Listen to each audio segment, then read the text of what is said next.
Happy time zone, everybody. Was there music with that intro just then? Just out of curiosity? I don't know if the music was playing. That's fine. That's fine though. Alright, we are going to hit the ground running this morning while everybody kind of settles in. I'm going to get the vote started straight away. Because I have 7 finished Pokemon to show you from the previous weeks, and that's going to take a minute, and I don't want to lose any time on the stream because we want to get it going. Because if we do this correctly, if we pace ourselves correctly, we are like 6 to 8 weeks away from being done with Gen 1. There was music? Okay, that's awesome. Thank you. It must have just stopped at the end. Yeah, the piece of music isn't quite long enough, and so I had it fade out, and then I was looking at the thing at the end only, and so I wasn't sure. But awesome, because I've redone the intro and I've redone the thing, the break as well. It's a little different. It's not so different that it's going to bother anyone, I don't think. Anyway, there's just more pictures to fit in. So today's theme is these Pokemon have never appeared on stream. They've never been offered as a choice. So we have 5 brand new Pokemon that you guys have never had the option of picking before. And yeah, depending on who you pick, we'll get through 3 today is the plan. But depending on who you pick. You also may notice that my chair has been reinflated, and so I'm suddenly very tall. I had to adjust all of my cameras upwards this morning, which slightly less convenient than I thought it was going to be. Anyway, let's get that poll started. Awesome. Anybody new here? I don't know if there is, but basically there are 5 options on screen, but only 4 of them in the first poll, and that is because YouTube only lets you have 4 options in a poll, and we often get through 2 or 3 Pokemon, and this means that we have choices the whole time through. I'm gonna take a breath and slow down. Hi, everyone. I've got the close-up camera. I'm just gonna rotate and start setting that up while you guys start having your vote. So, yes. Hope everybody is having a good day. Happy Father's Day to the fathers in the UK. Go.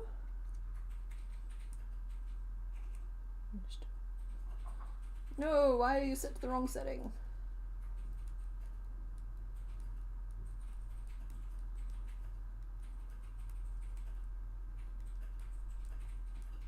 Alright, there it is. Okay. You guys ready? You ready to see some finished Pokemon? Because we have a little bit of a backlog here. And I cannot wait to show you.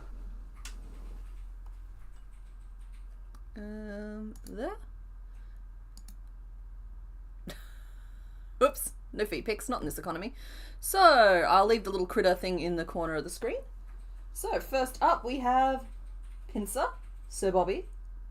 He is done, he is all finished.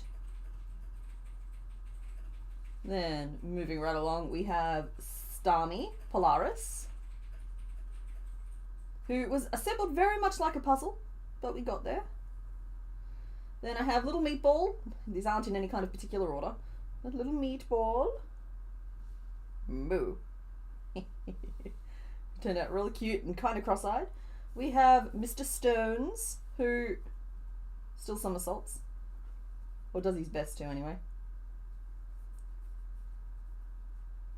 Sometimes his arms get in the way. Mr. Stones, brace yourself for this next one because it looks very much like an angry Pomeranian. Or like a windswept Pomeranian. I just can never quite get the fluff to sit right. But this is Arcanine. And I know we named him Embark, and I respect that. But I want to be clear, I actually think we missed a huge trick here in not naming him Flammenwerfer. Because Flammenwerfer is flamethrower in German, and he could have been Flammenwerfer. Bark. Actually, you know what? He's not a barker. He's definitely a yapper. Like, yip! And I have Growlithe out as well, so you can see them together in like a little family photo. Who else? Okay, we have Primeape. And I grabbed Monkey as well at the same time so you guys could get a better look at him. And finally, we have the little bird clan. Come here. So you guys have already seen Pidgeot and Pidgey. And now we have Pidgeotto as well with her fancy tail. And there's that little family. So that is us all caught up. Yeah. That's the shelf of Pokemon I'm always talking about. And Caterpie supervising. Because Caterpie is a supervisor. Okay. Ah! Ow. Ow. I'm okay. We're good. I kicked my foot. It hurt. We're good though.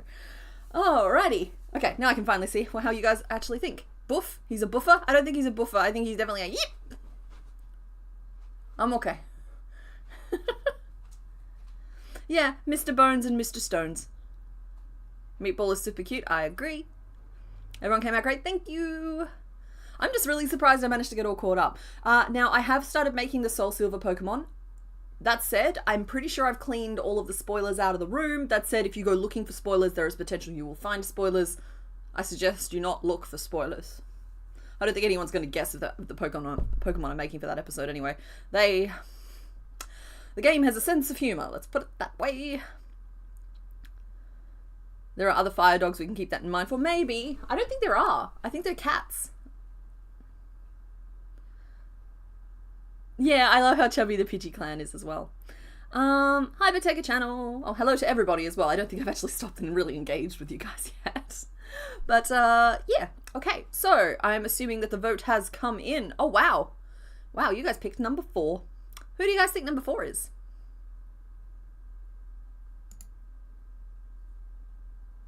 Oh, Houndoom. You are correct. I had forgotten about Houndoom. Okay, yeah, Flammenwoofer does work for Houndoom. Houndoom even sounds a little bit German. Okay. I will allow it. I'm not sure that we named Houndour, because he was a Soul Silver Pokemon. Anyway. Anywho, let's end this poll and get this going. There is a theme. So the theme for today is these are 5 Pokemon that have not yet been offered on stream. So there's not that many that haven't been offered before, but these are 5 of them who are making their very first appearances today. So, okay, we've got people think it's Nidorina, or they do not know. Those are both fair. Let me just make sure I've got the right thing selected. Oh my goodness, I nearly turned. Guys, I nearly turned the little thing off that would have opened all 5 doors and the Pokemon would have just been loose. They would have been loose. That would have been a problem for me. I should read out the results. Okay, door number 4 won with 42% of the vote. Then came door number 3 at 26%, door number 2 at 18%, and last, door number 1 at 12%. Thank you to everybody who voted. Let's have a little look who's behind door number 4.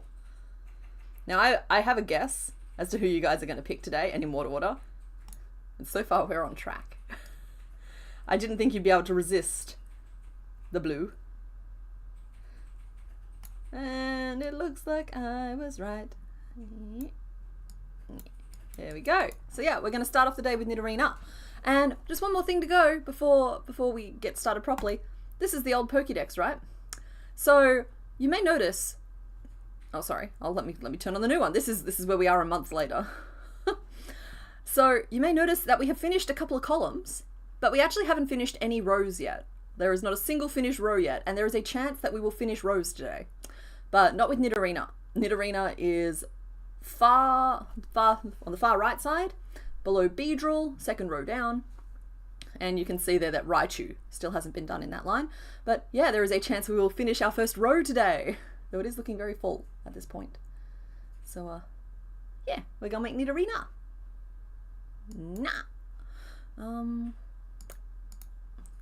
There we go. There's that. That's just the hardest working tortoise. He's working really hard at the moment. Nidorina. Hi, Jinx.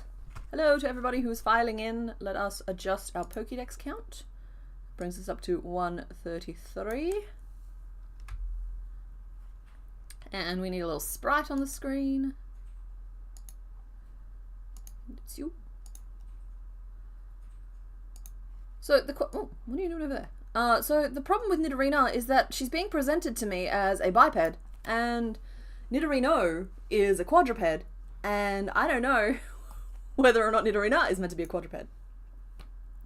So I might hold on to your butts. Here come the pics. Thank you, Mr. Bones. I think it's meant to be a biped. I'm sorry, smallest pedal. I know you were here early, but yep, you missed the vote.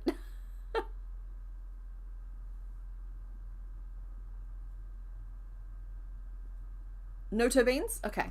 Sorry, I zoned out into the chat for a second. Alrighty, let us get a little sketch going of our lady here.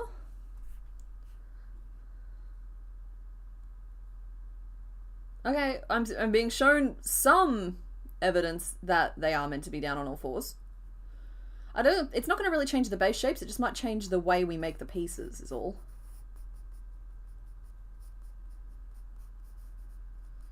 The Nido lines, both queen and king, were always like the most like Pokemon-y to me, because they weren't like a clear reference to anything, any kind of other real modern animal.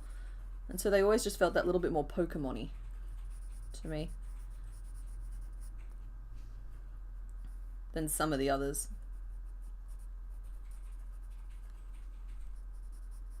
Still got those large ears, but she's got a colour palette all her own.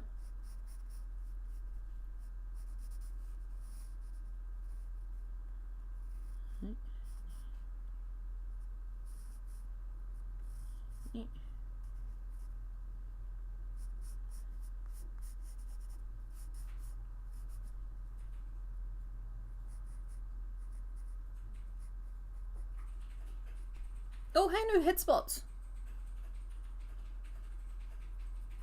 My goodness, I'm being shown pictures of a very chubby little one. I love that for us. It's a little chubby fell.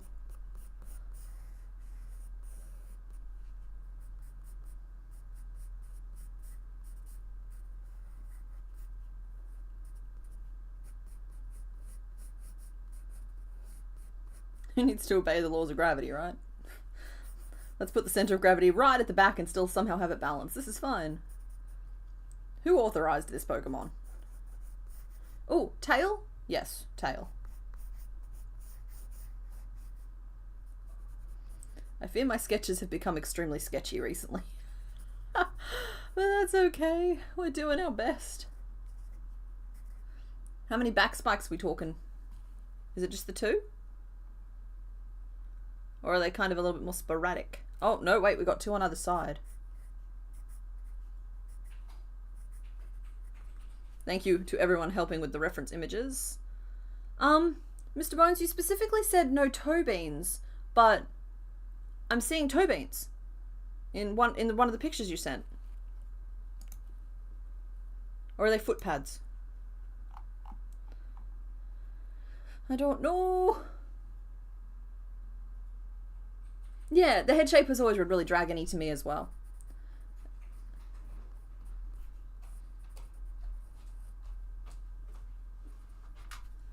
If you look at the feet, you see how the legs taper down towards the bottom. Yeah. And so you think that's just the bottom of the foot? It's just like that little circle, which is like standing on the glass. Okay. Oh, and she's got a little belly piece too.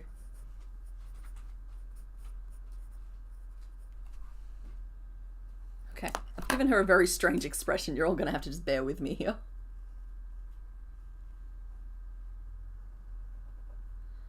Oh, I love me a juicy marker. Look how juicy that marker is.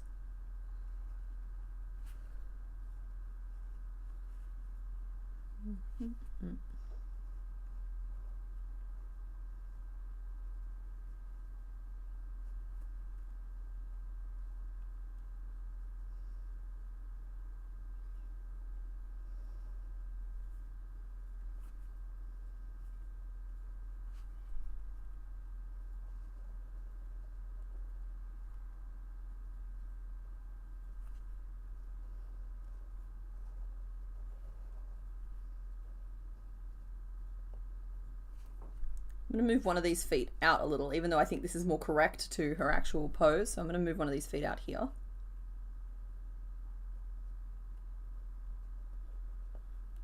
So she's a little bit more balanced.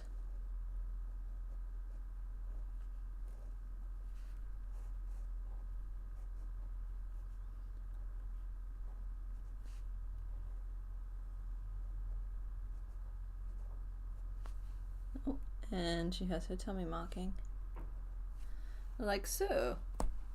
So she's here and she's happy to see us. Okay, in terms of pieces though, I'm not super sure.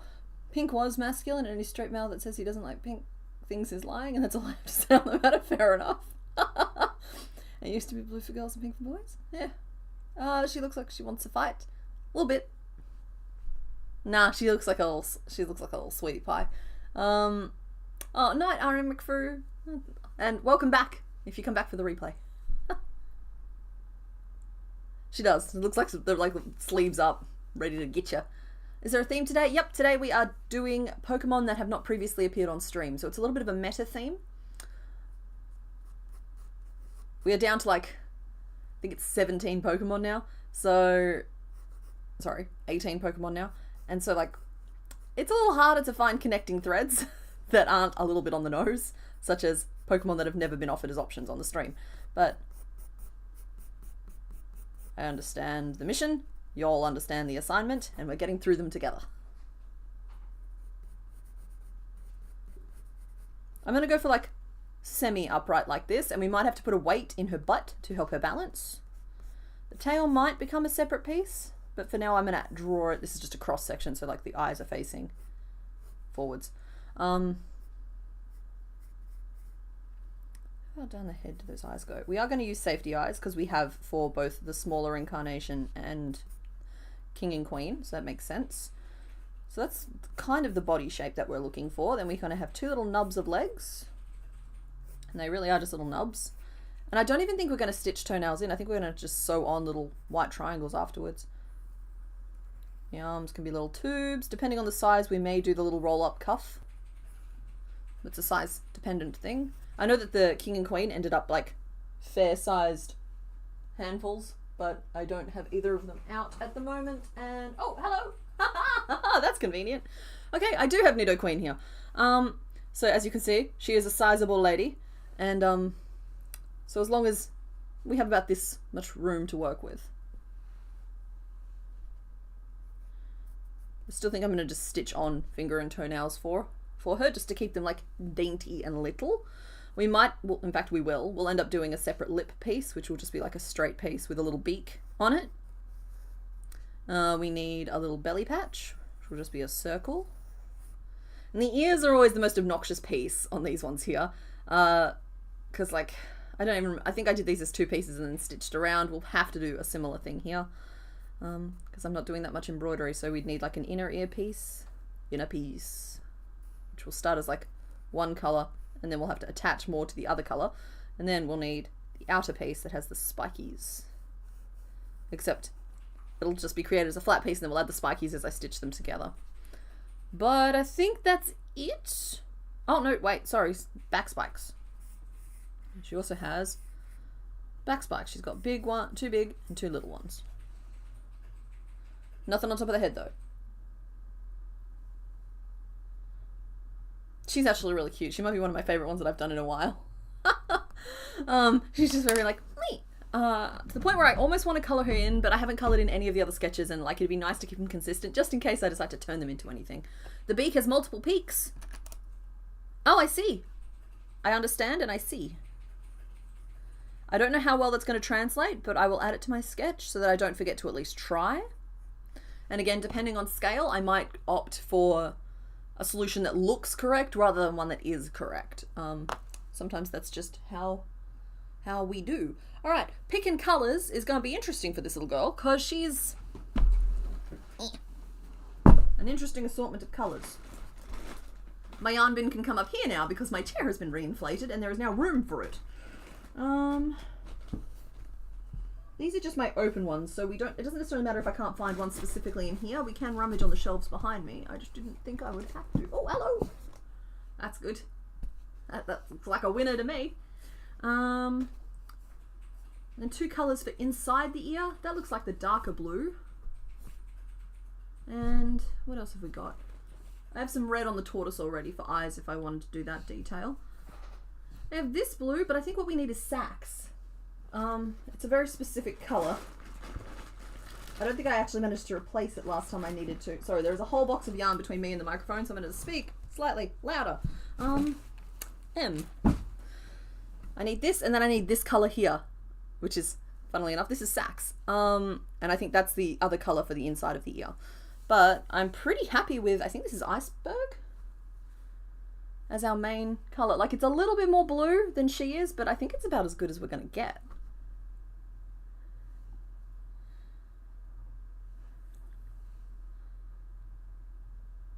Have fun roasting marshmallows. Alright, Yeah, so we will need sacks, but we won't need it until later. And I will fetch it later. Okay. Oh, wait, we need a pale colour for the stomach. And if this is our palest blue, how do I go paler for the stomach? The answer is I go white. I don't like that, but that's the answer to that.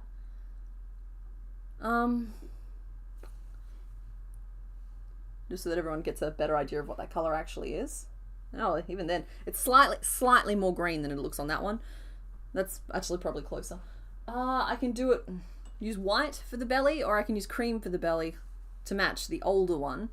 But I don't think either is correct. I think white is closer to being right. I'm not saying I'm a huge fan of this as an option, but I don't have an option.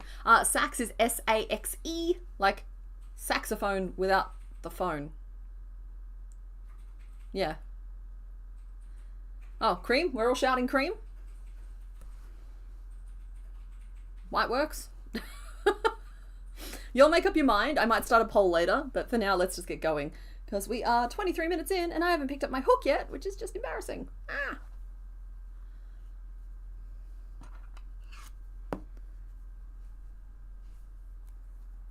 It's funny. The people who are saying cream are like really enthusiastic. They're like, cream! And the people who are like accepting white, they're just like, oh, white works. My only objection to the cream is the fact that it's a very warm cream. It's a yellow tint, which looks a little bit strange, whereas the white is at least neutral. It's a little warm, but it's neutral. And so it looks closer to being a blue.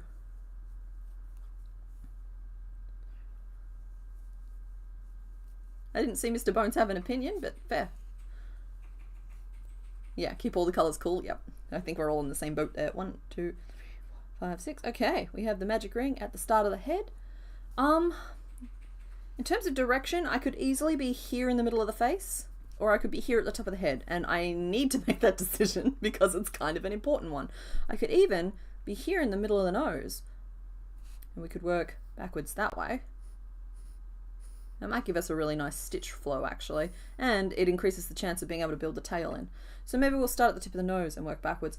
I think she's got a relatively... Oh no, she's got a beak, quite like a pronounced beak. I don't need to worry about lips or anything like that, because we'll add those on with extra pieces, as we discussed. Do I have a light grey? Not light enough, I'm afraid. And it's weird, because like the other colours... Hang on, I've got one right here. Like the other colours, and by that I mean like red... This is technically a very pale yellow, but I call it cream and we use it as a cream. There's actually a pink version of it as well. There's just not a blue version of it. And if there was a blue version of it, that'd have been perfect. Because like, this is the right kind of like pale to go with this. It's just there's not a blue version. Yeah, you get what I'm talking about there. It's like, it's frustrating to me that there's like this pink version of exactly the color I need, but it's not blue. That was not a spoiler. That was a leftover from something else. And oh, get you out the way, because we kind of need just white that like it looks like blue has sneezed near it once, but we can't always get what we want, and we're not getting what we want today, and that's okay. We have plenty to work with.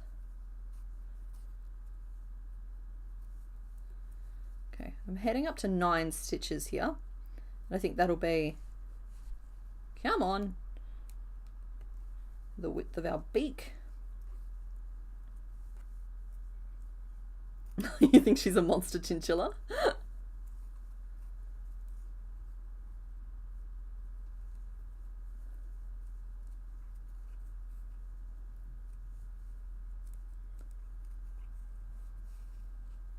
What have the names for this line been? They have been very royal themed. So we have... Okay, so the 2 Nidorans were Lilo and Stitched. So I think, yeah, so the little girl Nidoran was Lilo. And then we have Queen Da'ata, as in like D, all of the above. So she's Queen Da'ata. And the Nido King is Barnabas Kingsley, the nice Neddington, 69th of his name. So yeah, those are the names. Now, with the littles, you decided to go with like matching names. You don't have to do that for the middles. 2, 8,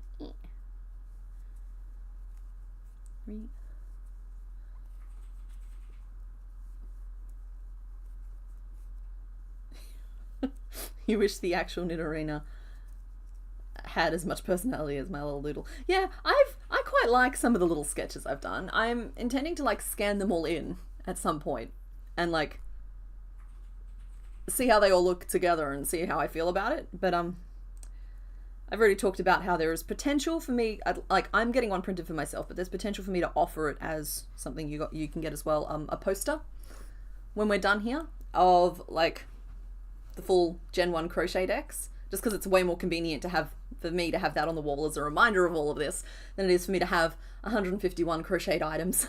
I suppose I'm saying this with a pile behind me, but you know what I mean, like out on display. I haven't written down anything, hold on please. But there is also a chance where I'm like, I'm going to look at the sketches and just see if I like them, if I think they're good for anything. There might be a like potential there for probably not like coloring in or anything like that, because I think I don't want to do that much cleanup on them, but like I might get them on a shirt for myself or something like that. I think it could be fun. You like Princess Sherbet? Dairy Queen? Sorbet and Sherb?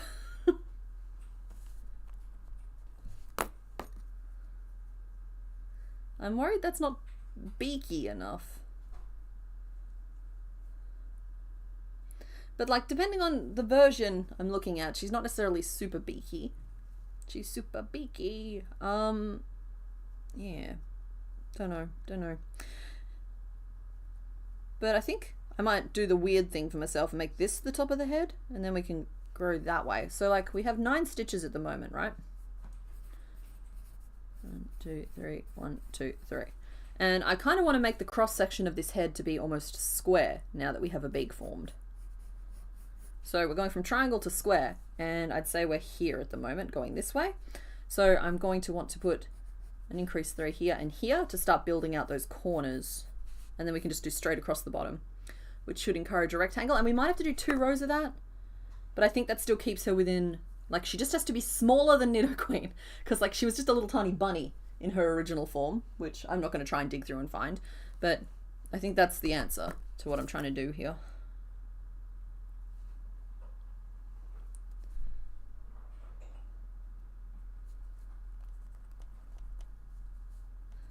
So that's 4 single crochet and increase 3, 2 single crochet, increase 3, and a single crochet.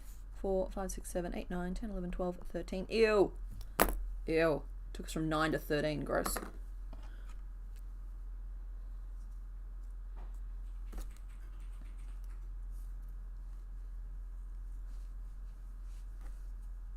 I'm sorry. I can see Nido Queen is just like eyeballing you guys straight up the lens.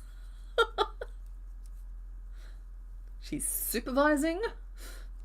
She wants you all to behave yourselves. You want to name her Oatmeal? Oh, she does feel a little bit like an oatmeal cookie. It's weird.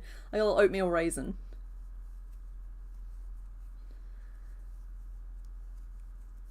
Yeah, 13. Gross. If that's a question as to what I have against the number 13, it's purely because I have this weird chip on my shoulder. I like to work in multiples of 6, and failing that, I like it to be at least a multiple of something, and 13's a prime number. That's what I'm reacting to. I'm just reacting to the fact that I've accidentally got a prime number of stitches around the outside of my piece. Sorry. Sometimes my extra nerdy side shows up. Which is saying something, given that this is a crochet stream. I think with these next ones, I don't want to put them here and here because I don't want to get it too wide. I want it to go up. So we're going to put the next lot of increases on the inner stitch of each of these. So that will make it 1, 2, 3, 4, 5, 6. Up the side, increase 3, 2 single crochet, increase 3, and then 1, 2, 3 back down the side, which will get us to 17, which is not much better. But I will get over it.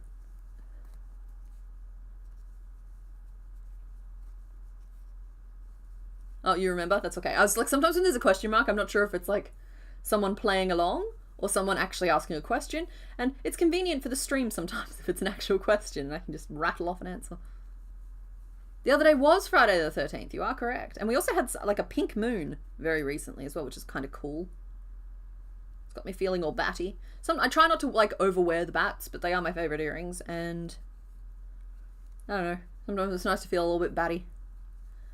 Random person, you have not missed that much. We are just getting started on our first Pokemon. We did a bunch of reveals. Honestly, we're just kind of negotiating names at the moment.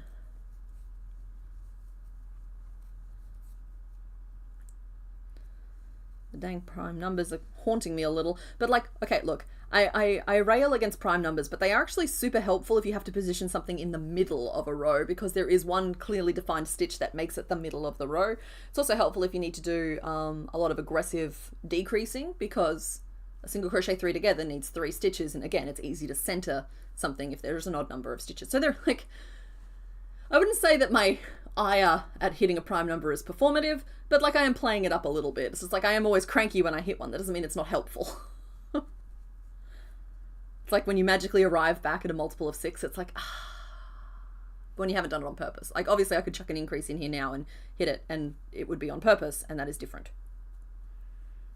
Do we need slightly more forehead, or are we doing okay? I don't want her to be this beaky. She's very beaky. I'm questioning my own sculpting methods here. I do think she has to be of a reasonable size, so I don't want to de-beak her. But do I want to go up one more bit, one more size? Because she's already 17 around. Going up another size will make her like 21, which is a multiple of 3. Hey, but I might make her too big, but maybe that'll like balance out the size of this beak. We're gonna give it a go.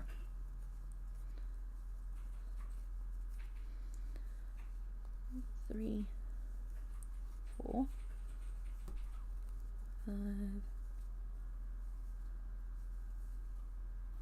6, 7,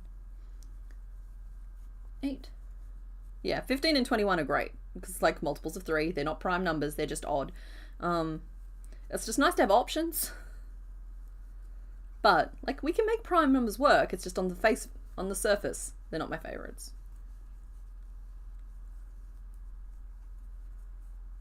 And like, cool, 13's a great lucky number. I don't consider 13 to be unlucky. I just consider it to be prime. No Megapod, but I thought you wanted to work for 4 hours straight just on this one. No, I know who else is in the lineup, and I know I need to keep these things ticking along. Though realistically, I should try to only do 2 today because we've got 6 more coming on Thursday. Yeah, it's just one of those things. I should really not be signing up for 3 today. 1, 2, 3, 4, 5. We'll see. We'll see who you guys pick. That's all. That's what it's going to come down to. Who gets picked? Because there's one in the lineup that I'm actually really like about, and I shouldn't. I'm like, I don't know if I should have put it in there, but it's in there now. I could sneak it out on a break, but I've never done that. I don't want to start. It's like I commit, and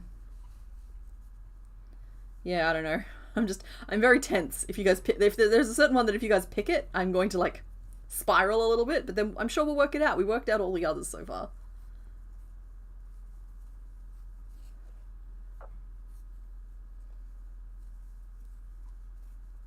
Why is 7 lucky and 13 unlucky at both prime numbers? Why? I don't know. I do not consider 7 to be lucky. I do not consider 13 to be unlucky. But I understand the it's not really a meme, is it? It's like just one of those like things. The lucky 7s and the unlucky 13. I don't know, I guess it depends on the culture. Like I know that I think it's Japan. It might be wider spread than that, but I know of it from Japan. 4 is considered a very unlucky number. To the point where they have 2 words for the number 4, and one of them means death.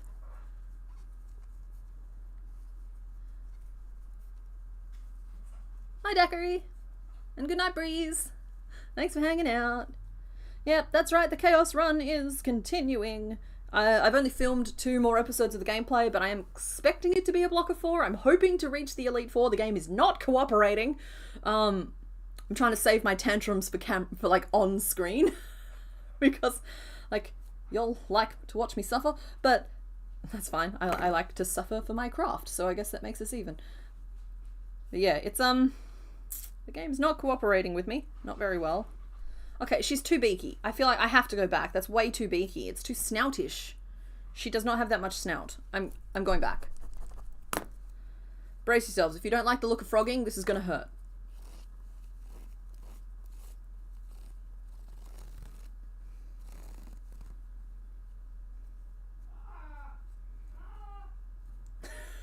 Sorry, Mr. Bones. Mr. Bones doesn't like it when I frog. But it's part of the craft. 1, 2, 3, 4, 5, 6, 7, 8, 9. Cool. I'm back down to 9 stitches. And I'm just going to start my shaping from here. So all I've done is I've taken out that row of single crochet I did around. Which is just going to reduce the size of that nose, that proboscis.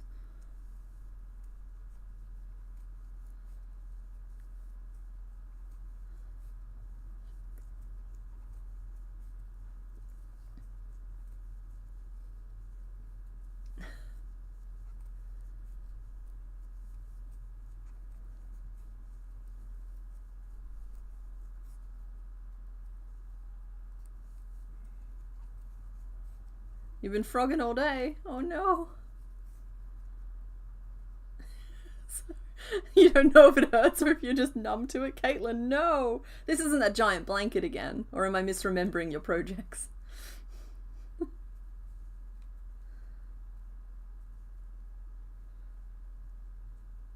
misattributing the project, not misremembering.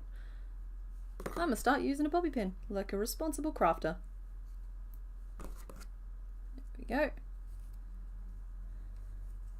I prattled so much that like it's going to take us 30 seconds to get back to where we were.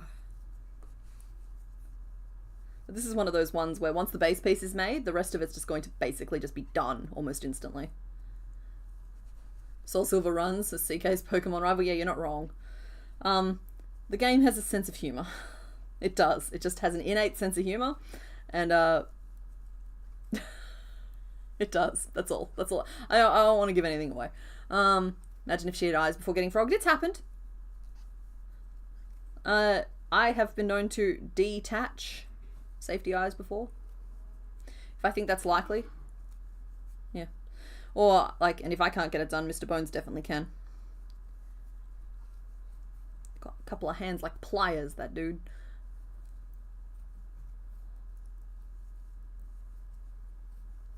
Okay, there we go. And one more round. And then the little noggin is all done. First the froggin, then the noggin. No, that one still has to think about, but no, it's a hoodie for your friend's husband. You keep getting the measurements mixed up. Oh, that's rough. Sometimes you just have to rip it. Exactly. Everybody frogs. I'm not wearing the shirt today because it's cold here. It's very cold here. Well, it's not currently very cold, but it's potentially going to be cold here, and so it's not t-shirt weather.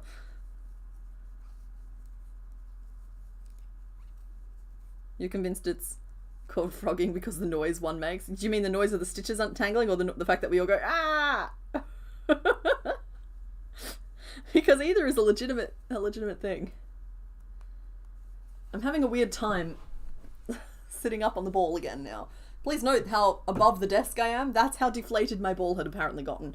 So now I'm just very high up in the atmosphere, and it's giving me a weird, like, loomingness over what I'm working on. Ooh, some little crocheted lemon earrings sound cute.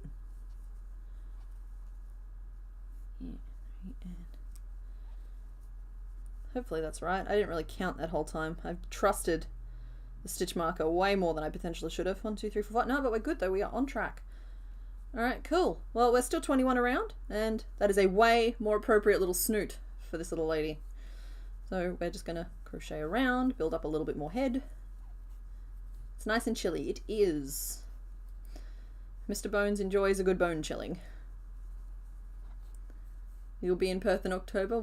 Will that be beautiful weather, or will it be back to hot then? Well, we only really have like hot in like January, February.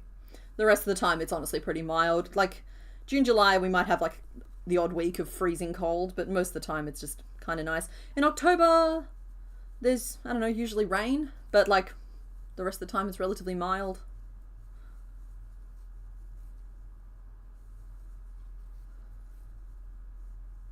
Mr. Bones in there just straight up disagreeing with me.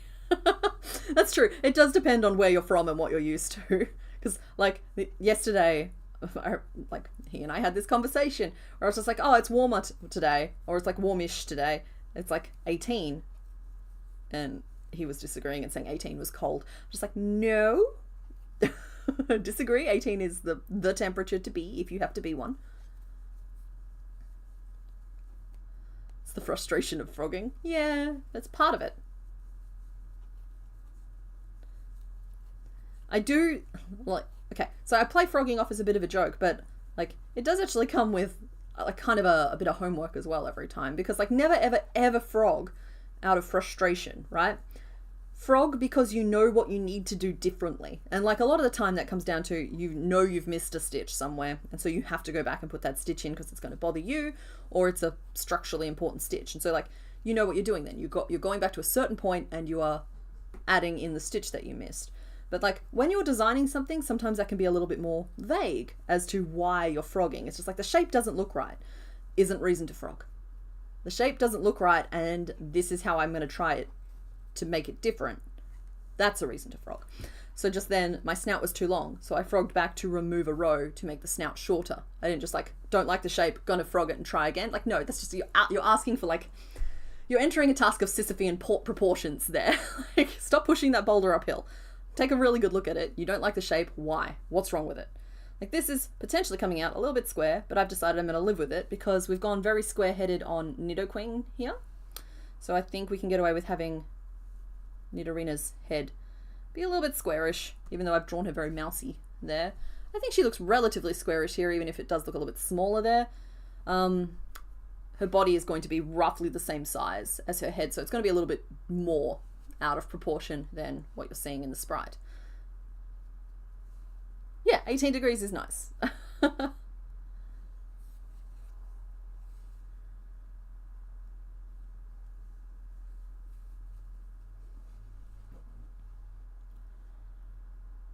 It's the time of year when the weather is confused and it's just throwing darts to see what sticks.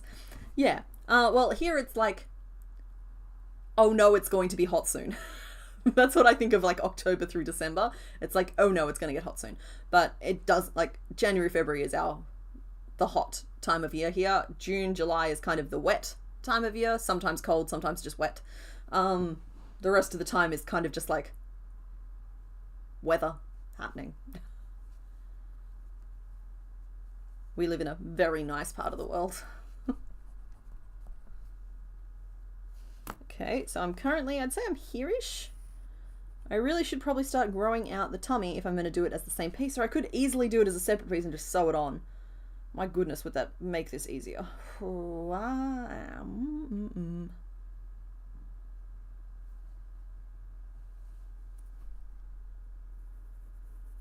going to do a little severance package here.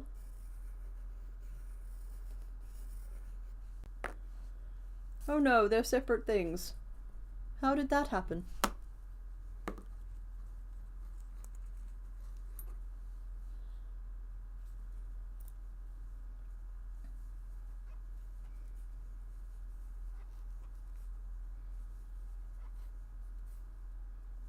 Oh, sorry, Nibbledrake. To be fair though, my time zone doesn't change. All right, you've just moved. You've just probably moved into a different time zone. I understand. I hope the move went well, or / is going well. All your craft stuff back in one spot. All your lizardy friends. Hopefully it's all going good.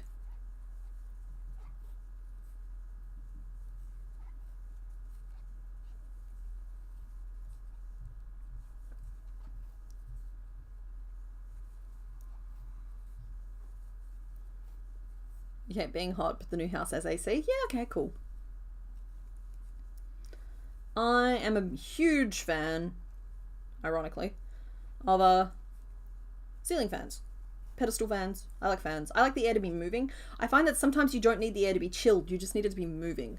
And it just instantly lowers that temperature down a little bit. So we keep the fans running as soon as it starts getting over like 20 degrees. So the problem with a gloomy day, like a rainy, gloomy day, is that it just makes you kind of want to, like, cuddle up and comfy, and particularly like when you work from home, you're always comfy adjacent. But sometimes there's things that need to be done and you're too busy being comfy adjacent, and that's a problem. Yeah, so I love ceiling fans. I also have an aircon in our living area. I would honestly have one in the bedroom if should things line up, but I would still probably be using the ceiling fan more often because I like the air to be moving. I don't like it to be the wrong temperature. The air's got to move. Ooh. Oh, and your snakes got approved? That's awesome. That's really good.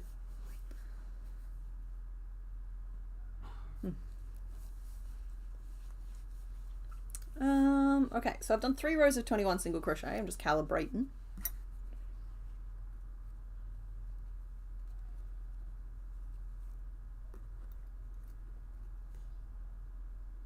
I think 1 more row and then we start closing off.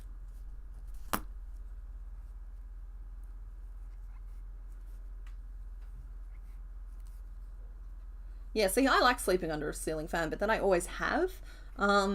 Mr. Bones kind of feels like he's being attacked by a flock of giant birds when we leave it on. Which isn't funny. It's a very serious concern.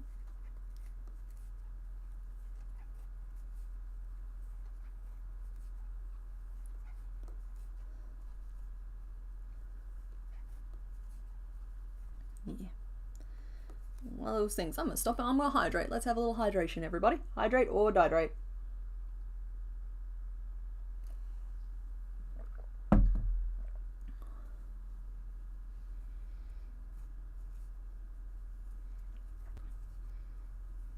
Okay, look, I've mega potted her a little bit, right? Just a little bit though. I'm sure it'll be fine. It's not gonna be fine. I'm just not acknowledging it yet. Okay, we're gonna close off the back of this head, which means we need to attach some eyeballs. Yep, eyes. Thank you, Rachel. You and me. We're on the same wavelength right now. Get some eyeballs in this lady's head.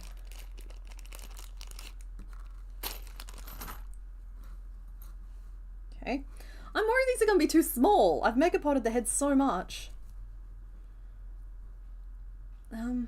Top eyebrow, we can do red to add a little bit of size.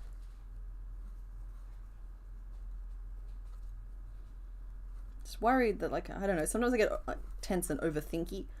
And I'm getting tense and overthinky. I think that's about the right spacing. I'm looking at the sprite. Yeah, we'll give a little red iris and then we can like expand it out with a little bit more white as well. Put the beak on. Not to be confused with the bacon. It's the beacon. Bacon. That'll have to do. We're just going with it. It's gonna be fine.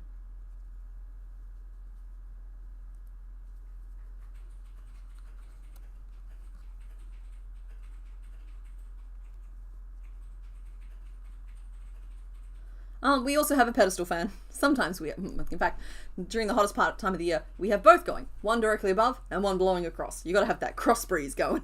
What am I doing? What am I stopping? Ah! You have been chosen by a cat. Devil in the Details 666. That preempts any prior crafting notions. And I'm afraid you have to wait until that treaty is fulfilled before you're allowed to move on to your next obligation. You know when a cat makes that strange chirping sound while looking at a dot on the wall? That's me with fats. Yep.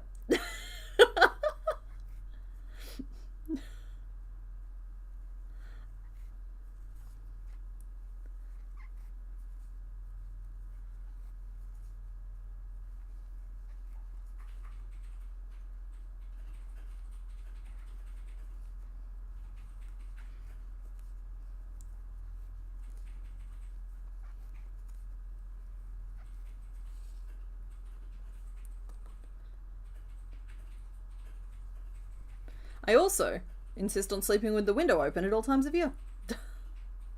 I'm one of those. Like the air's got to be coming in, it's got to be fresh.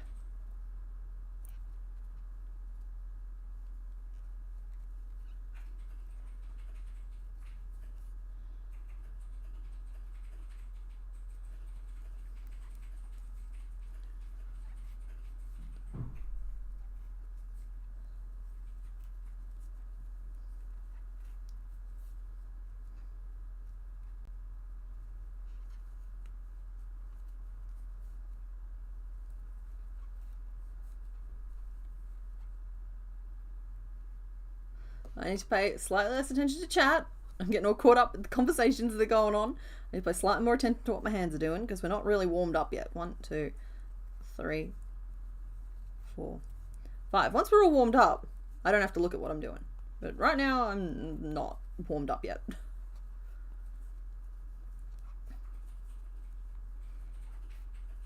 Alright.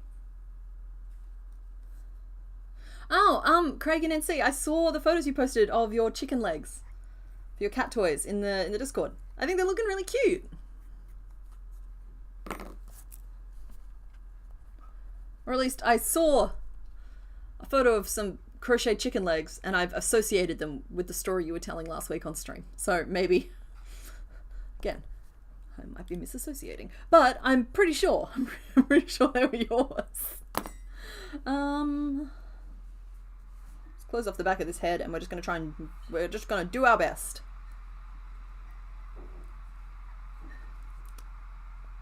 Alright, one of y'all triggered Mr. Bones into wanting coffee, and so now that's the sound you're hearing. That is the kettle going. He's making himself some coffee. You don't even like to have the windows open in the car? I think that's different.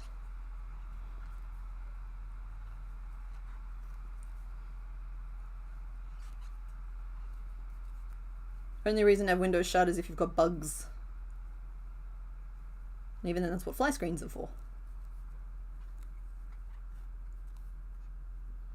It is, of course, different if you have actual cold winters, whereas what we're describing as, like, cold is very cold for us, but is not very cold in relative to the rest of the world.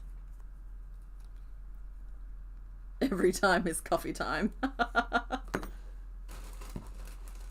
This is some stuffing.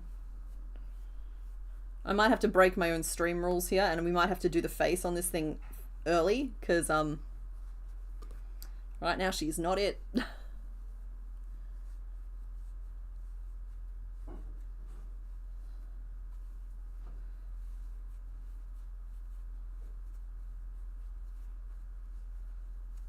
Okay.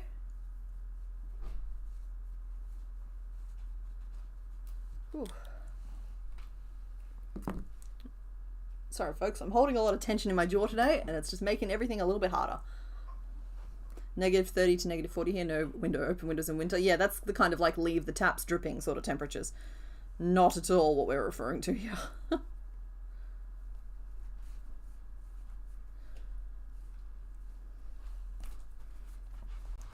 Hi. Hello. What's up? Working on a way to get rid of your tension. Yeah, honey, not right now.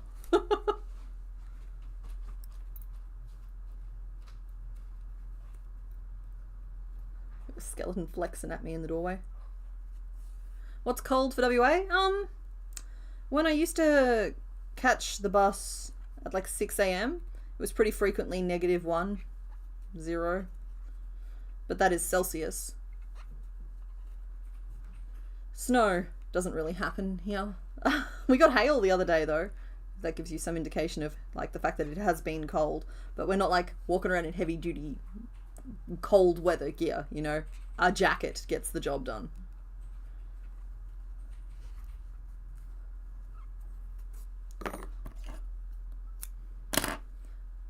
A cheap jade roller does wonder for George's attention. Yeah, it's not something that's bothered me for a while, but I just woke up this morning with like,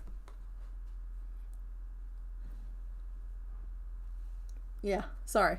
You're probably going to see me do with that a lot today on stream. So I try and just like work through it. But it's like, it's been a while since that's bothered me. I don't know what's up with that.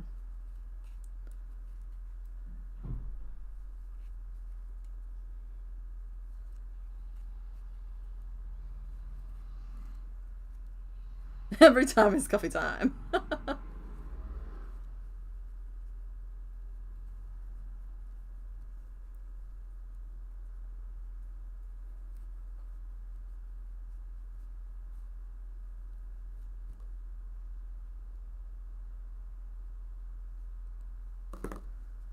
I have very little frame of reference when it comes to Fahrenheit versus Celsius. Which does make this a little tricky, but I'm doing my best to follow along. We are going to actually doodlebug the eyes a little bit right now, because I've already got red on my needle.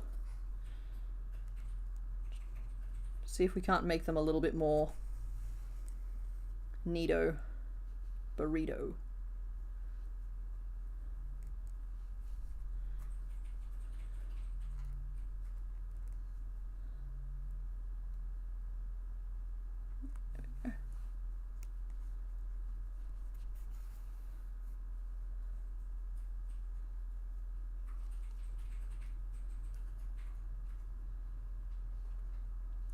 I'd say this works for me about 70% of the time. So a failure is not unexpected, but it's worth a go.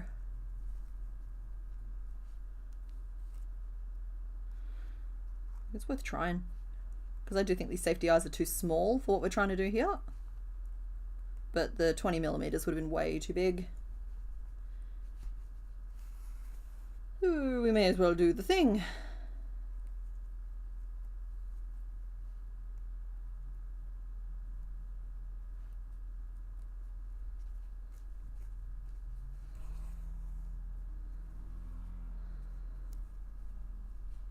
Okay, so that's red. She does go through quite an icon like her. Sorry, as Nidoran, her eyes aren't red, and as Nidoqueen, her eyes aren't red. So I don't know why she goes through like this very red-eyed phase, but nevertheless, here we are. Now we'll grab some white.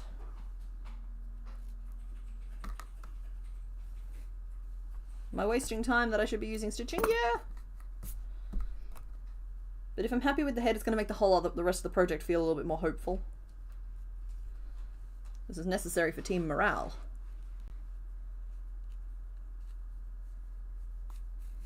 Now it's not the best time for suggestions, but I'm also open to it if you have something to say. Oh, I was just saying, I think the reason why there's red in the eyes and why she's standing up and everything is because this is totally the teenager phase of evolution. It's not a phase, Mum. It's totally a What phase. are the suggestions in regards to? Oh, no, I was saying... Do you have a problem? I don't have a problem. I'm just trying to solve the way the eyes look, and I thought you might have been coming in here to suggest something. No, so I was just letting you know that, like, I would never. I'm a little bit tense. I would never suggest anything. However, while I'm here...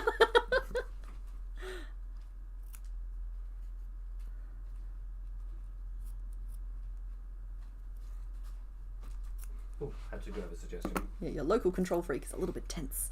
What's up? Do the eyelid with the thing. Of course. That'll help a lot, yeah. Like in your brainness. I'm absolutely doing the eyelid. Yeah. Yeah, cool. See, my advice was what you're doing. We're on the same wavelength. Get out. No, please get. Oh, no, Taryn. The backs of the safety eyes getting in the way. Do I have any tips? Well, I attach the backs of my eyes upside down, first of all. So that they curve outwards. It gives you a little bit of room to move. It also heightens the risk of them snapping off, like being removed. But I know that my stuff's not going anywhere near anyone who would be actively trying to pull the eyes off of something. So I can get away with that. But also curved needles. You can curve around the plastic of the safety eye. It does actually help. So I'm afraid those are my two major suggestions there. Because see, like here, I'm running into the plastic as well, but I'm able to like sneak in and around.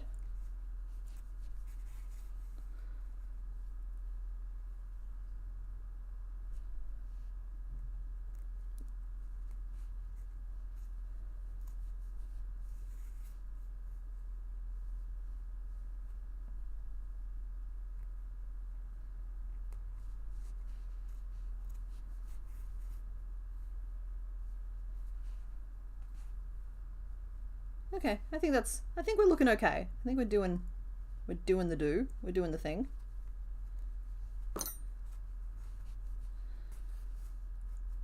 Again, not something I would normally like stop and do on stream, but I just really needed to like confirm for myself that these eyes were going to look okay. She's looking maybe a little sleepy, but the way the head will be angled, I think it'll be alright.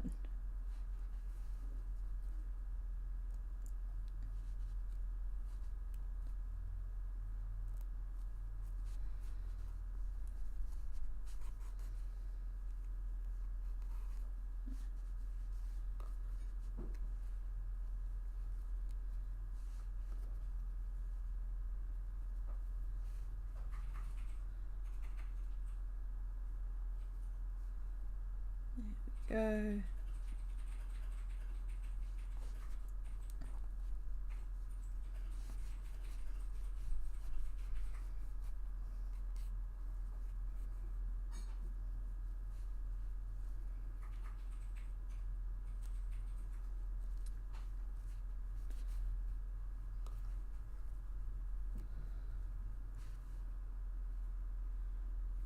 Oh, night, Nibble Drake.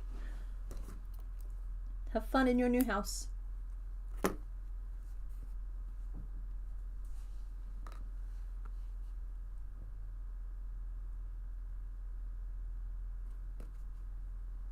Okay. We have eyes. Let's make a quick little bulb of a body. Get this whole thing back on track. As I've mentioned a couple of times, we've been trying this new thing where I try and stick to 2 hours per Pokemon, just to help keep them ticking along. And honestly, it's been going pretty well for us. It has, because like a lot of the time, if I just like don't set myself a time limit, then things just sort of drag on and on and on. But if I set myself a time limit, we can always go over if like we're still interested in the one that we're making. But it also helps give people an idea of like, oh, I'm not interested in this one, I'll come back in 2 hours. So 1, 2, 3, 4, 5, and 6, or I'll skip ahead 2 hours on the replay. Chibi little body. Yeah, just a little bulb.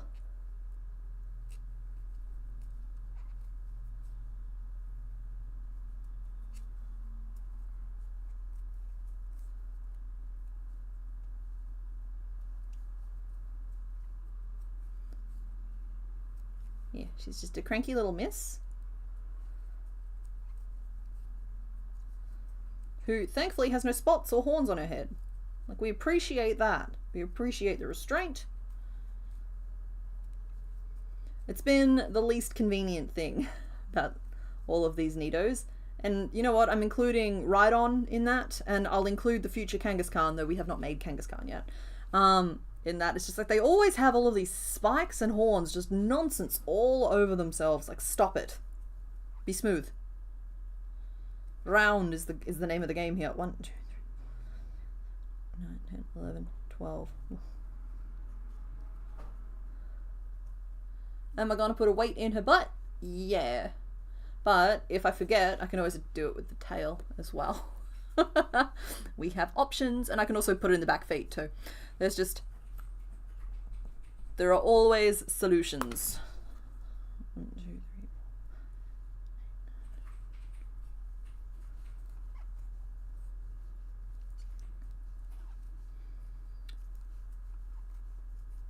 Now, her head went up to 21. I think the body's going to go up to 24.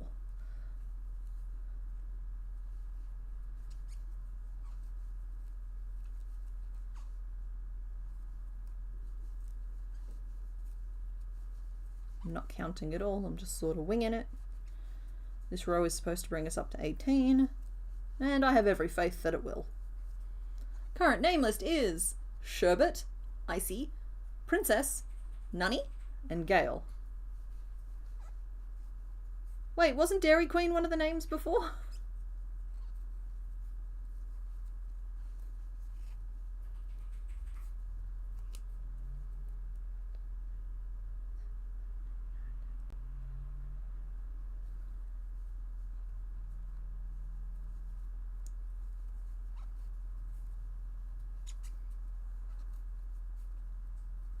I will remember to use the bobby pin in the next row. Just like, by the time I've already started a row, I'm just like, you know what? No, we've given this one to the fates. They can decide what kind of time I have with it.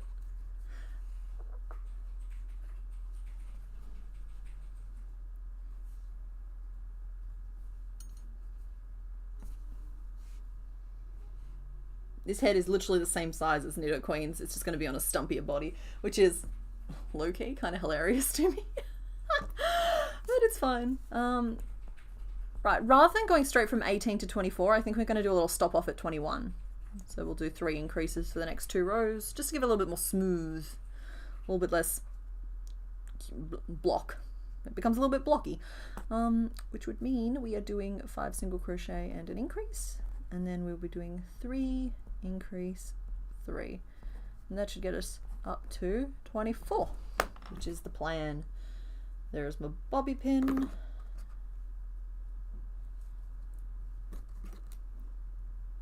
Tiffany's cute. And like it's the right blue, or it's a similar enough blue that like the joke lands.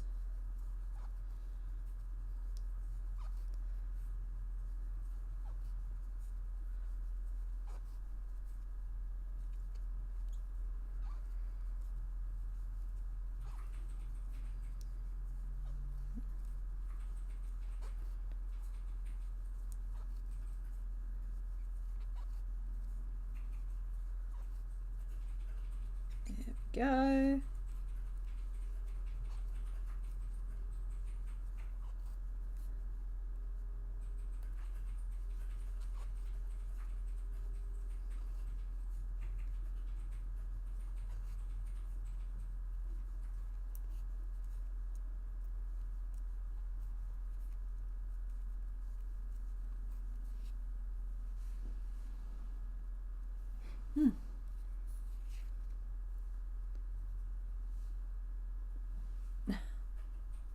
We can spell it fancy, Mr. Bones, if you want to spell it the old way.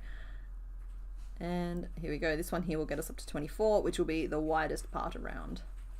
And I guess I've officially decided to do the tail separately, which was an avoidable outcome. I could have just started at the tip of the tail and built up the body, and I don't know why I didn't, but we did.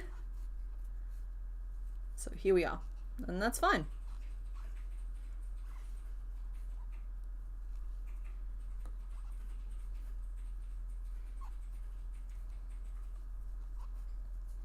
Welcome back, Fiara. I hope the marshmallows were good.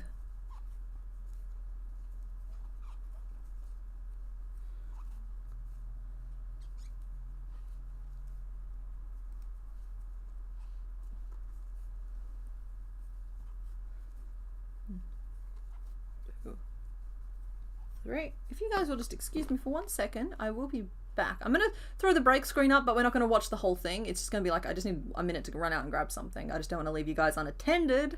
So break screen it is. I'll be back.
Hope you all behaved yourselves. I'm back. And we're all good. Nope, we haven't made Zapdos yet. I'm avoiding Zapdos for as long as I possibly humanly can, because that's a lot of triangles and I don't enjoy the act of making triangles. That's what it simply comes down to. I also, particularly after Arcanine, who we finished last week, has just reaffirmed for me how little I enjoy the act of attaching fluff to things. And so I will be avoiding that technique as much as possible in future, unless it's absolutely demanded, which has already kind of been my stance on things. I've left my glasses somewhere. Hold on. I have one of those days. Right now, okay, you can just don't panic, guys. I'm not even going to turn the microphone off. Right, nobody panic. Where did I put the dang things? I need to be here somewhere. Thank you, honey. Okay, I'm back. Back, you bunch of gremlins. Ah, I got him. We're here. We can see.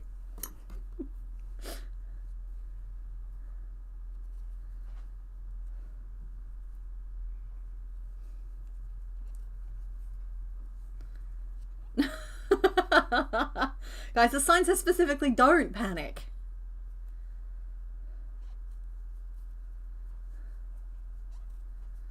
Okay, here we go. Mr. Bones wouldn't let you make mischief.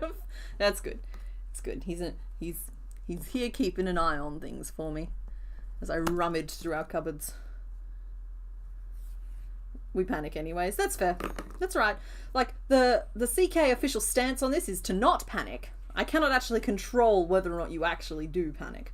It's just our official recommendation is to not.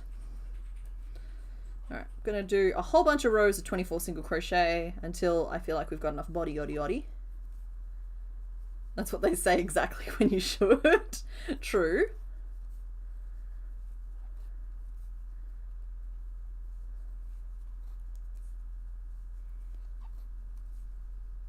Just kidding, in all reality, don't panic.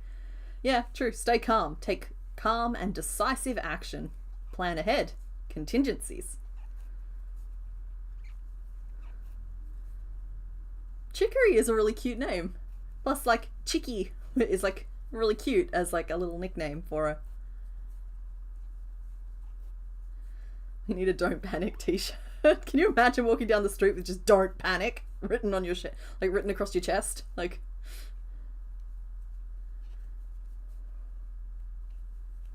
Hi Andy, yep, we are making Nidorina. Theme for today, which I forgot to attach to. Hold on, let me correct an injustice here. Theme today: Pokemon who have never been on stream. And then I take this and I pin it like that. Yeah, I am a wizard.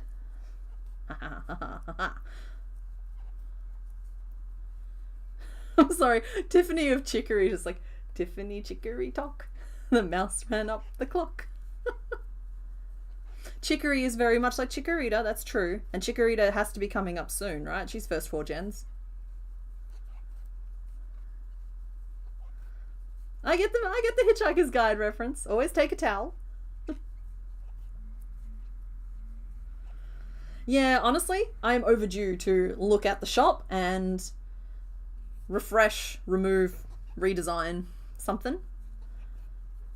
I think at least one new shirt would be nice, and I do want to get rid of the Boring Colour Brigade one, just because I feel like out of context it might potentially be inflammatory, and I'm not interested in being inflammatory. So, you don't remember if Nidoran the boy?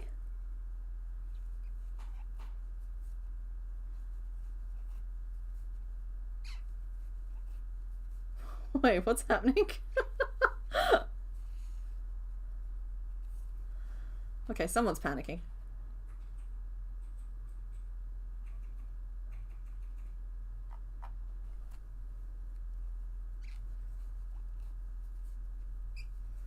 Yeah, but he's the skeleton of a man.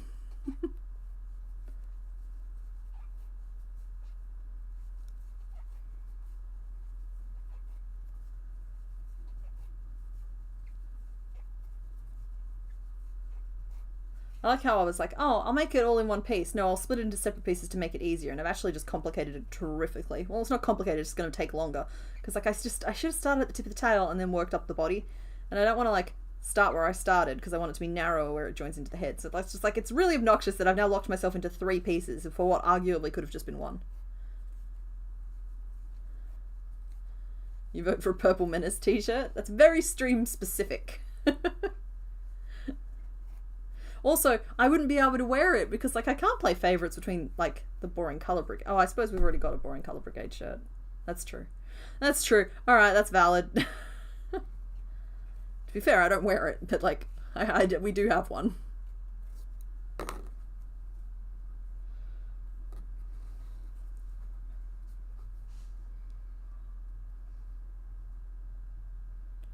There's nothing about this is looking right to me, and I'm having a hard time trusting the process, folks.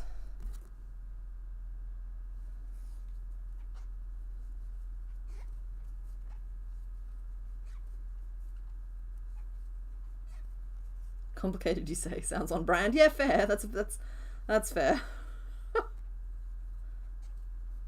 It's just way easier to trust the process when you're not the process. Maybe a squog shirt, maybe. For a while there was like a Happy Time Zones in the mix. I wouldn't mind doing something with the grids. Like, I've got plenty of ideas, I just haven't really done anything with them yet. Like the 100k tapestry, I have all of those cute little grids. I think they could be cute in some kind of like graphic tee format.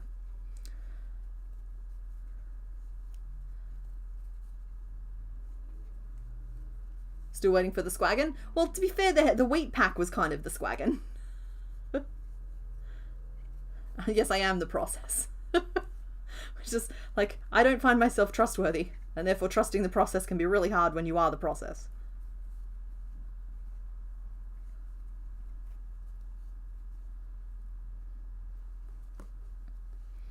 Like, I'm not seeing this do the thing it's supposed to do. I'm going to start narrowing it off now. We're going to narrow it off 3 at a time over the next 4 rows and just see how we feel about it.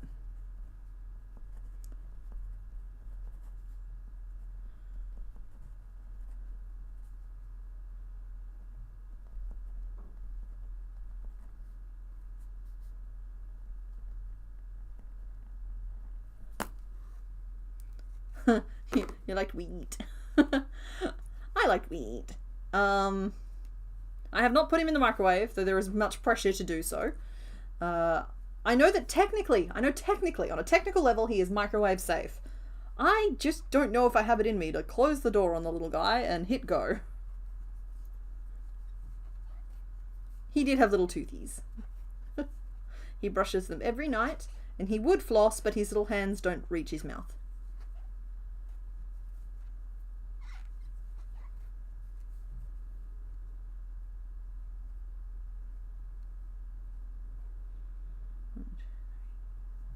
Three. Your 9-month-old is playing with her Spoo Kitty? Aww. A grid tote bag? Yeah, that's a good idea.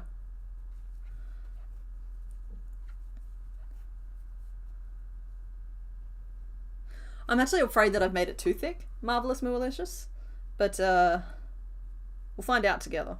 Like, there's so much of this stuff can be fixed in editing or just forgiven afterwards, if that makes sense. Like, not all of them look fantastic. For example, I actually think I've mucked up Arcanine pretty badly. But we're just going to forgive it, and it's going to look fine. 1, 2, 3, 4, 6, 7. 1, 2, 3. It's like Nidoqueen, for example, looks way... Like, her proportions aren't actually correct, but she looks like she all goes together, so it's kind of forgivable. I'm aiming for the same kind of thing here with Nidorina. If I can't get her looking accurate, I'm going to at least try to get her looking right. Those are confusingly 2 different things. It's the difference between validated and verified. Or valid and verified. Valid and verified? Valid and verified. A valid input is an appropriate input, like in terms of a phone number, it's a number with the right number of digits. But a verified phone number is the correct phone number. Which, funnily enough, actually brings me back around to AI answers, where they're giving you a valid answer, but it's not verified.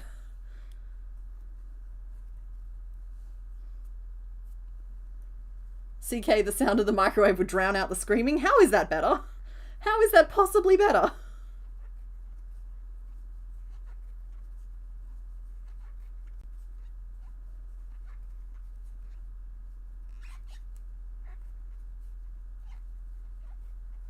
I can buy him a water flosser. True. True.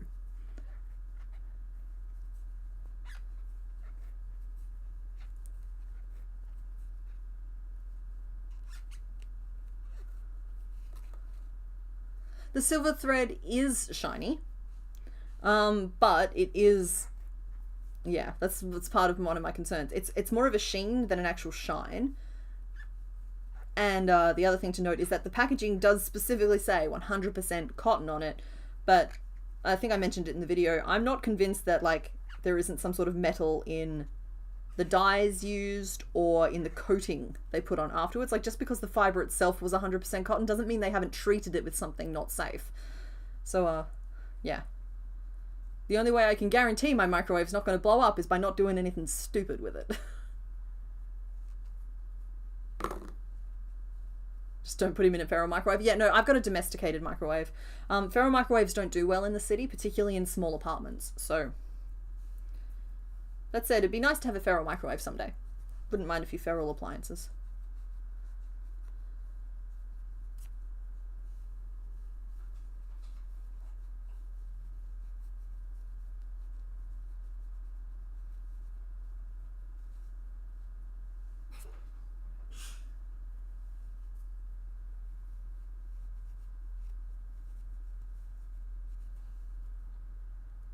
Accurate matches the image, correct matches the vibes. Exactly! Try it in Mr. Bones' microwave, not yours. We share a microwave, folks. It is communal microwave. Okay, she's looking better. I'm feeling better about this whole thing. Because she just needed a little bit more egg-shaped. She's an egg. Got no fins or wings but legs. She lays eggs. Oh, good night. You can actually put a small amount of metal in a microwave. It's been myth busted. I will not be trying that. I don't mind if something's technically true. That doesn't mean I need to try it. Like, it's probably safe to ingest a small amount of insert random uningestible poisonous thing here. Doesn't mean I suggest you do it.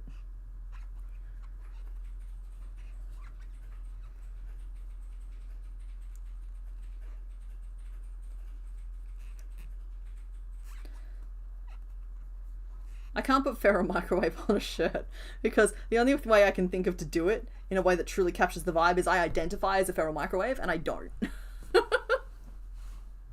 Gotta go feed, walk, and generally love your fur kids. Bye, Henriette. Thanks for hanging out.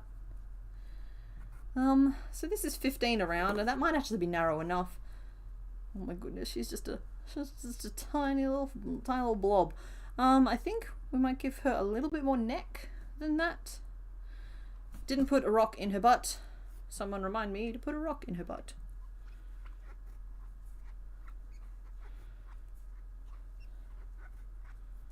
Otherwise she's going to be entirely unstable. Actually, that's not even true. Between the tail and the way the legs are built, she'll be fine.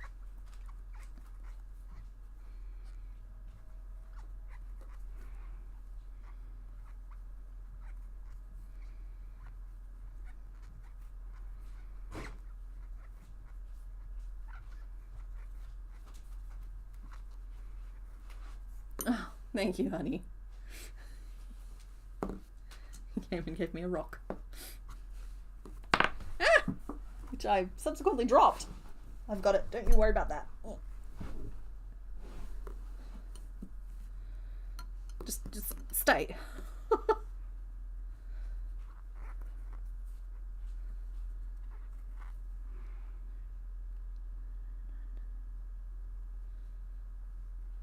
I'm not even going to question why I have 14 stitches instead of 15. It's fine. No, honey, I caught it. I did. Oh, he got me another one. The older I get, the more I realize that human mating rituals are pretty much bird mating rituals. You do your fancy dance, you do your little bird call, you give each other shiny pebbles. It's all good. There we go. That goes up there.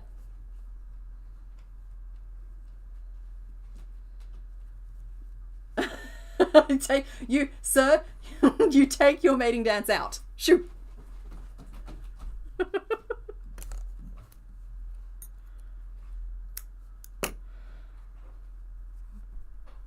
It's lucky. One of these days I'm going to set up the camera to watch that door so you all can get in on the fun a little bit more. But for now, it's just not going to happen. Wait, what's happening? They're mostly greys, but they've been known to hunt smaller appliances. They use the beeping and the scent of popcorn to lure in unsuspecting prey. Smaller prey appliances. Like those like single-serve rice cookers. Oh no, that's where all your spoons go. Yeah. That's why they tell you not to put a spoon in a microwave. Once a microwave has tasted spoon, it's it'll prey on the rest of your cutlery drawer. Bringing us neatly back around to where, Silver?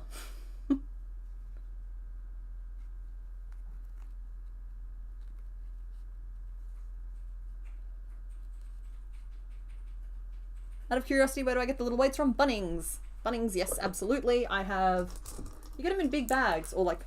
They're like bags like this. I get them from the landscaping section out in the garden area.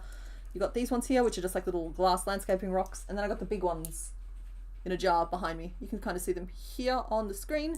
I got to keep them out of sight though, because they look like candy. And as an adult with adult money, I need to do whatever I can to encourage myself to make better choices than that. Because, candy doesn't agree with me. Finish off. Okay, we've done body. We've done head. We need tail. We could do a little stumpy tail. Yeah.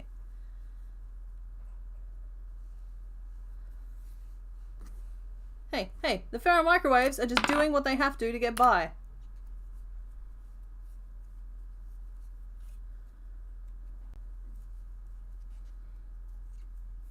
The scissors do currently have eyes. The scissors are a mimic. They're just a very helpful domesticated mimic. Like, befriend your local beasties, I'm telling you.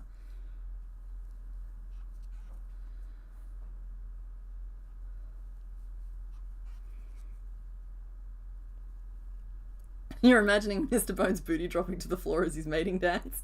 It's a little bit more flamenco-y, but yeah.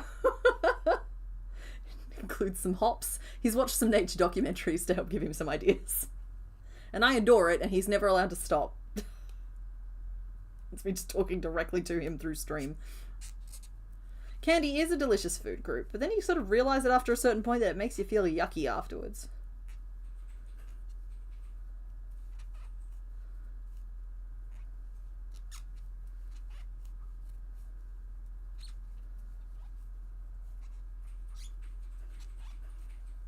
Okay. Tail.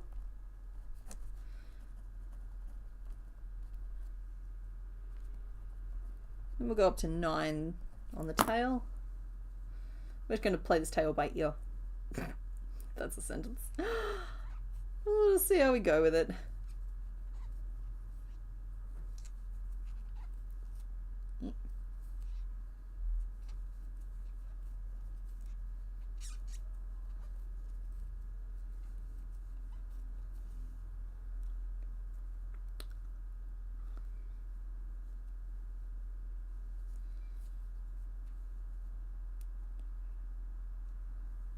Oh, we're not quite done here. Devil in the details, you okay?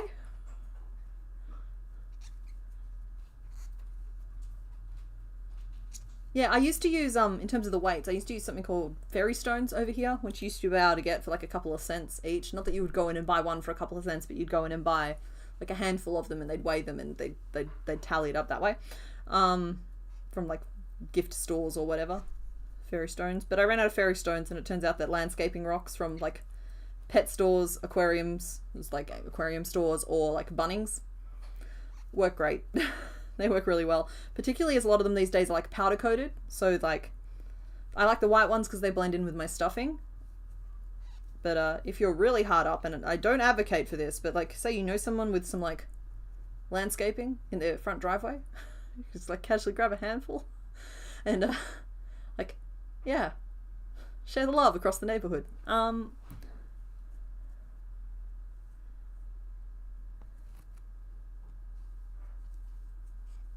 Oh, no, Jinx.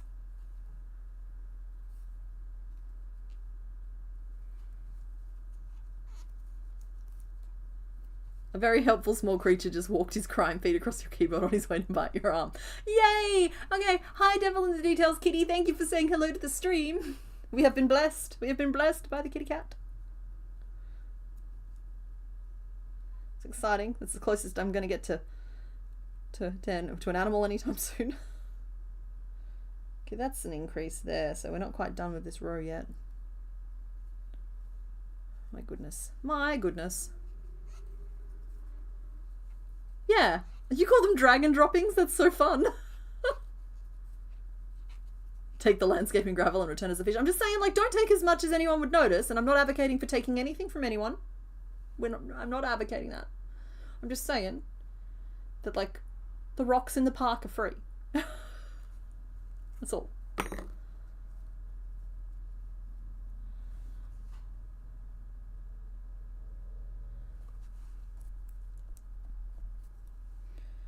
One, 2, 3, 4, 5. 1, 2, 3, 4. Oh no! Okay, where's the end of my row? 1, 2, 3, 4.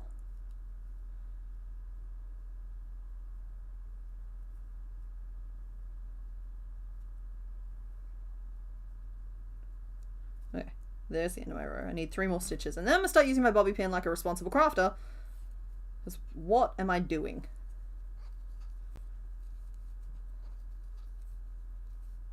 There we go. That should be the top of my row.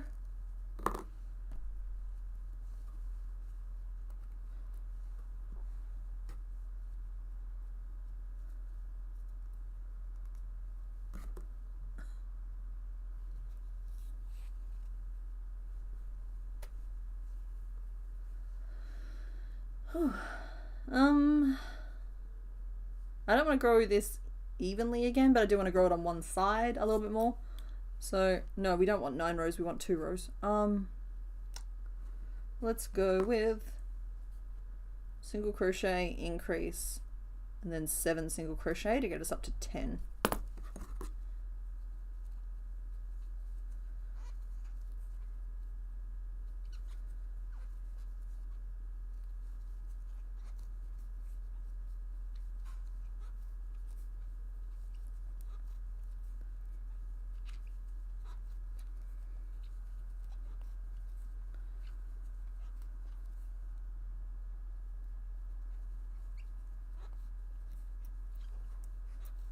There we go, so that's 10, and then we'll go to 11.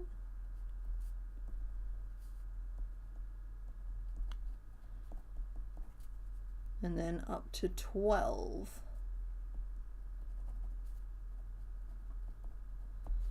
Scribble, scribble, scribble, scribble, scribble. Wait, no, that adds to 15. What am I doing? No, that's 13. Something's gone wrong here. Do, do, do. There we go.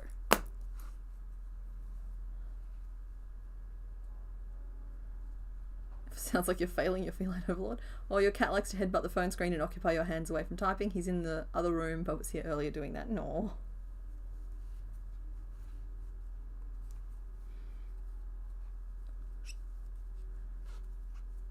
Phrase every crocheter has said more than once. 1, 2, 3, 4. No, no. Yeah. Yeah. But I try not to count too much on stream, because I know it messes some of yous up. And I know that this is Crafternoon, which means I have to share the communal airwaves, and like everybody needs to count. I also try not to spell, because for me, hearing spelling mucks up my counting the same way, which is maybe weird, maybe normal, I don't know. Something I've observed. Maybe it's the frog summoning sound. So it's not necessarily that it's indicating that frogging will soon occur. It's your you're invoking the frog.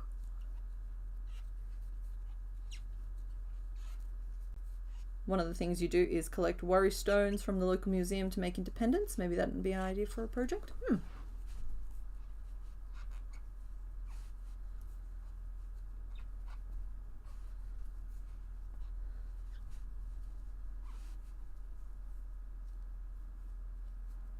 Okay, we got a little bit of tail going.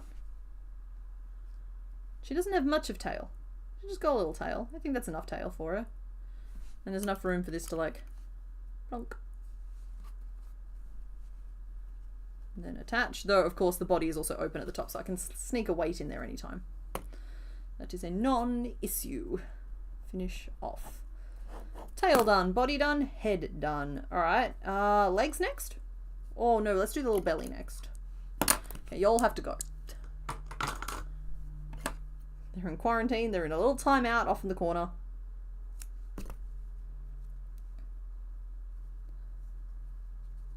Heather is now immune to your disruptive counting. Sorry! Not sorry.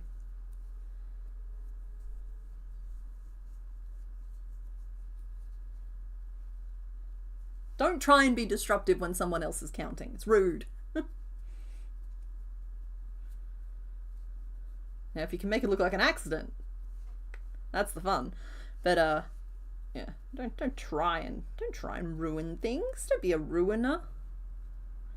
Torty. Torty's a little put out with me because I declared myself the hardest working tortoise this week. I was just very excited at getting through so many of the Pokemon.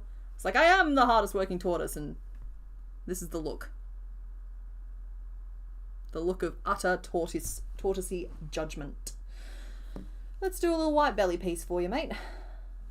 Nice little round circle.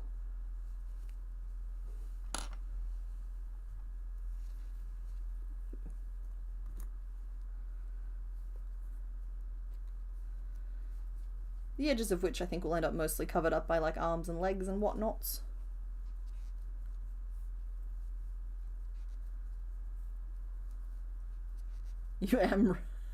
You are rude though. You're embracing your inner child. He's a jerk. Well, give that inner child a hug. Tell them to behave themselves.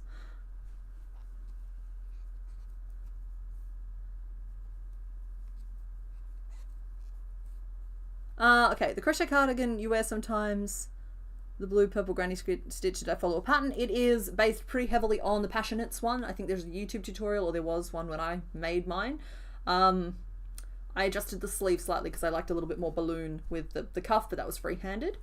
1, 2, 3, 4, 5, 6. Do I wear the hoodie I did for the Will It Crochet series? I absolutely do, though I haven't yet this season. In fact, I should dig that out. It's hanging in the back of the cupboard. It is really good as an overlayer. So like if you're sitting there in a jumper and you're cold, you put it on over the top. It's kind of like a roby type of thing. I still mean to go back and lengthen the body part of it a little bit more. Just to give it a little bit more function. But honestly, it's kind of nice because it keeps like the core of you warm, but there's still like room for a breeze. 4, 5, 6. So yeah, I do like it. It's very much an around the house type of thing for me though, because I'm not super into crop when it comes to styles.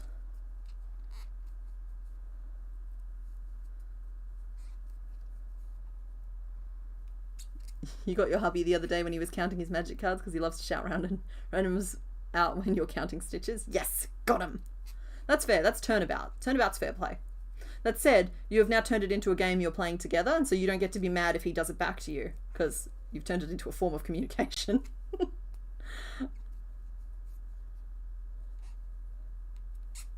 Yeah, Torty. There's a reason we don't give Torty access to the scissors. Torty gets pins and needles only. We are continuing the Soul Silver run this Thursday, all things going to plan. It is the thing I'm actively filming. I'm not planning on anything else. It'll be Soul Silver run or it'll be nothing. But it should be Soul Silver run. I've been trying to be very consistent this year, and I think I've missed one stream, but that was scheduled, and I think I've missed one video, but that was because of mob. 1, 2, 3, 4, 5, 6, 7, 8, 9, 10, 11, 12. Actually, have I missed a stream or did I just do them? I assume I've missed one, but like, yeah. Consistency is the plan.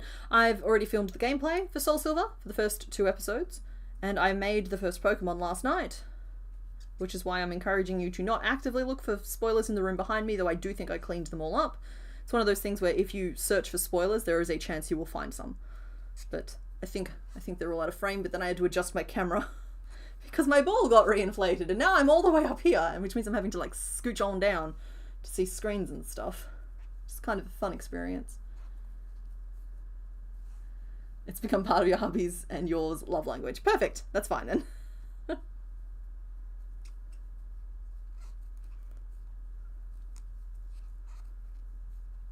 Yeah, well, might have been Easter. Don't know. I feel like I thought I might have missed one, but I don't know if I actually did.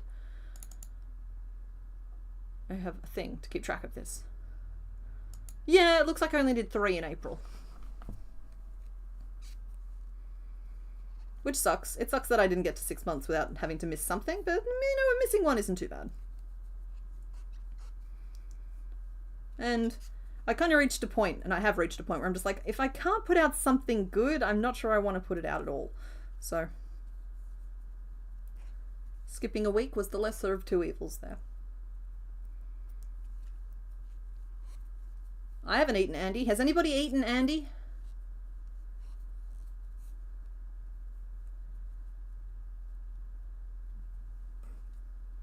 Tommy. A little bit bigger. Not been writing this down. Let's write this down.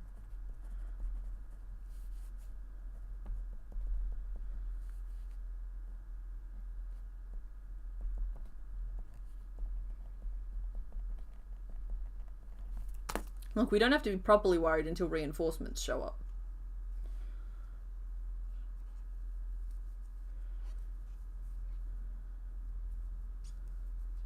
Someone asked what we were working on today. Oh, right. So you're working on your temperature blanket. That's good. It's good weather for a temperature blanket.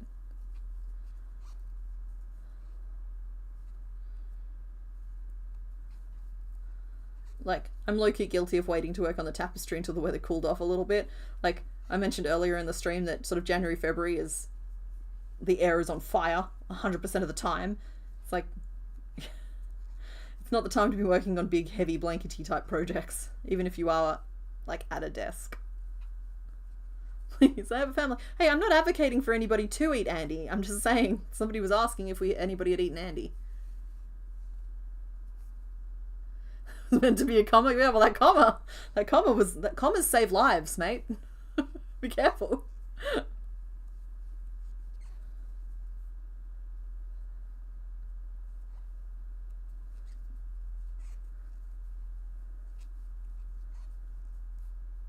Bobby pins retrieved from cat. He likes to hide them in the bathtub. See, I love that. Cats are just these little gremlins that you live with. Hydrate or dihydrate? That's a good idea, Kath.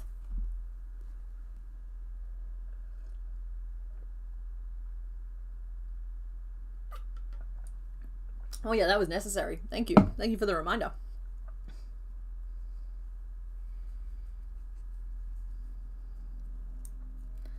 Okay, is that enough tummy? Oh, I think that might be enough tummy. It does curve a little bit more under the legs. Do I go up one more size? One more size, okay. I'm very easy to convince these days. I don't think I want it evenly spaced though. I want to make it long. So instead of, where's my pencil? Instead of evenly spacing my 6, I'm going to cluster them up one end and the other end with like one in between.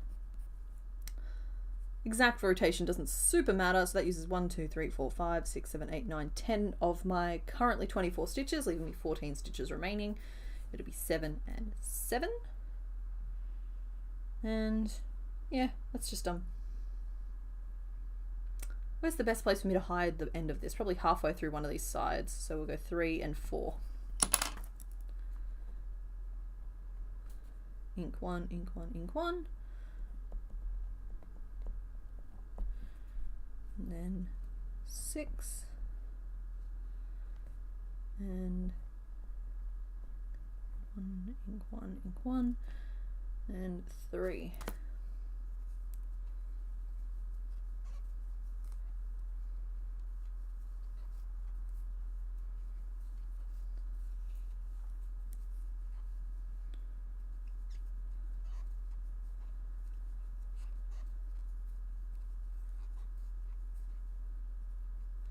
And that should, hypothetically, help me make this tummy longer.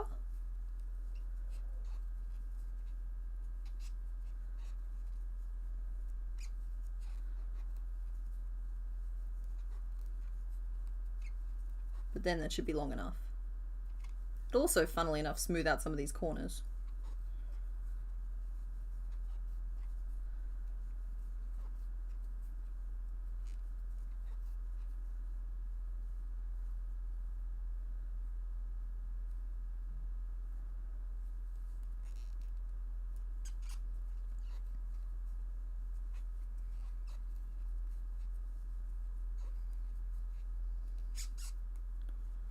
Wait, who's biting who?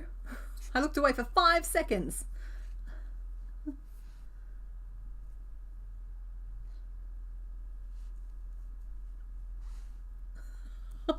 Okay, look, nobody bite Andy, okay? Leave Andy alone.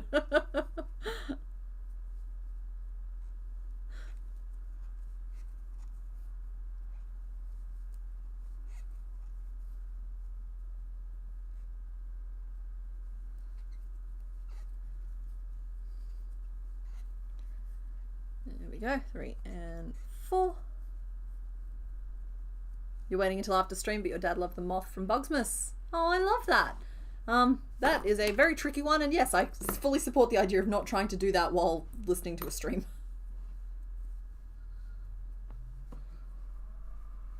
Okay, we've got a little tummy. Thank you, hardest working tortoise, who is irreplaceable, and does a very strong and worthwhile job, and we all love them. I could not do my job without the hardest working tortoise, and I do not think I am the hardest working tortoise.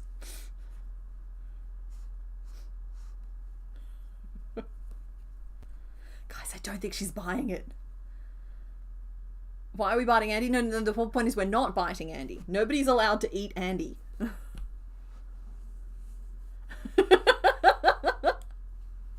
No, everybody leave Andy alone. Andy, are you okay?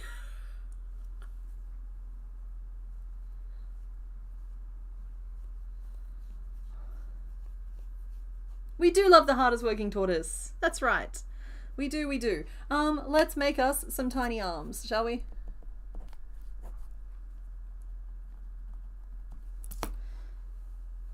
Still in our blue. We're gonna make us a tube. It's gonna be a tube that's 9 stitches around, and I think she's big enough that we can do the little cuff thing at the top. That she has this thing here. Like a little sleeves rolled up. Andy's not tasty. Andy is friend, not food. That's right. I actually think we've scared Andy away completely. I'm not sure Andy's still here.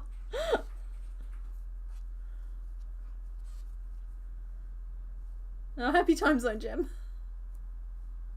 Yeah, he got all of his pins back from all of the Pokemon projects, which is funny because the hardly working tortoise has 3.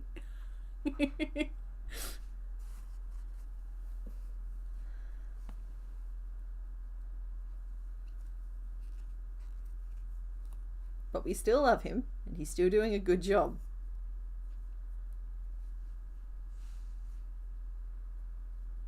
There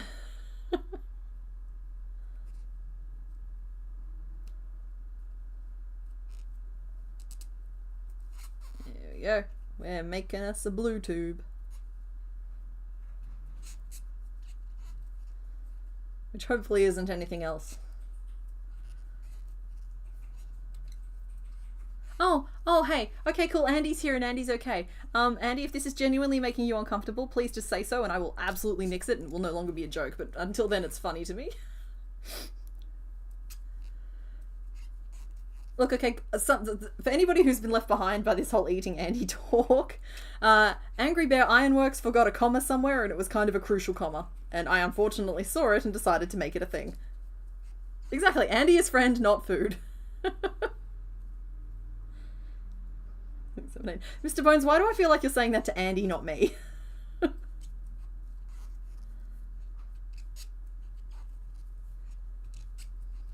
If Andy's not food, why rhyme with candy?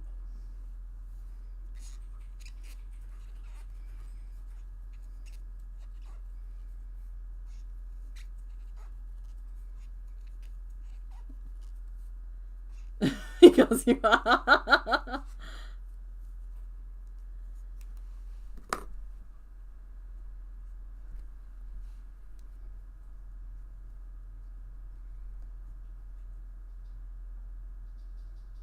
Okay, they're chubby little arms, but I think they're cute. I think they'll do just nicely.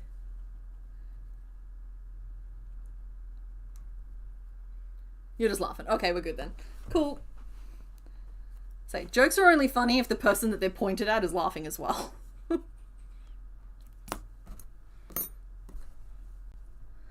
actually why I have a very low tolerance for a lot of the prank content in general. I'm just like, not for me. It's probably for someone though.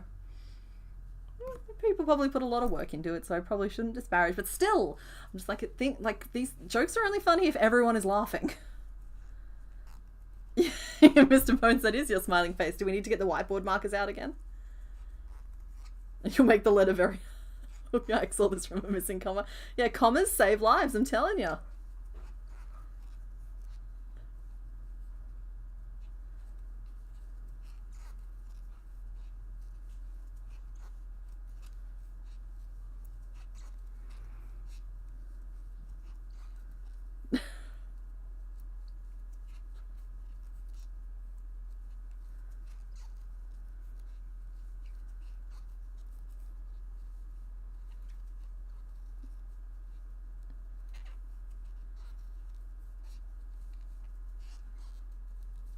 But yeah, Andy, I hope you found something to eat and that your cat let you. I think that you were one of the people being plagued by cats.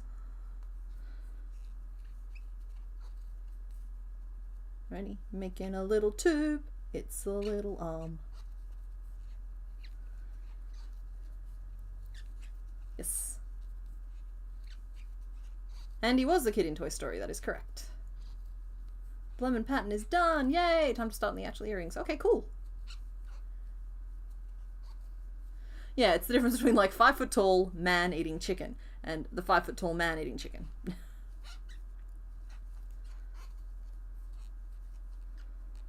There are some others, but they're a little less family friendly, so I won't share. But yeah, there are some other ones, like just grammar saves lives. Okay, tiny little tube of a little angry arm. We're gonna try and tilt you forward, friend, so that you look possibly like, rah. You're going to get them. I think one more row of 9 and then we'll work on the cuff thingy. So that is currently 3 rows of 9. This will be our 4th.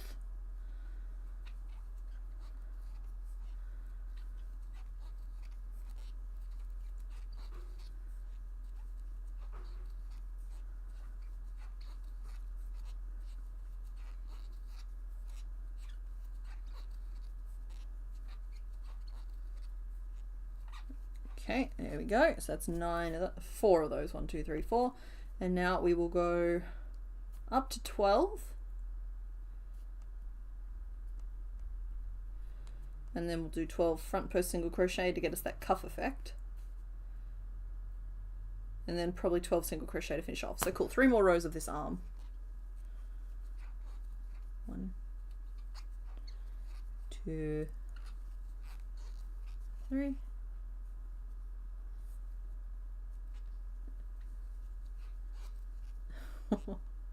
Thank you for keeping it PG. Now that one was definitely aimed at me.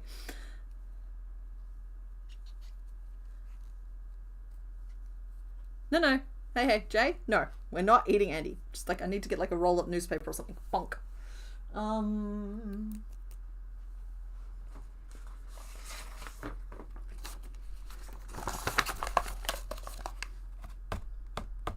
Stop it.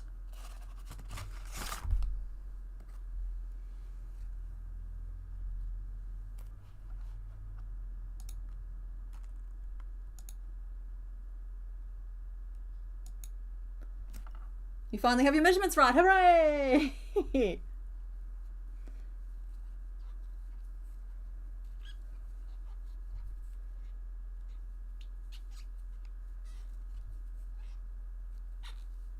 Good. No, stop. Alrighty, that's the top of the arm, and now we cuff.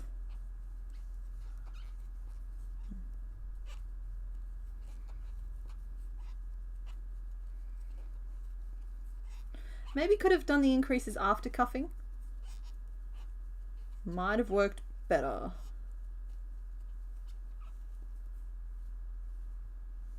Yeah, you know what? I think it will.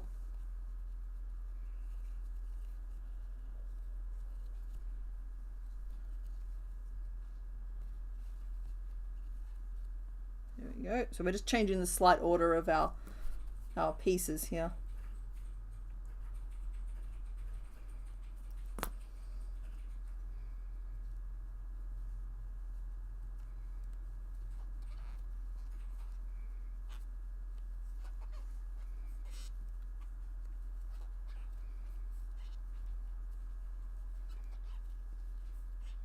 How long do I plan to be live for? Yeah. Mr. Bones has answered there. A few more hours.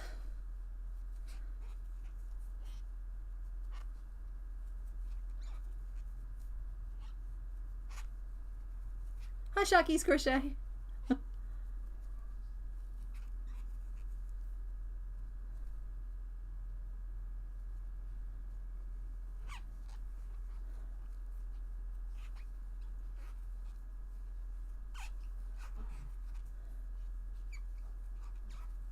Okay, and now we do our increases afterwards. Should give us a slightly better cuff.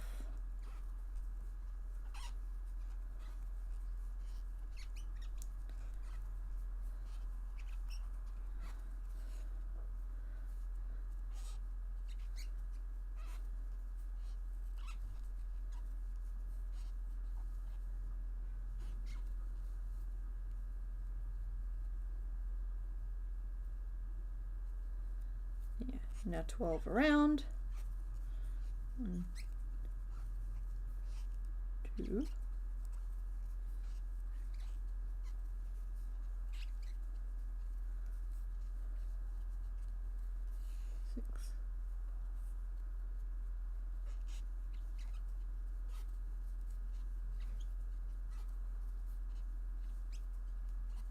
Bye, Gem Jewel. See you later.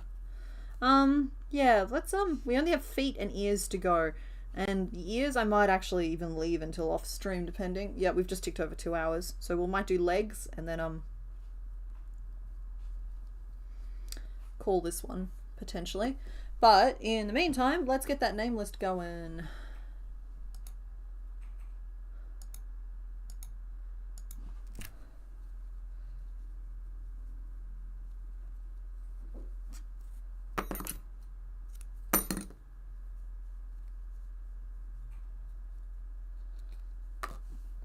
Excuse me.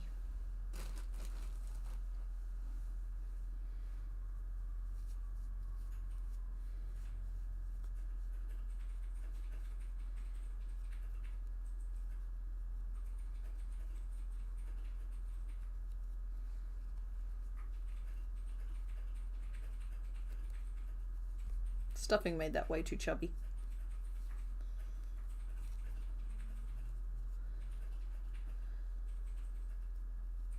Okay, cool. So you guys negotiate that name list down while I work on pinning this arm in place.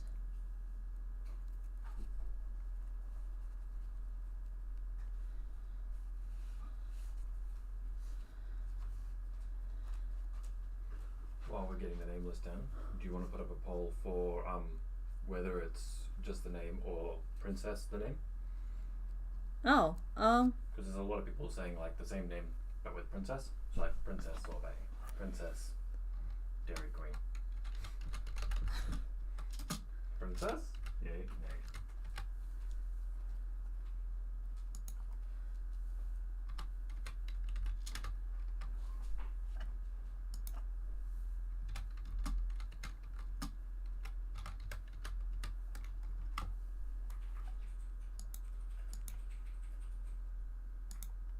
There we go. So this is the conclusive answer that I'm asking for here about whether or not she is Princess.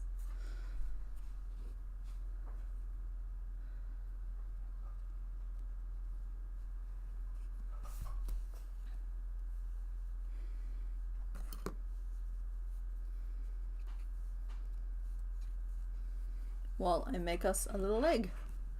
Sorry, I think the camera's tilted slightly. It's weird.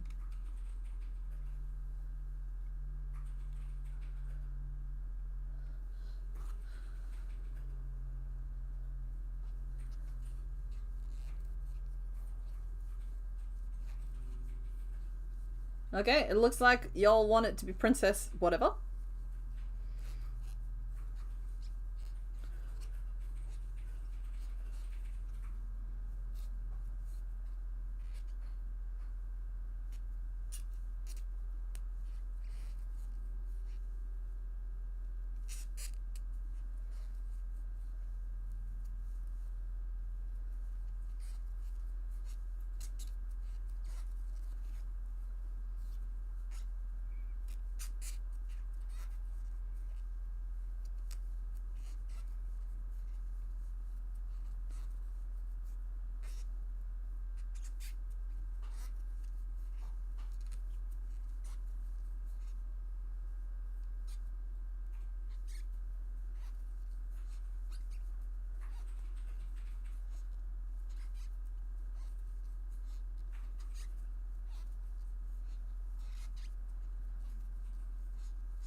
She's definitely, if she wasn't a princess, then she wouldn't be queen with Nidoking. She'd be a queen consort.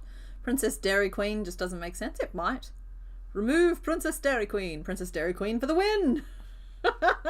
This is Nidorina.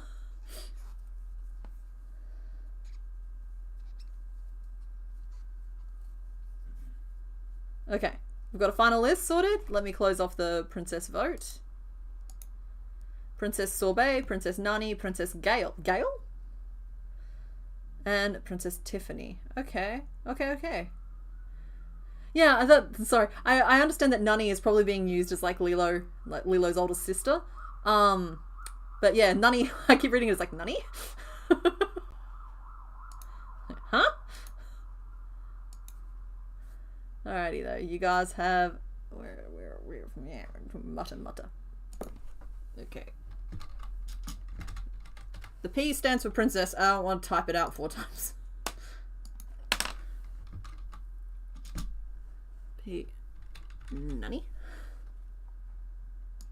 I sent them to you on Discord if you want to copy and paste. Honestly, copying and pasting takes longer. P. Gale and Tiffany. Alright, there we go. So the P stands for princess.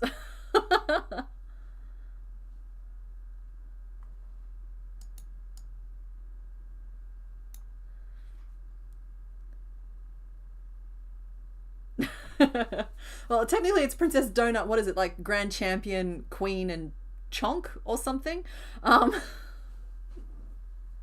Yes! All the Dungeon Crawler Carls in the chat now.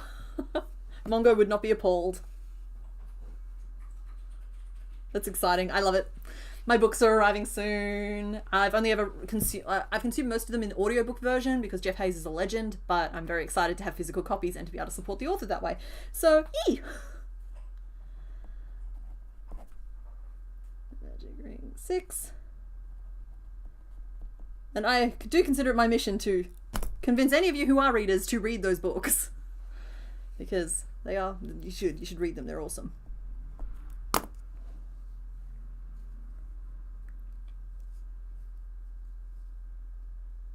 Yeah, Nani is referring to, sorry, I think I say them the same, but Lilo is Nidoran, the little girl Nidoran we named her Lilo because the pink one was stitched, and so Nani is like the older sister. Yeah, Dungeon Crawler Carl, if you're a reader, you should read them, and if you're not, you should read them. That's my final say on the matter.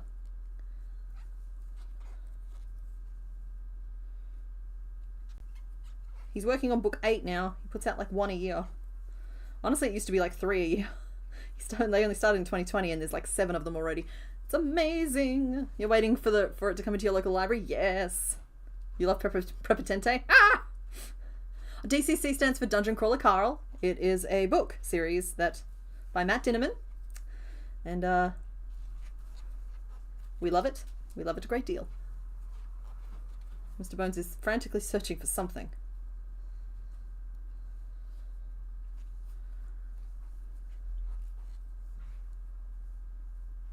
Yes, I like I like it. I'm slowly like infecting the fan base with it. You think Princess Watt is related to Doctor Who? That's funny. That's very funny.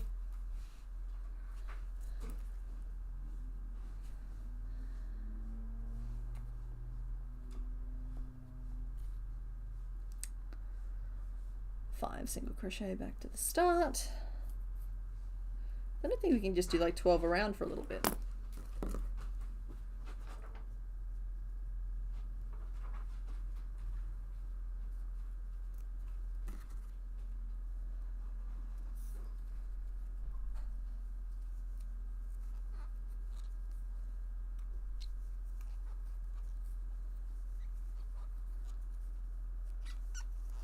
The DCC audiobook voice sounds like Kronk from Emperor's New Groove in the best way possible. Emily, that's actually intentional. So Jeff Hayes based the voice he did off Patrick Warburton, who is the voice of Kronk in Emperor's New Groove. So that was intentional, and then they actually managed to get Patrick Warburton to do a guest voice role in the audiobook for one of the later audiobooks. And I'm keeping that vague so as to not be any kind of spoiler or anything, but just know that the voice does pop up at some point. It's announced very early, like it's announced in the prologue of said book. What kind of books? Technically, they count as lit RPG. However, I do think that it transcends the genre if you do have a hang-up about it. The library ran out of copies of the audiobook because it was so popular. Yes.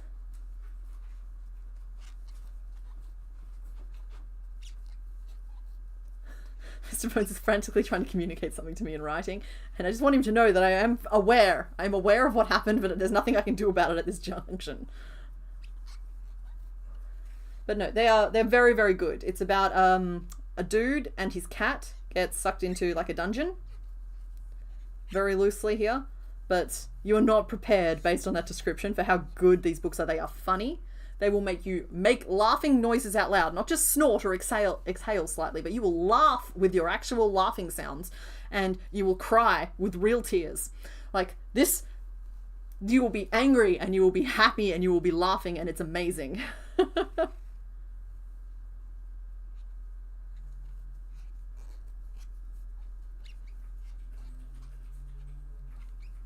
The DCC nugget?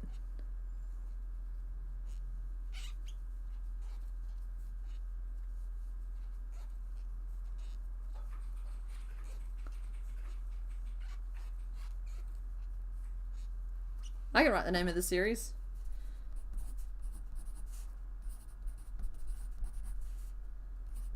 Dungeon. Crawler. Carl. It's also the name of the first book. It is by Matt Dinnerman.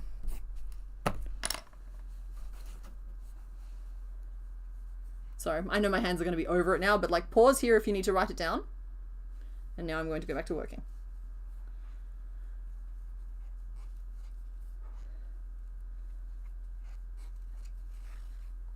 Yeah, Mr. Bones actually got me into him, though I think I don't think it'd be unfair for me to say that I'm way more into them now. But yeah, we used to like set up the audiobook and just like we have a puzzle game on my phone and we would like be solving little puzzles together while we listened to the audiobook or doing like an actual jigsaw puzzle while listening to it. And then yeah, now I've listened to them like 5 or 6 times. I've read them like with my actual eyeballs a couple of times. Well, I've read the last 2 a couple of times with my actual eyeballs. I'm waiting for my hardcover versions to arrive to read them again. So I really like them. I really like them, and it's a legitimate thing now. Because like when I started, it was on Royal Road, which like is an excellent place to find new authors, by the way. But now he's got like a publishing deal, and they're turning it into a web comic, and they're turning it into a TV show, and it's just a whole thing. It's just really cool to see someone like succeed this well. And he's very prolific. He puts out new chapters all the time on his Patreon. Oh, the DCC Laura and Kronk voice. Yeah. Like that was intentional. It's also really funny to watch Jeff Hayes, the guy who he narrates the audiobooks. And oh dang it, I took the pin out before I counted. I'm in danger. Hold on 1 second while I just try and fix what I'm doing. Whoops. 3, 4. I think it's 4. It's probably 3. It's 3.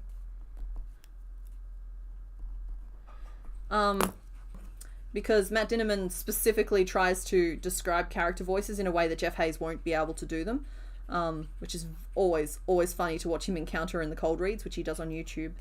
Speaking of which, if you go to Sound Booth Theatre on YouTube, you might actually be able to find his cold reads to give some of these books a go. It's great fun watching him do it because he does all of the voices just like off the cuff.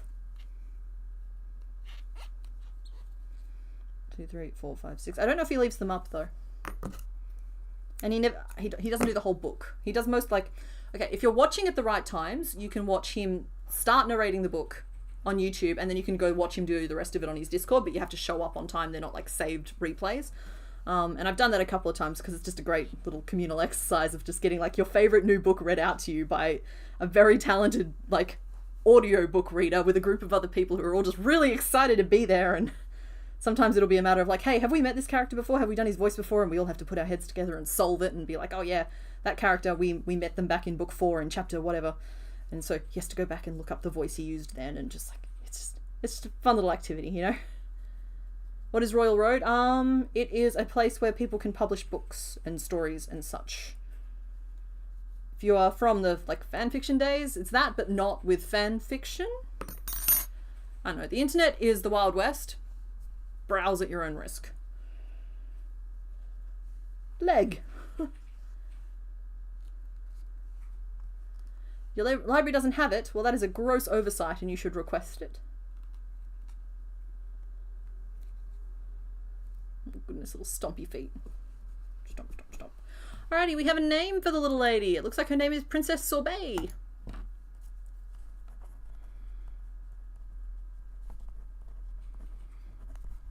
First of her name. And that name won with 54% of the vote. Nunny won with 24% of the vote. Oh, sorry, came second at 24% of the vote. Tiffany at 15% and Gail at just 5%. Thank you to everybody who voted. So, first book is on Kindle Unlimited and audio in your country, but only in English. No translations. It doesn't have very unusual. If it doesn't have very unusual vocabulary, you can read it. Don't get me wrong. There'll be an occasional word because he dips into like cultural things from other countries for some of the stories, but like the first one at least will be pretty basic. It's just like one word of note is the word scuttlifily, which had me stumped for a while.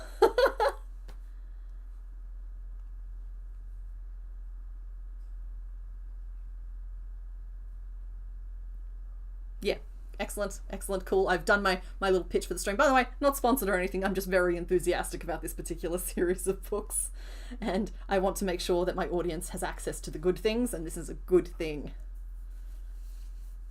Wattpad-ish, I don't want to pass judgment on Wattpad. Look, I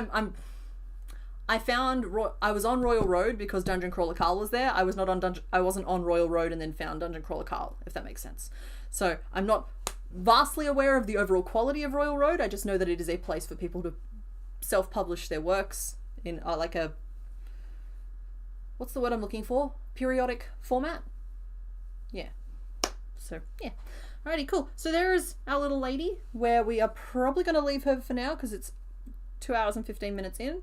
She is of size. I think that's reasonable. She's missing her ears and her beak. She's missing a few key pieces. Just seeing if I can spot baby Nido. I can! Hello! Look who I found. Look who joined the party. Perfect. Excellent. I've actually sized her up really, really nicely. It's like, that's the graphic right there, isn't it? Perfect. There is Princess Sorbet. Moving her off to one side. Let us open up the voting screen. There we go. Today's theme is Pokemon who have not been offered on stream before. Excuse me, ma'am. Get out of there. So our choices are at 1, 2, 3, and 4. The colours of the door are the main colour of the Pokemon behind them. Depending on who you pick, will dictate how many we get through today. We only have 18 to go. So yeah, let's start that poll, and then I'm going to go on break. It's going to be a longish break, so like at least 10 minutes. And when we come back, we will make whoever you pick. So pick wisely. Okay. 3 and 5. Everybody ready? There we go. That poll should have started, and I'm going to flick over to the break screen now. So I will see you all soon. not that one. That is the wrong screen.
Hello, I'm back. It's great fun. I've just been sitting here perusing your comments to see. I get a real kick out of watching you guys try and work out who's coming up, who's next, who's the choices. Yeah. So I've seen some theories, and if you like, I'll sprinkle some corrections through. So Grimer has been offered before. Kabuto has been made. In fact, I'm gonna reach over here and grab him. His name is Strudelbun. So those are just two of the ones that I saw off the top of my head. LeChunk, our boy. Yeah, and hopefully you liked the new break video. I adjusted the timing of it so that the first gen stays on screen for the whole first song, and then like LeChunk gets to make it the whole way up the screen as well, because I didn't like it the fact that he only would like come up like 2 or 3 rows before. Now he gets to make the full journey. So yeah. Hi back, we're here. Oh, dad jokes are the peak of humour. It started storming outside. Oh, actually, has anybody heard from Tornado Kate in a few weeks? I kept causing tornadoes and now she's not been here. Has the counter been updated? Yes, it's currently up to date. Once we pick this next Pokemon, we'll be ticking one off. There is a little bit of vagary in there at the moment because the Soul Silver run has been filmed, and so technically the counts are all a little out of whack, so if anything doesn't line up, just take it on faith that it's because of spoilers. Yeah, so we'll let us close this poll off. It looks like you guys have made your choice. End poll. There we go. So you guys have decisively picked number 5 with 63% of the vote, and then was number 3 at 15%, and there is a tie between number 1 and 2 at 10% each. So thank you to everybody who voted. That's very funny. That, I swear, I should have written down my predictions at the start of this, because like you guys are nailing this. Yeah, so let us let us erase door number 5 and see who we're making next. First appearance on stream for Monsieur Gastly. Haha. Hopefully you're all relatively excited to see him, because there he is, whether you were excited to see him or not. So let's update this Poke count. 134 out of 151. No toe beans. Thank you, Mr. Bones. That's very helpful. Yeah. Alrighty. Let us draw our little ghost ball. For he is all ball. And Haunter's not very big, so we can get away with making Gastly teeny tiny if we want to. Honestly, I don't want to go as small as I would have to make it smaller than Haunter, because Haunter is like, nyeh. But, oh, I don't have a sprite on the screen. I should do that still. One moment. He's just a ball, but he's a ball that we have to make still. Like, he's a ball, he's got some eyes. So, we'll crochet the eyes. With some safety eyes in the mix.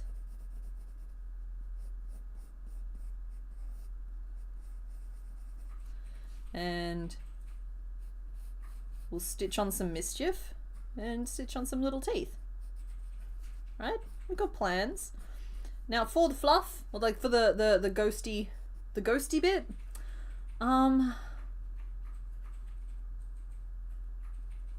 Yara mateys, prepare yourselves, we salvage in a black barrel.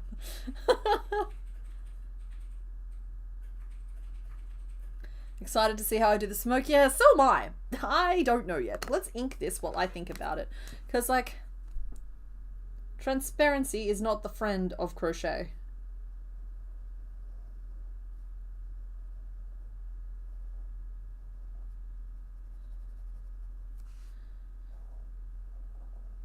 The eyes are easy enough. Those are just big white semicircles.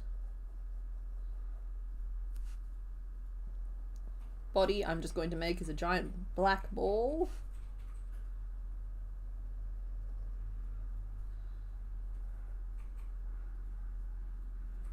Closed mouth for convenience. But yeah, then the purple, if I'm drawing it, is like a miasma, so it's like it's the whole way around. But like to stitch that on in some way, I think we're gonna have to do it like attached behind and just do it a little bit more like,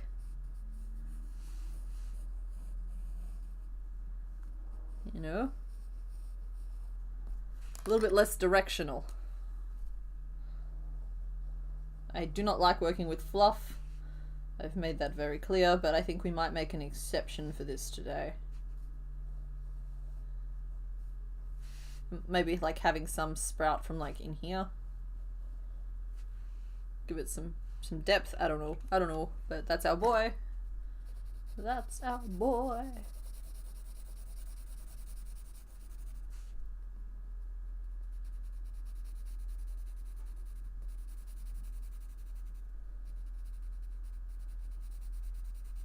Okay, so Gengar was named Doppelganger. I don't remember what we called Haunter. I'll look that up for you guys in a second. Here we go. Let's have a little look-see.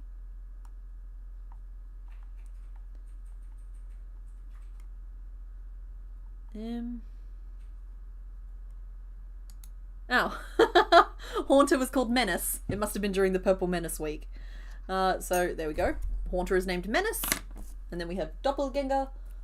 And now we have little Gastly. Tiny gasp. Oh, Rick Gastly. Yes, we promised somebody that would be one of the options. Don't the eyes stick off the ball and you can see them from the back of him? Yes. Yes, they do, which is why they will be a separate piece. I believe there is going to be some reference images for me in the... Yep, that's... Mr. Bones, that's adorable. That little one with him on the swing.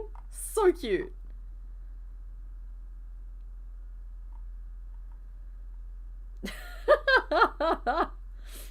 Oh, yep. So the eyes do stick off at the back. So, like, this is behind. You can see, like, the eyes winging it. So, okay. So what we need is a ball. And we need these eyepieces. And they are white at the front and black at the back. That said, they are still half circles, which does make this pretty easy to do. Yeah, and then the safety eye. We can stitch on a pupil or we can insert a safety eye. And we'll probably insert a safety eye, because that's what we've done for all the others. Yeah, so we need black. We need a gassy colour. Hold on. Rummage, rummage.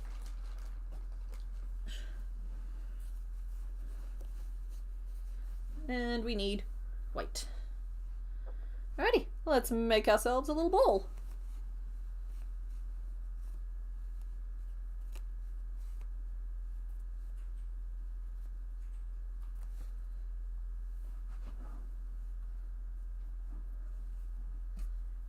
Mischief's a cute name. I'm going to just write this out. It's just a ball. How big do we think it should be? Maybe 18 around, I think is a good size.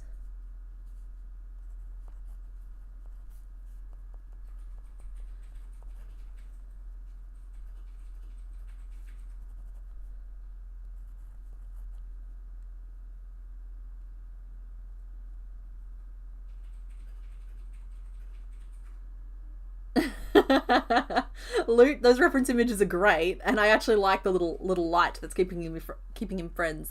That's the ghost of his former trainer. They are buddies. Or it's his intern.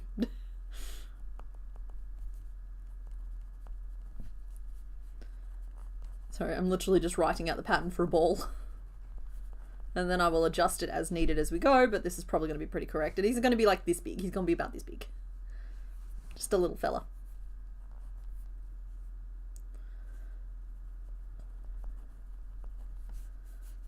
And 6 decreases. Cool.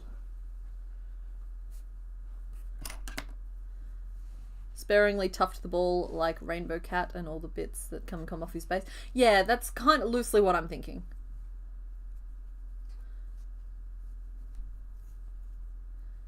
He's an angry licorice jawbreaker. Yeah. Or he's pleasant. He's got a very pleasant expression on his face.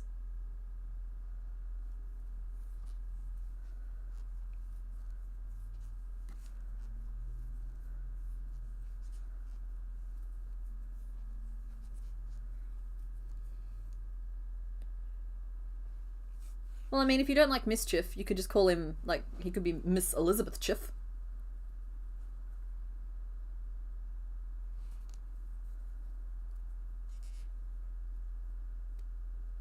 Do I think the baseball is edible? Is Gastly chompable? Or am I consuming flavoured air?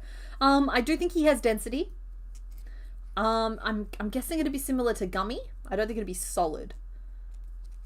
Like, if you've ever had like a really fresh gummy candy, the ones that are still really like soft, that seems like it'd be the right texture. I'm not saying he's gummy flavoured. Licorice flavoured seems about right, but honestly I think he's got like a way bitterer aftertaste. I don't think he's really snack.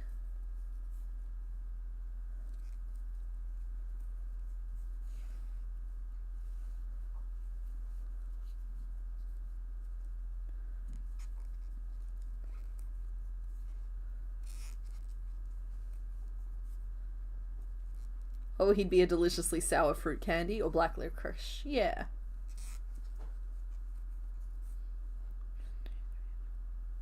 Seven, 8, 9, 10, 11, 12. Cool.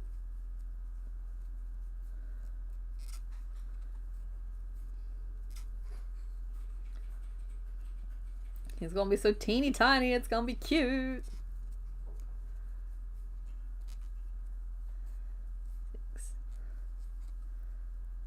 7, 8.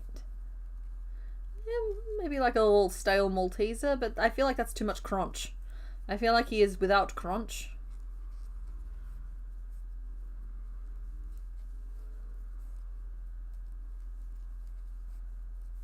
It could be black cherry. I'd allow it. Eating Gastly would be like eating a meringue texture. Okay, yeah, you know what? I take it back. He could be like a sponge sugar type of thing.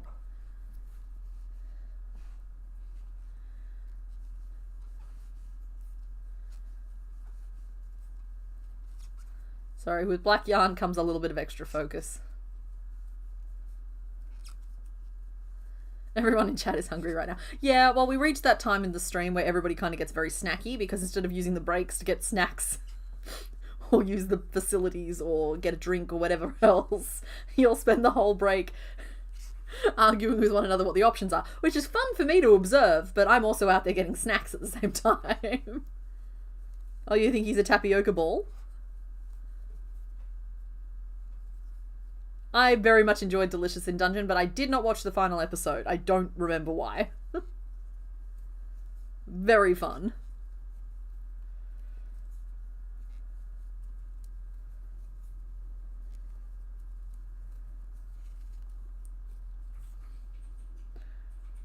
Three, 4, 5, 6, 7, 8, 9, 10, 11, 12, 13, 14, 15, 16, 17, 18.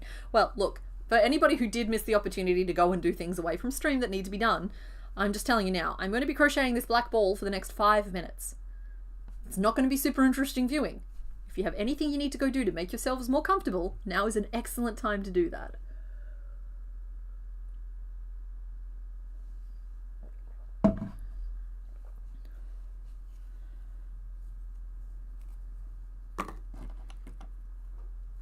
Hi, Daiquiri.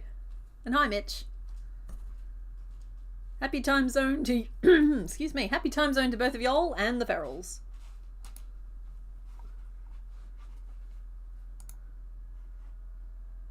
No, you can't lick the stream, Kath. I mean, they can try. You can certainly try. No, she was biting the stream earlier. It hurt. Roll for it, see what happens. I was thinking while everyone's away, yes, we could discuss all the upcoming events on the Complicated Knots channel. Oh yeah, we should just drop all of the exciting news right now. 100%. Now that I've convinced everybody to leave. All those amazing things, yes. All those amazing things like the weekly grind. Like you. Did you have any ideas? Like me? Hmm. Aw, you're being cute. Well, we've got the Soul Silver run happening. We shouldn't actually do this though, otherwise they'll get mad. That's true. Yeah. Did you engage me in conversation? I would rise into the occasion. You boogieing? I'm doing the Rick Gastly dance. Oh, is that what that is? Because I can't sing it. Cause you won't No, no singing it. You can sing it later. I'll sing it later. When you least suspect.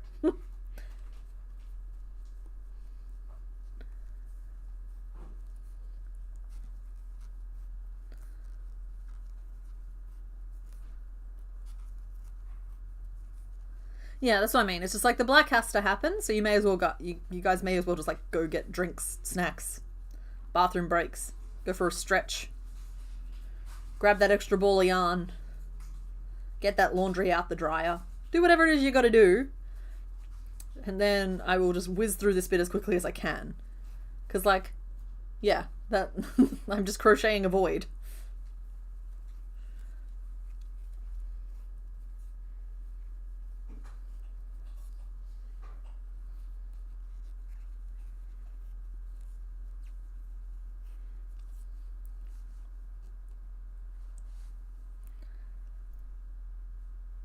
Completed Nuts in my fun. They're going to reveal the Wormio and Juliet drop. Nope.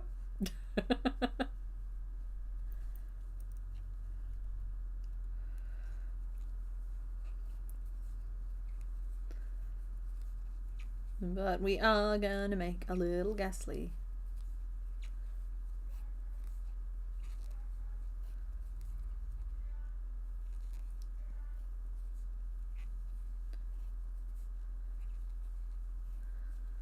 You're not allowed to get yourself a non-water drink until I at least finish the first lemon earring. That's fair. That is a fair restriction to put on yourself. However, it's like, we all know seasonal crunch time. Like, for many of us, it's Christmas, where we've left our gift making. I'm sorry, my voice is going.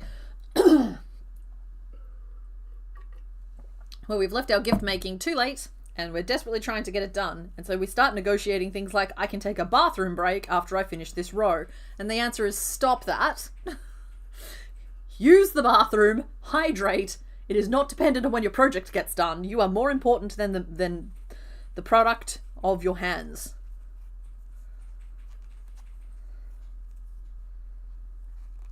I think Void Weaver is taking it slightly too far. I think he is just Bol.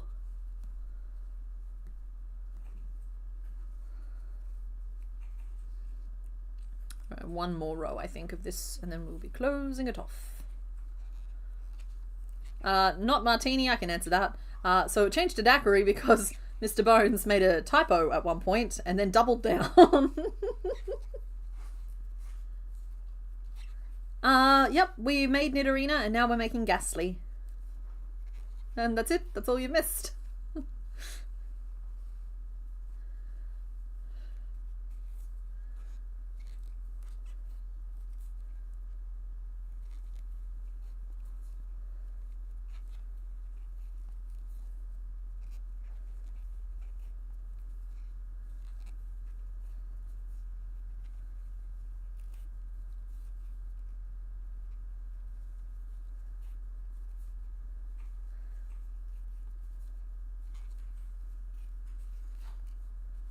Yeah, you're more productive if you're not stressed. If you're not stressed, your body functions. The broad thrust of that sentence, though, I'm not sure I'm reading it correctly.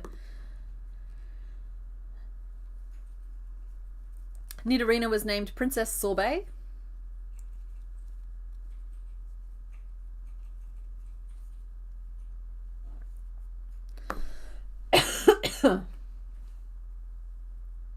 Okay, I think that's enough rows of that. So that is 1, 2, 3, 4. And now we finish. We close this off.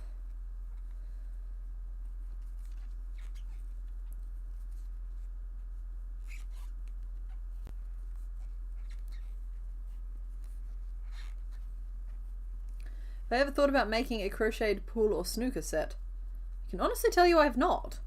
Have played a bit of pool / snooker at a pool table at my folks' house. But then I'm very creaturey. Like, it's quite a specific, like the things I feel the urge to make are 100% of the time creatures. I don't feel the urge to make, like I get that there's a big market for like crocheted food items, crocheted household things. Whereas like, initially I thought, oh, I'll get to them when I get to them. But no, the longer I do it, the more I realize like, no, I'm just really creaturey. Like that is what gives me joy to make. So the chances of me doing props are probably not super high, at least at this point.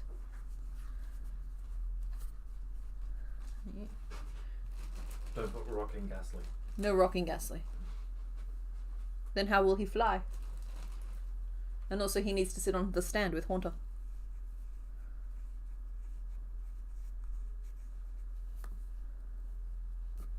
Oh, I can be a little planty. But even then, I like the creaturey aspects of plants. The creaturey things that I project onto plants. What's up, honey?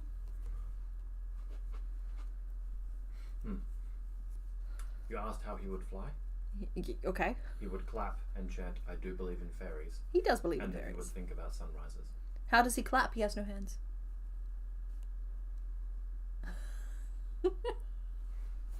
I don't know then. He claps them cheeks! I was having a moment there. I was having a moment. And I was not having any of it. Nigel trades. I'm glad you escaped uneaten. 7, 8,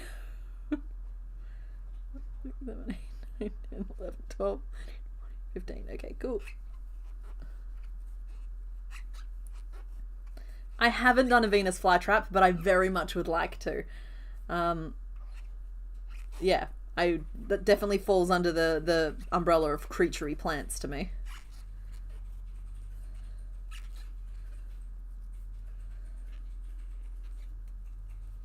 Sorry, I think I'm slowly sneaking off the screen here.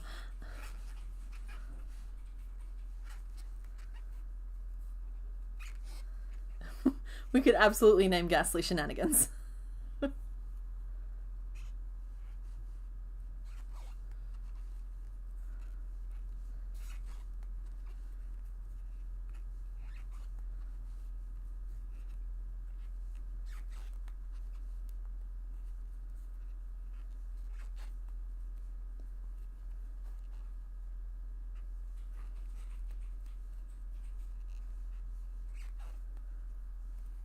Carnivine? That's true. I have done Carnivine. And Carnivine is very Venus flytrappy. I love that little doofus. Okay, the black bowl is done, so anyone who has walked away from stream but still has headphones or speakers or whatever and can still hear me, the black ball is done. I don't think we'll be calling him Farty McFly, but thank you for the suggestion. Oh. Wait, isn't Seymour... Yeah, I was gonna say, isn't Seymour the dude? I thought the puppet was Audrey. Or Audrey 2.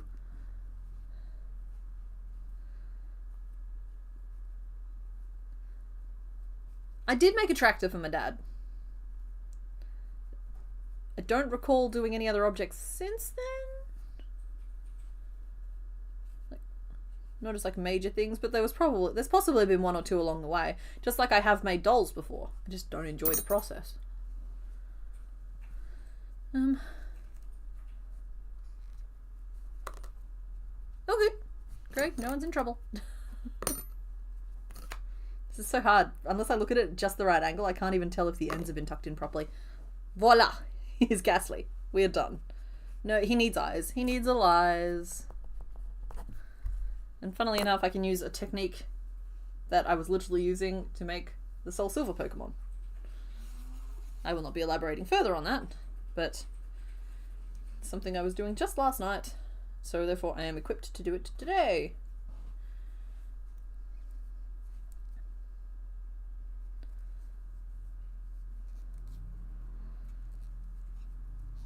Here we go. 1, 2, 3, 4, 5, 6.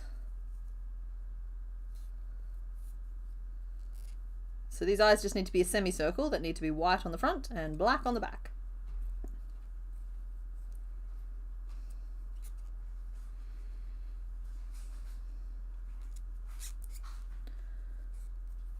I've made Santa's sleigh, that's true. Mimic. Mimic counts as a creature.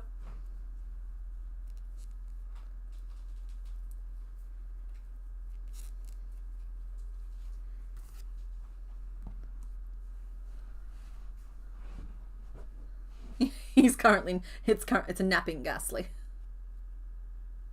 The tractor is not on YouTube as a pattern. No, and it never will be. I never wrote it down enough. And also it's a sad floppy thing. And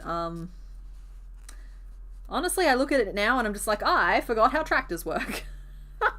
But it's close enough. No, that was because when I first conceived this channel, I thought it would be more well, not this channel, this is Complicated Streams, but Complicated Knots as a channel.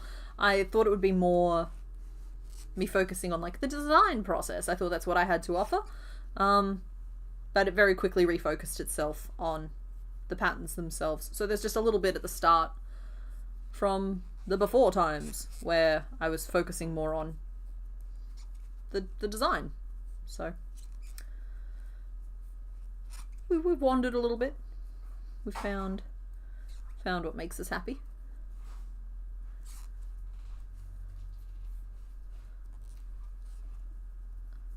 Oh, I think we might have reached the limit of how big these eyes need to be.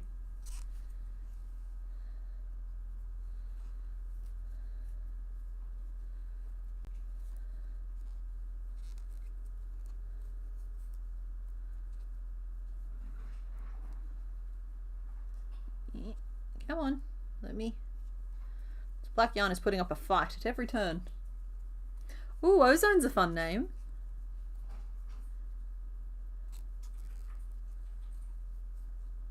Ozone is his hero name when he's doing vigilantism at night. Oh, I see. As opposed to during the day when he's just a mild-mannered poltergeist. Just a geist who really likes to polter.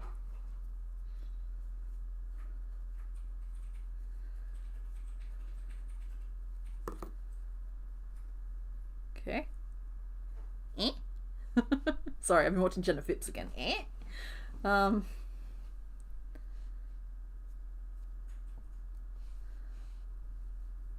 think that's about the right size. And it'll stick out the back the way it's supposed to. I didn't write any of that down though. Hold on.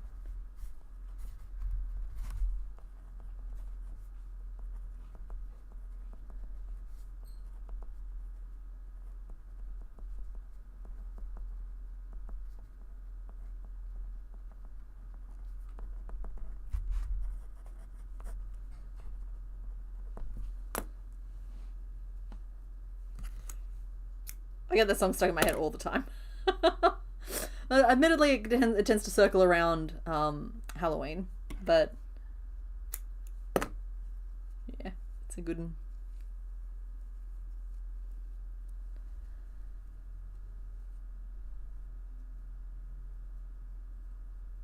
I do designy things, that's right, but I've just incorporated them into more project-y type videos. It's less about me showing off in post.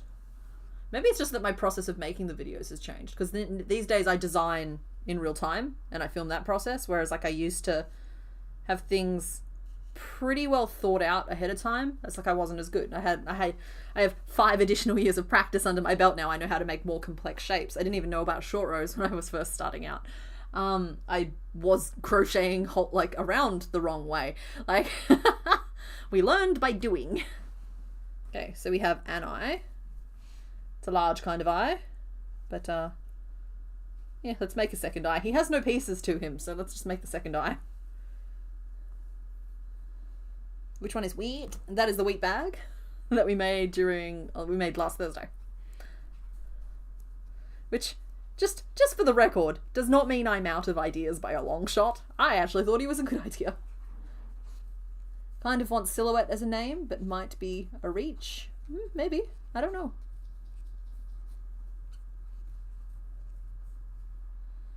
Three, 4, 5. If we didn't already have, what is it, Thalulu and Delulu, I would be pitching that we name him like Lulu, as in like silhouette. But yeah, yeah, the heat pack cover I made, we've named him Wheat because he's a wheat bag, and that's the sound I make them all make all the time.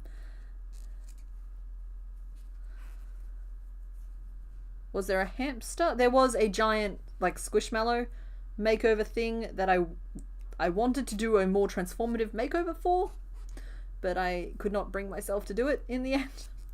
So yeah, that hamster is actually in a very specific pile of stuff, along with a couple of my spare raccoons and ferrets and whatnot, to be rehomed with one of my nibblings, who I think will enjoy him. So I keep a pile of stuff for when I visit the fam bam, so I can take home the fluffies that I do not need. And like, Everett is nice, we love Everett, but I think he will have infinitely more fun with kids than he will just sort of in the corner of my shelf as like a forgotten half-baked project.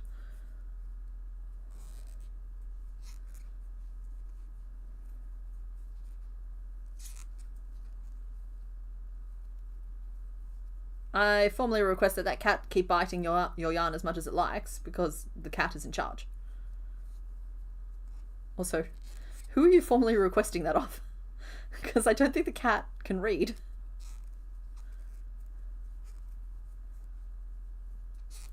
Wheat is very sweet. I agree. That's why I can't bring myself to put him in the microwave, just in case. Yeah, Squishmallows. Kids love them. The littler the kids, the more they love Squishmallows. It just seems to be like a very direct relationship.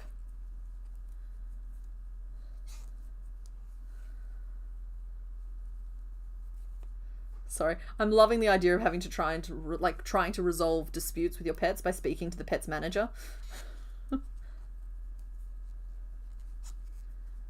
You're formally requesting it of the universe. You know what? That's fair. That's fair, and I'm sorry for making fun.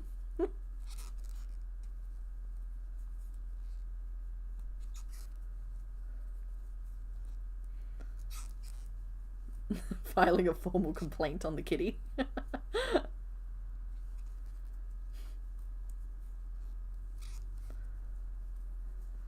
Okay, and there is Eyeball Le Second.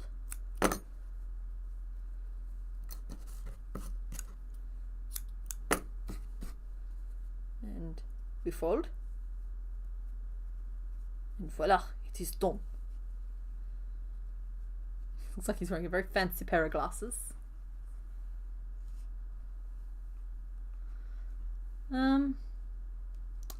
Safety eyes, safety eyes.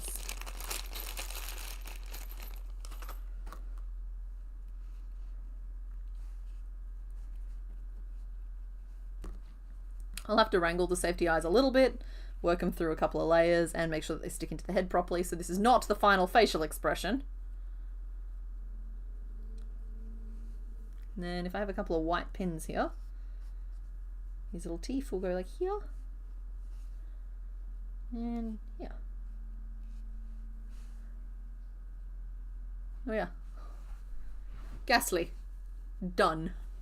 Oh, we need to name him. What are we naming Gastly? I'm not doing brushing on camera. I'm so sorry. We're going to brush out some purple yarn and attach it into like a miasma at the back. I'll do it on camera. There we go. Like, but I'm not doing that on camera. I hate it. It's a miserable process and I refuse to do that to myself right now. What are the names? Let's see. There was Rick Gastly. Very funny. He's never gonna give you up. And there was Mischief. He is a perfect ball. Were there any other names, honey? Or was it just Rick Gastly and Mischief? Oh, yep, there they are. Mischief, Shenanigans, and Ozone. Okay. And she... Is there a reason we're spelling Shenanigans with an I, or is it just an accident? That's how it was spelled when I saw it? No, that's right. I'm not, my love, I'm not correcting your spelling. I'm just checking there wasn't a pun I'd missed. Oh yeah, I don't know of any puns. I was just looking for a pair of glasses. Oh, Because the idea is, you've got Rick Gastly, but when you take the glasses off, that's Ozone. The only pair of glasses I know of are on the fuzzy dog up there, and they'd be too big for him. Tangela has a pair. I have no idea where he is. He is somewhere in this bag. Oh no, it is fine. Let me post this poll. I might make him a pair while before next stream. Yeah.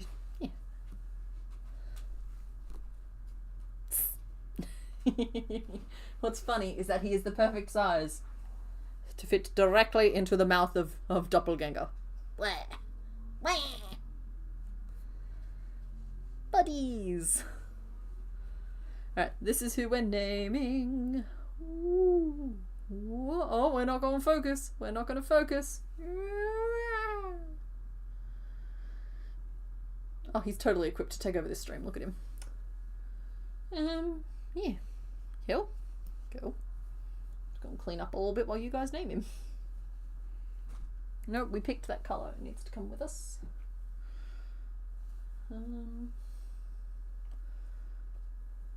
Trying to think. I mean, I have some idea. Anyway. You did make it for a vote, Tamra. Welcome! Rick is such a mundane person. Yeah, it's like Keith.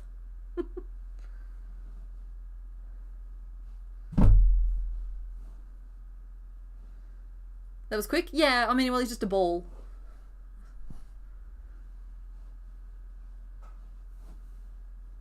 Yeah, okay. It looks like Rick Gastly's probably gonna win.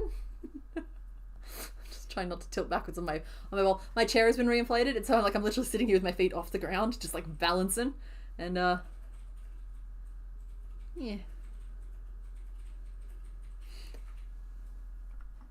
Oh, yeah, I think Shenanigans is a real fun name. I feel like it could be Mareep though. I feel like Shenanigans might be Mareep. Anyway, I'm gonna close this poll off, so I hope everybody has had their votes in. I know we didn't leave it open for very long, but thank you to everyone who voted. Rick Gastly is the name. It's locked in. One with 55% of the vote, followed by Mischief at 18%, Shenanigans at 17%, and Ozone at just 8%. Thank you to everyone who voted. Alrighty, so ticking right along. I'm going to let you pick a third one today. Okay? However, there is no easy answer in the three that have been left on the screen. So I'm not promising a finished one today, but we can start a third one. We can at least sketch a third one and we'll get it started. So pick carefully. Please do not torture your local crochet artist. 1, 2, or 3. Your choices are yellow or purple. You may pick. This will be Pokemon 135 out of 151. And while y'all are there picking, I'm... this screen.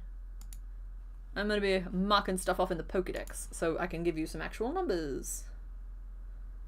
There you are, little Gastly. Click.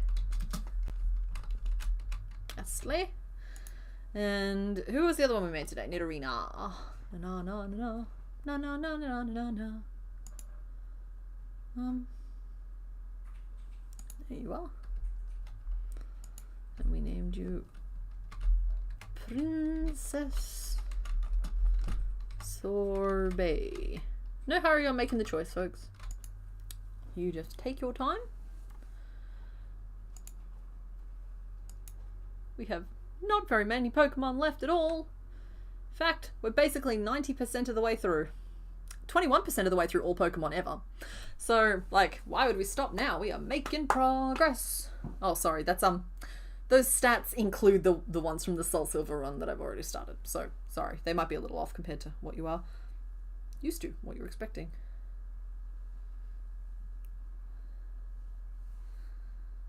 Just a ball, an adorable ball. Yep, voted 3 the first time, so went 2 this time. That's fair. You changed your mind as soon as you clicked. Welcome, Mag. Hello.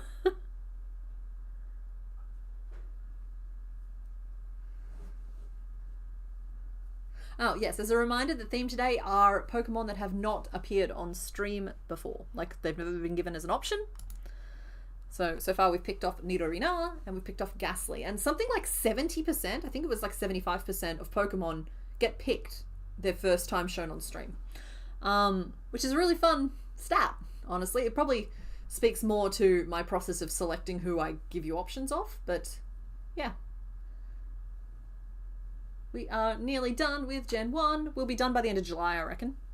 Because we've got 2 more streams this month, and then we have 4 next month. And if we get through 2 to 3 Pokemon in each of them, that's it, that's done.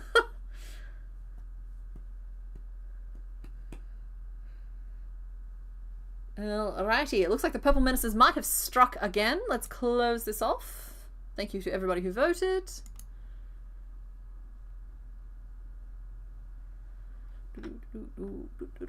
Waiting for my answers. Got Egyptian cotton stuck in my head. Are you just not going to give me the answers? Okay, I've closed the poll, but it's decided not to tell me who won. There it is. Okay. No, it was closer than I thought it was. So number 3 won with 42% of the vote, then came number 2 at 30% and number 1 at 27%. Now, I will be revealing who was behind all 3 doors at the end of the stream, but for now we will just reveal who was behind door number 3. And if I'd written down my guesses as to who you guys would pick at the start of stream, I would have nailed it. I totally had a bet on with myself that you'd pick door number 4 because it was blue, and there's very few blue options, and it's a very pretty shade of blue, and I knew that would attract the birds in all of you. Then 5 being black was too much of a curiosity for you to ignore for very long, and then when presented with 2 yellows and a purple, purple was always going to win. So, like, I had you guys picked. Anyway, behind door number 3, we have Nidorino. Oh no! So that's good. That's good. So it means that we can do them as buddies. I'm going to try and keep them about the same size because, like, that's what I've done with the previous ones. But we're making Nidorino. Oh no! Sprite. There we go. Change you over to Tiny Pink Boy. There he is. Chomp, chomp, chomp. And have I updated the counter yet? Did I do that already? Who appeared the most before being picked? I would have to look that up for you, Kiticus Rex. It was potentially Diglett, but I don't know. Honestly, some of them showed up like 7 or 8 times before they got picked. And like that, so like far more than Diglett did. Diglett was a little bit of a meme at the start of the streams, but honestly he got picked after his like 4th episode or something.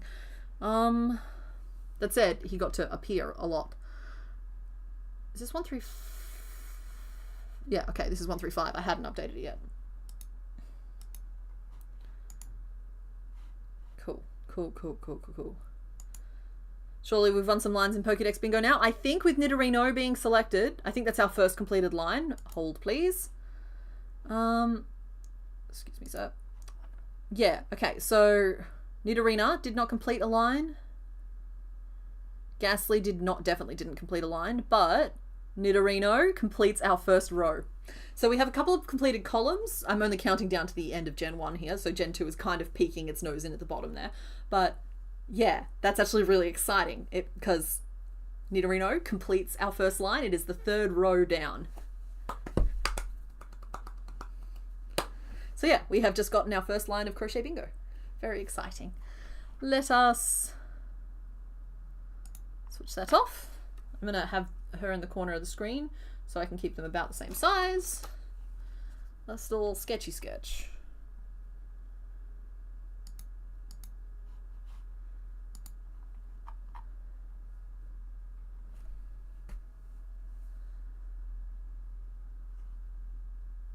Bingo.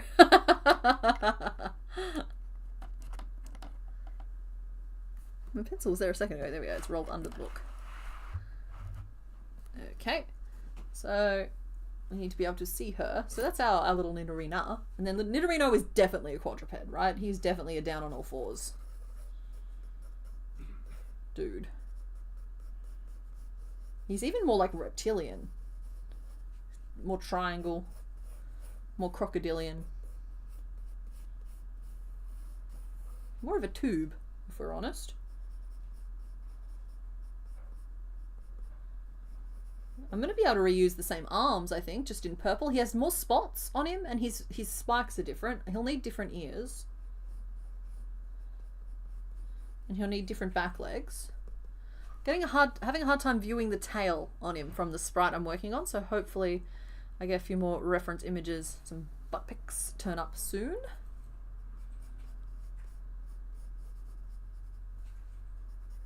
His ears are ridiculous.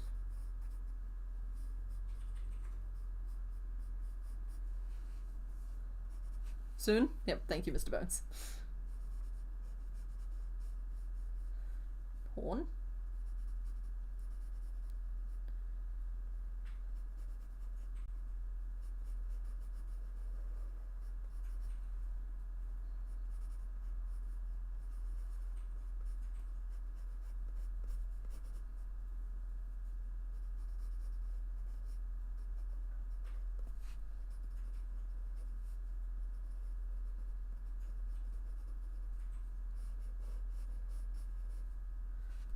Go. There's that. And then we'll draw the ear with its spiky and its bottom corner. Now the ears aren't quite as jagged as they're going to look in the sprite. The process of crocheting them smooths everything out a little bit. He has a little tooth up here.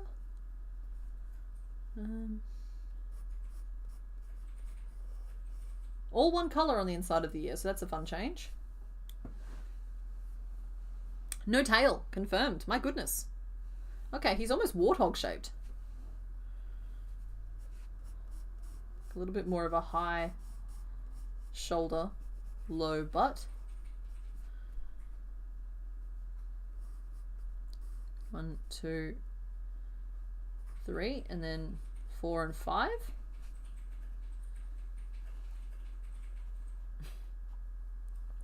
And he's got some purple spotties, which will need to be stitched on.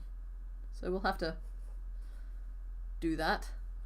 Honestly, I much prefer that to making fluffiness. And I have tiny baby Nido. He's such a little bunny here. It's actually really... He's so cute here. He's... And I have Papa Nido here as well. They just happen to be on top of the bag.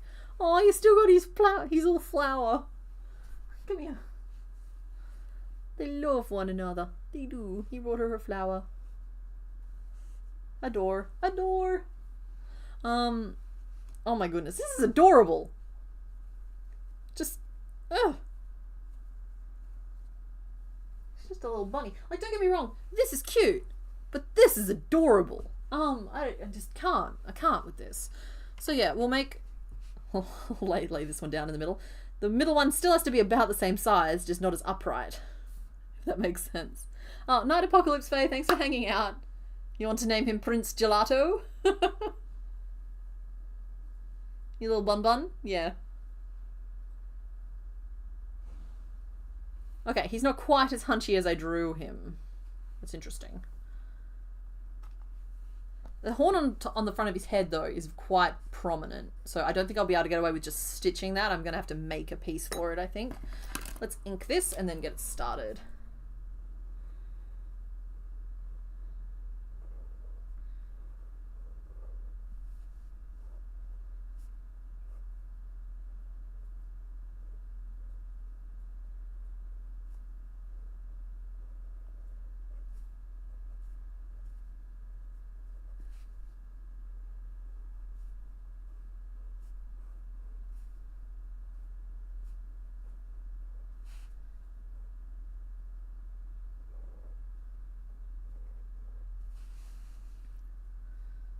He's very action posed. He's gonna get you.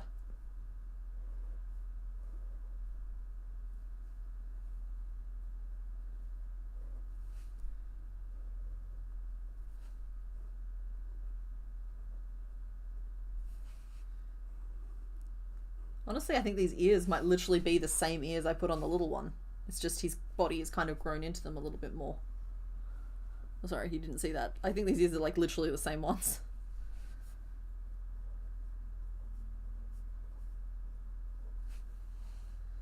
Okay.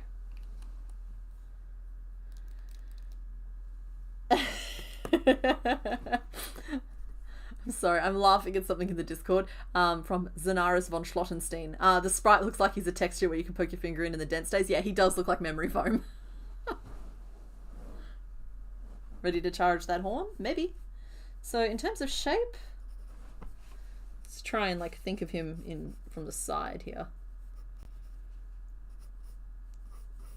I'm gonna just draw the shape of the body.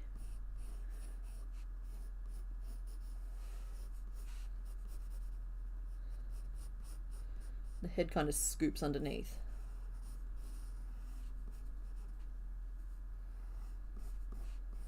Okay, I actually think that's kind of it. I think it's a little bit more flat along the top of the head.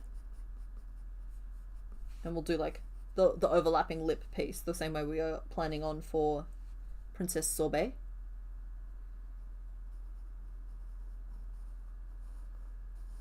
That's kind of what the lip will look like.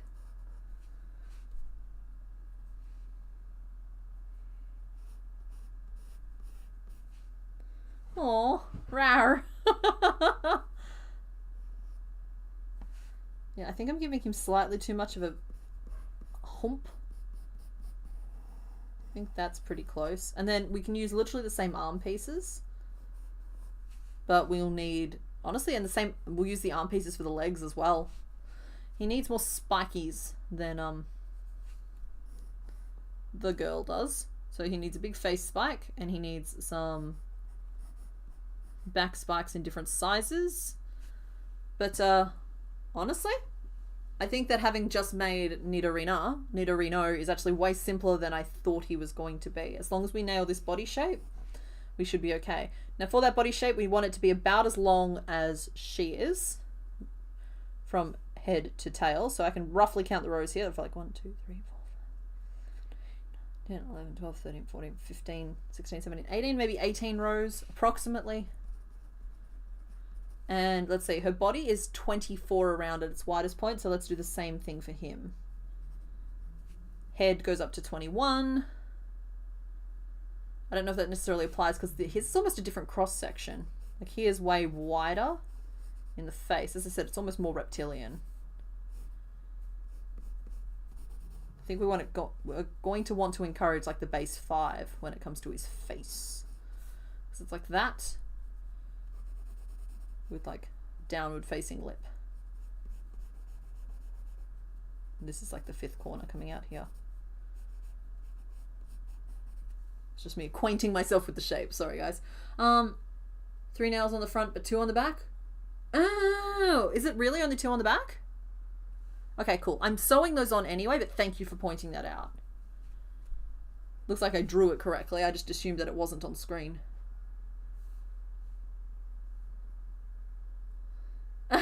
You accidentally said happy time zone instead of good night to your mum on the phone last week. It's spreading. Excellent.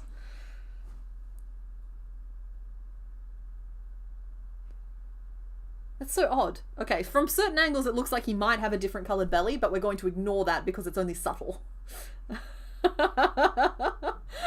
the party hat version is very cute as well. Sorry. I love you guys for sending me reference images. It's actually really, really helpful. Yeah.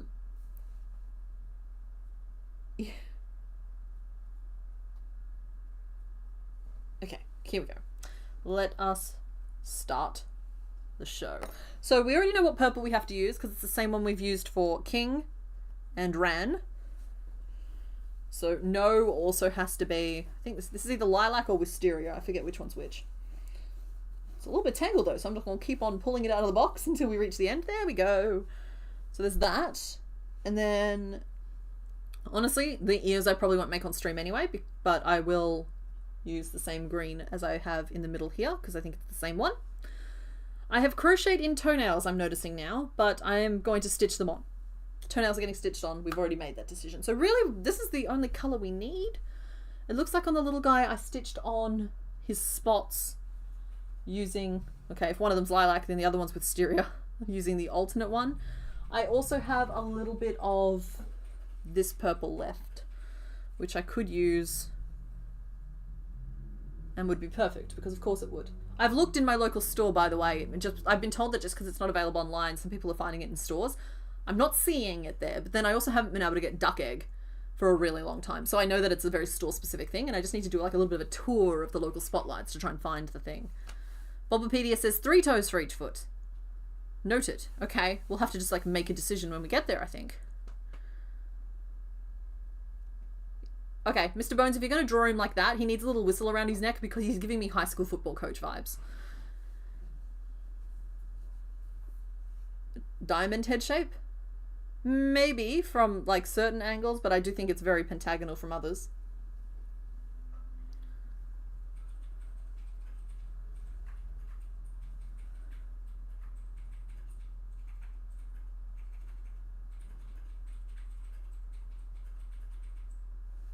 Okay. All right, here we go. Let's do this. Let's do the thing.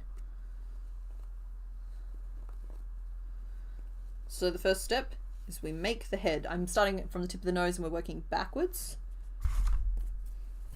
We're going to share a page with Gastly because Gastly's notes took up no room at all.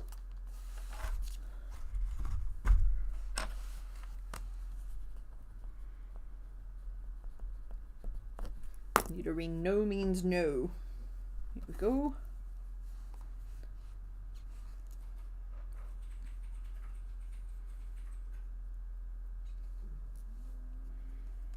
Fun drink obtained. Good for you.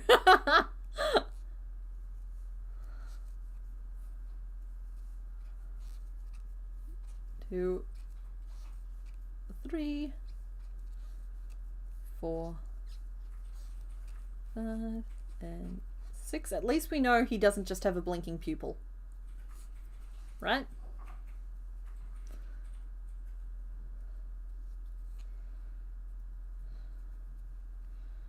Three, 4, 5, 6. Excellent. And I'm going to start this off the same way we did with Rena.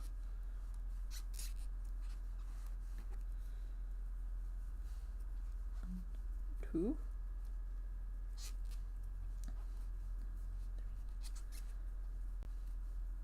4, 6. Oh, yeah. Guys, I don't claim to have invented Happy Time Zone, it's just convenient. I've not encountered anyone else using it, but it's convenient enough that I can almost guarantee it has been. And you're providing excellent examples right now that it has been. It's like hydrate or dihydrate definitely doesn't belong to me, but I'm still going to use it.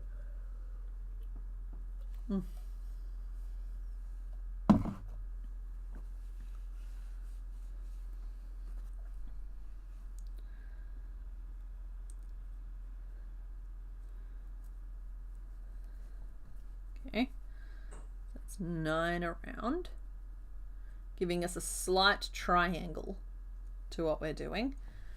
And kind of like before when I drew it over here, we were going from a triangle up to a rectangle. Here we want to go from a triangle into a pentagon, right? So with 9 stitches around, except we're orienting it differently. So before we were orienting it with the point at the top and then the 2 points forming like cheeks. And this time we want to orient it differently. So we have 1, 2, 3 at the top and the point at the bottom.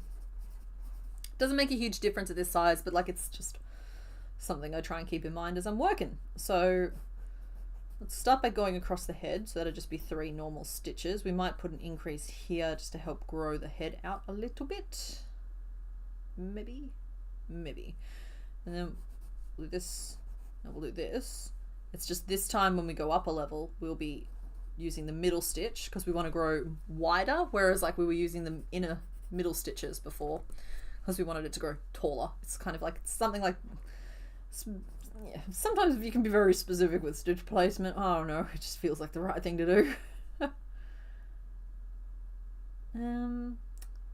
think that point will be okay, though we may have to encourage it.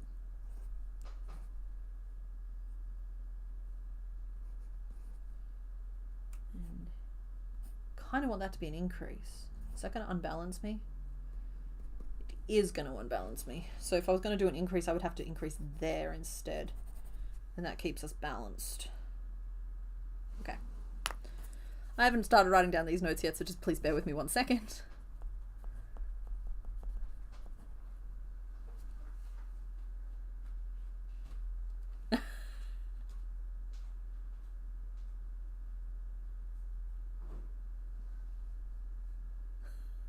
Oh gosh. Gastly's not a pupil blinker, is he? Oh, that's awful. I wish I didn't know that. The wail of despair. Oh.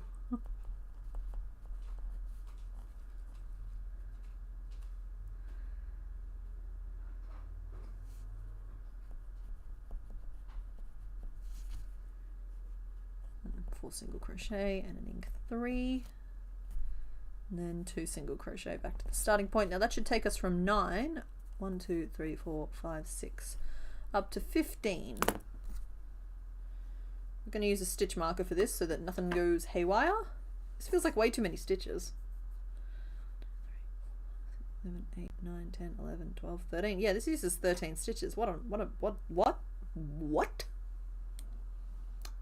Oh, I'm kind of counting the wrong row, sort of. I've kind of combined the next 2 rows into one unintelligible diagram. That's okay though. Increase, single, and increase. That's my first 3 stitches. Then it's single, ink 3, 2 single crochet, ink 3, and then single. That's actually 1, 2, 3, 4, 5, 6. That's taking us up to 15, but it's doing it correctly this time. And then we'll pause there.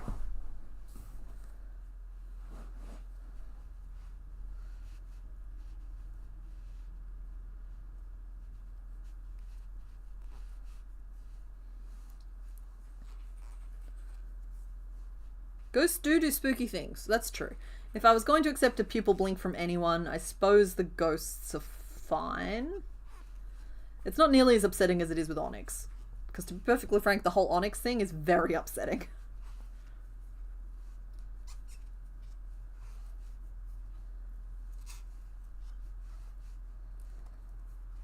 Okay, so I think the Barney came from the fact that Nido King has been named Barnabas. Or like a longer version of Barnabas. One moment and I'll read the full name. Okay, Nido King is Barnabas Kingsley, the nice Neddington, 69th of his name. And so I think that might be where Bingo Barney came from, because he's giving us our first line of Bingo, and he's Barnabas Kingsley when he grows up.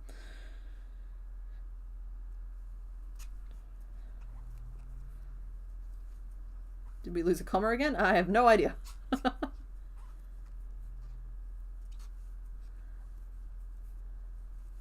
Like, I'm very excited. Like, it's actually really strange because I haven't been specifically not completing rows. It's just, it hasn't happened. Somehow we've gotten to this point and it hasn't happened yet. It's statistically unlikely for it to go on for much longer. And thankfully we're here now. I'm wondering if I should have put that row in and just made him a little bit pointier. I think unlike, like with Nidorina, I took out a row of 9 single crochet because I thought it was making it too beak, but I actually think I want to put it back in this case to make him beakier. Sorry to anybody who doesn't enjoy frogging. 1, 2, 3, 4, 5, 6, 7, 8, 9. Cool. We're at 9. And I'll do a row of 9 and then I'll do that same shaping row again. 2, 3, 4, 5, 6, 7, 8, 9. Okay, excellent. And now we do the shaping again. 1 and 2, 3, 4, 5, 6, 7, 8, 9, 10, 11,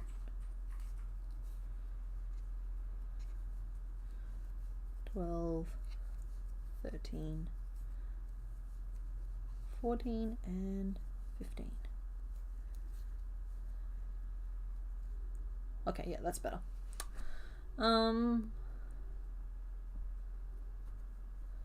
Okay, good. So now we want to increase here and here. We're still 1 stitch in between and 1 stitch at the start, 1 stitch at the end. I may need to change colors here, but I don't want to do that in my notebook here because it's a little confusing. So I'm just going to redraw my row for a sec. So it's 1, 2, 3, 4, 5. 1, and those were increases, and that was an increase. Not that one. Cool. So that's the same chart. It's just I've drawn it slightly clearer so I don't get us confused. Hi, Soul! You've recently become fascinated with frogging, watching as the yarn unravels and seeing the loops it's in whilst unraveling it. It can be quite, like, when it doesn't get all tangled together and, like, attaching with its... Oh, that shouldn't have been on this whole time. I'm sorry. It's probably better. I think that's been on the whole time. Is that better or is it worse? I'll leave it on. It doesn't matter.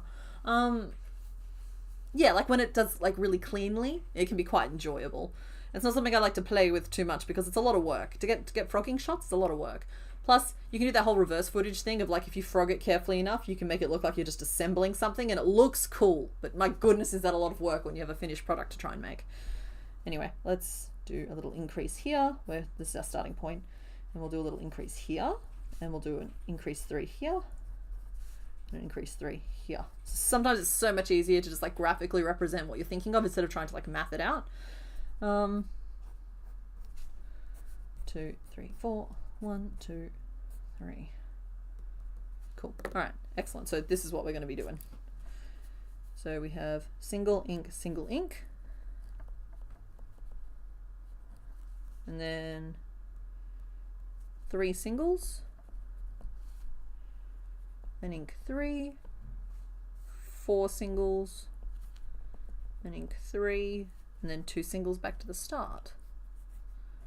And that should 1, 2, 3, 4, 5, 6. That should get us up to 21, because we're still somehow magically working in multiples of 3, even though we're playing very fast and loose with it. And I know that it's because we started with 9 and we've added 6 in each row.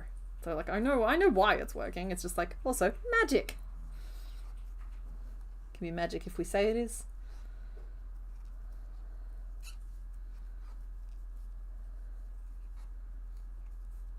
So that's just growing the top of his head.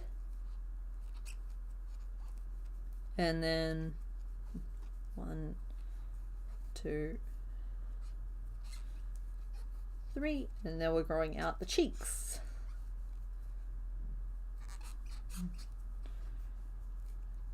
And this also gets us to 21, which is as wide as we wanted the head to be, but it's a different shape than Rina's.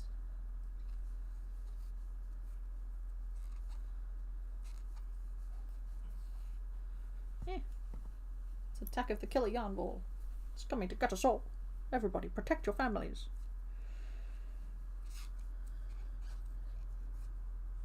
You're looking at the ferret pattern that gives you cuteness overload. Oh, that makes me happy. I'm glad you like him. I am definitely doing a skunk because skunks give me cuteness overload, and it just deserves to exist. I think I lost count somewhere there. I did.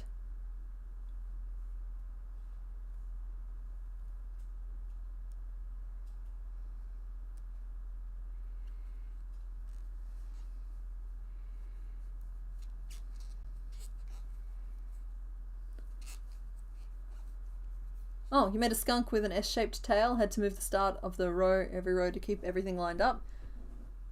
Your chart tricked your brain? Oh, saved your brain. Okay, well, yay.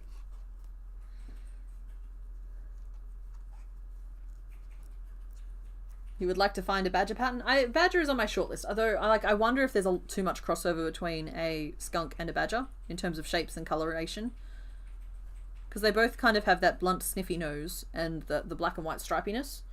But I'm not saying I won't do both. I'm just saying skunk is my priority. And so probably after the Soul Silver run, skunk will probably come up pretty quickly. And badger is on my shortlist.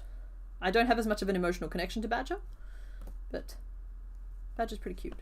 I actually think squirrel fits pretty nicely with this bunch as well. It's just the way the little feet sit. They just look like mischief paws. I have done a full-sized squirrel before, but a squirrel in the little mischief gang style, I think, has some pretty good application.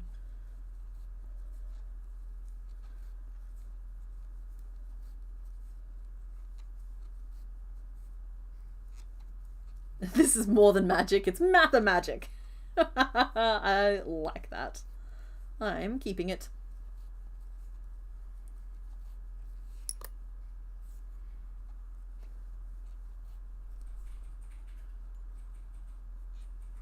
That's true. I was actually wondering earlier why we'd made him 69th of his name, and also the whole nice bit, but I think he was the 69th Pokemon from Gen 1 that we made. So that makes a lot of sense. And so, like, yeah, if you wanted to reference 135th, yeah, that works. Yeah, I feel like I'm allowed to go back and make the same creatures I've already made again, but differently. Because, like, otherwise, what's up with all the frogs, right? Because, yeah, they look different. And so, like, I think a squirrel belongs in the Mischief Gang and a skunk belongs in the Mischief Gang. Honestly, if I get enough done in a similar enough style, in the same style, we might bundle it up and it might be the first Complicated Knots book, maybe. That could be fun. Squiggle.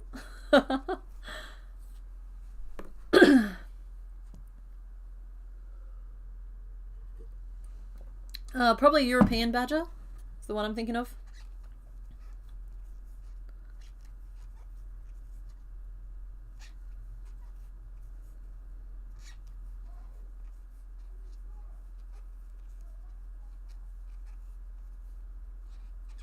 And around and around and around and around and around we go.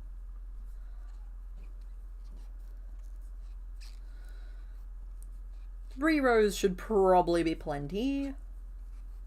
I'm glad I went back and I put that extra row in at the front. That definitely helped.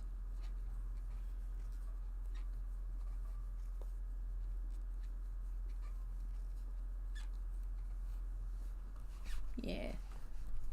I like squirrels. I've seen Mark Rober's videos on squirrels. We don't really have squirrels here. Though some did escape Perth Zoo, and so I have seen them frolic occasionally. It's not the same. It's not the same. I would love to add an opossum to that group as well.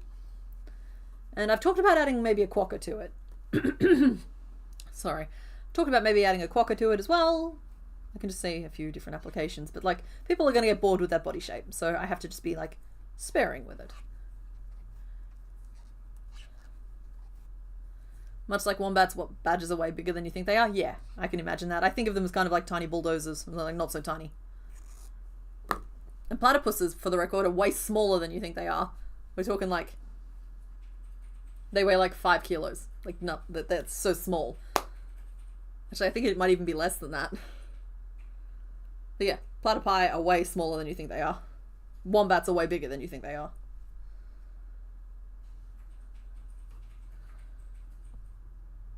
Okay. Okay. Good. Good.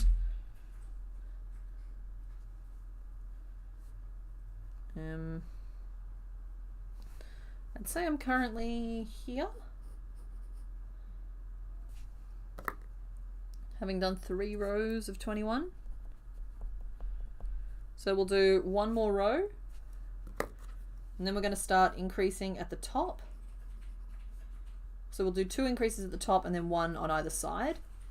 And that will make us grow out into, like, from the top, we want him to kind of look like this. Like slight swelling of potato. That said, we don't want him to get too much bigger. That's rough. Maybe he's already wide enough. The loop will add a little bit of definition to the front, so maybe he's wide enough and instead we put our increases all in the top because that's the only way we're going to get that proper hump forming. Because I don't want to go any bigger than Rena went. Apparently the platypus at Melbourne Zoo is the most expensive animal to feed because it gets restaurant quality live lobster. Good. He deserves the finest things. It's funny because like he'll eat worms out in the wild. Your university has a badger as their mascot, ferocious little guy, so I like that.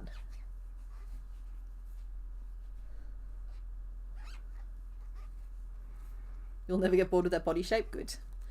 I think that it's quite colour change intensive as well as a style. But it's just, I don't know, it's a style that I'm just really playing with at the moment. I mean, you've seen me do all kinds of things over the years, but currently that little like built-in leg with the little paw and focusing on colour changes and slight adjustments here and there to tell the story of what this animal is. Apparently that's just really appealing to me. And it's not because it's less work, because with those ones there, I have to do so many iterations because the differences are so subtle.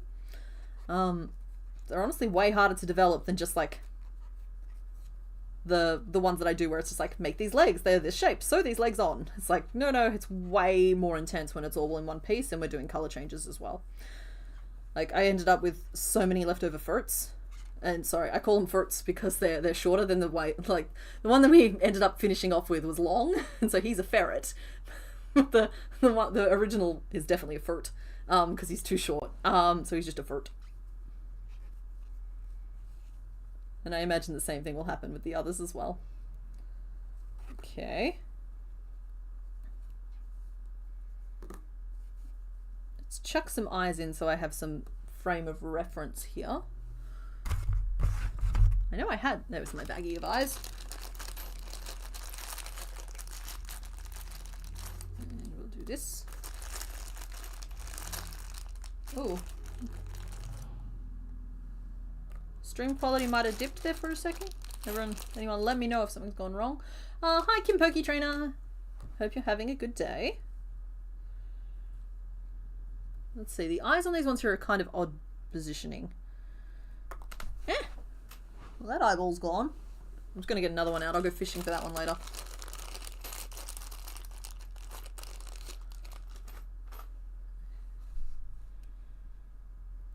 Okay, I think it goes like here. I kind of have to think of it as like a triangle from the tip of the nose up.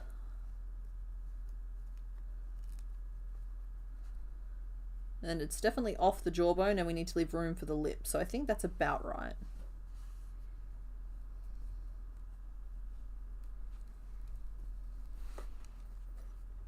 That eye's too low.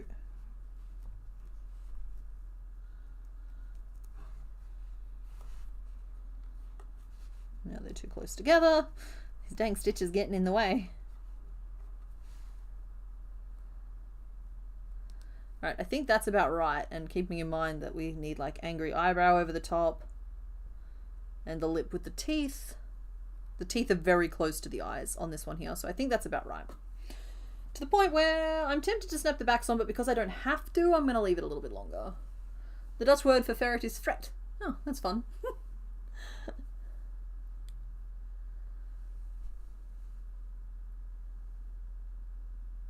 Drinking an adult beverage is let's get slapped by the bottle label skeleton. That's a fun way to say things. We have fun ways of saying things here. Okay, so top of the head, top of the morning, no, but top of the head is like here and here. It's technically those two, but they might be slightly off center if I do that. So we'll go out one to help balance it a little bit. Got some rotation to deal with, but I think it's this one. So it's 2, then 1, then 2, then 1. All right.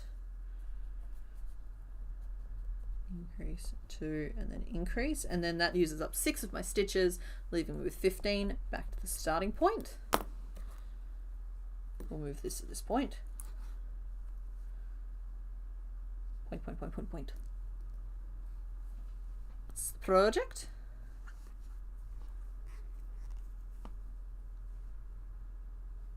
And here we go.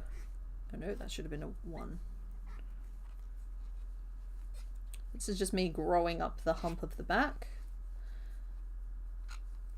It's going to bring our stitch tally up to 23. And so honestly, he's probably going to end up a little bit, like in terms of stitch count, wider, but I think it's going to manifest as height.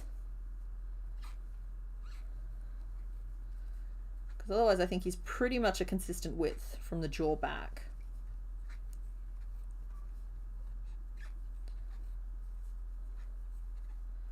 And I'm going to reinstate my I'll probably be a week behind rule here. Just because even though I managed to get all caught up and all of the like the patterns and Pokemon and stuff are finished that were quote unquote owing, with the Soul Silver run and so many Pokemon coming out, there is a pretty good chance that the stream Pokemon will end up a little bit on the back burner, so I'm expecting to end up back at a week delay. So don't be overly surprised if these ones aren't necessarily ready for you guys to see next week, but the stream will be going ahead and we'll start another couple. Because really, I probably should have tried to stick to... I should have tried to stick to 2 today, because there are 6 more coming on Thursday. But when you guys picked Gastly, I'm just like, I can't stop after Gastly. Gastly is a Pokemon designed to let me get 3 done. He just is. So I'm just really glad you guys didn't pick door number 1. Though we need to have a conversation and you will have to pick door number 2 pretty soon. Like, we're running out of time and I need to get the rest of that particular line working somehow.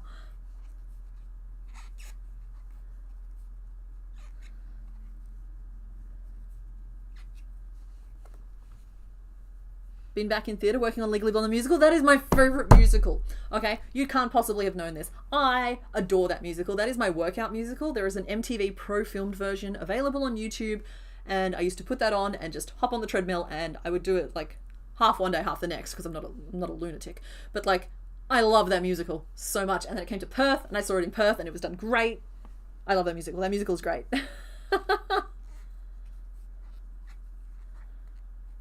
I actually think they managed to find a subtlety in the story that the movie missed. So yeah, awesome, cool. So you say you're working on it. In what capacity? You have captured my interest.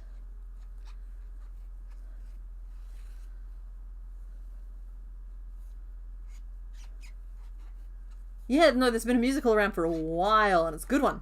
Very good.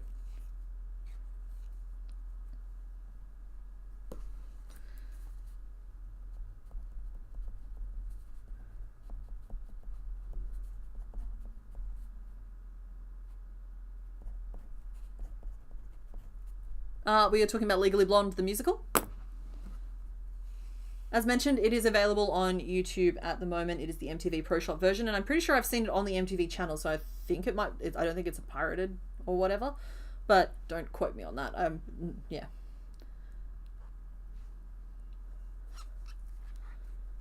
And we're just going to stitch around and see what we're looking like. The cat just tried to put his entire head in your cup, took a big sniff of the drink, and then made the ill face and ran off. Well, you should have better taste.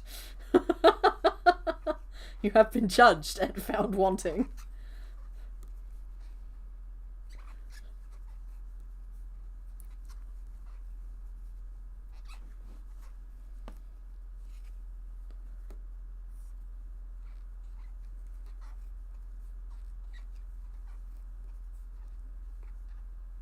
cat does know what's up.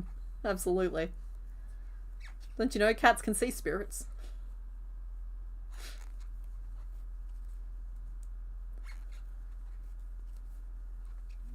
We go. And around we go. He's a very judgy little beast. Well, yeah, but that's why you like him. That's why you keep him around. And that's good. We like our chameleons plump. Gotta feed the wee beasties. Okay. We are on track. I think we're about here at the moment. We are up at 25 stitches around, not 24, but I think we'll get away with it. I don't know what the name list is. I will have to check in with Mr. Bones.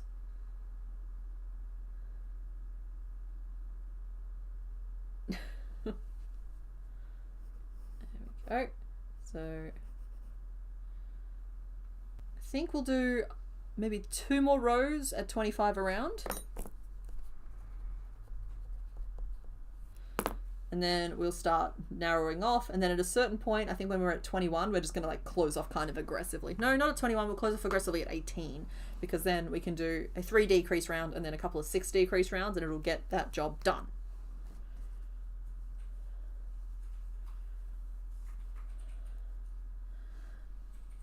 You're working doing the wigs. Oh, that's fun. Is it just like a local production, or is it like the touring one, maybe? Because I think it's still touring. It might still be touring. It came through here a while ago. It wouldn't surprise me. Like, feels like the kind of musical that should just keep going. Sorry, I'm just a fan. I just like it. It's fun. He's got a whole lot of opinions for a small creature. Well, yeah, the bigger the opinions, the smaller the package. That's how this works. Okay, current name list. Bingo Barney, Prince Gelato, and Coach Hedge. Wait, why Hedge?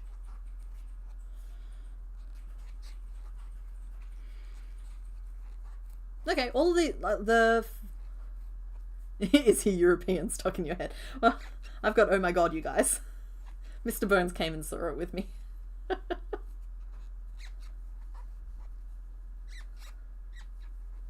Though I also am a big fan of Whipped Into Shape and Blood in the Water. Honestly, the songs in that show are just bangers.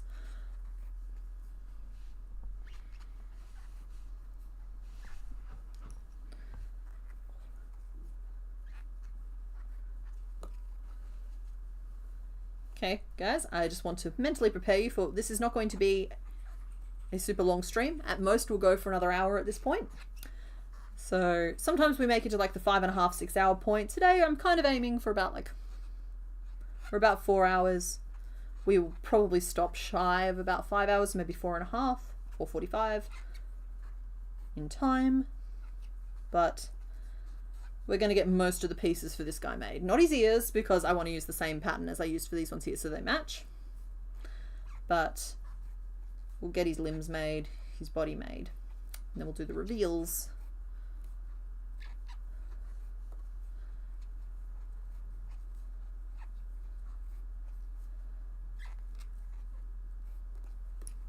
Okay, so I'm getting the impression that you guys want to name him Prince something. So to take the complication out of this, how about we just say, okay, his name is going to be Prince something, and you're just negotiating which prince he is. Because he could be Prince Bingo Barney, he could be Prince Gelato, he could be Prince Coach, he could be Prince Bingo.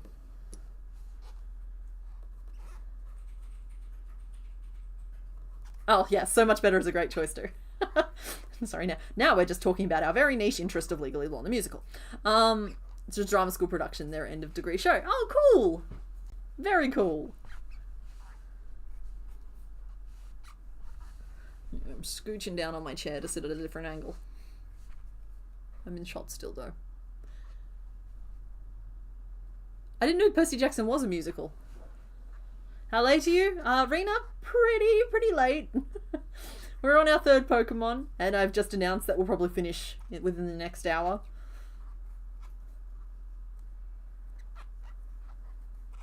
Alright, I want to see the opinionated gremlin. Here we go. Now that is clearly a gremlin with the finest taste, so there. No, I said Blood in the Water. Not that. No, I'm leaving Discord again. Do you Hi. want, hey, pretty lady. Do you want to do a vote for Prince, Coach, or neither?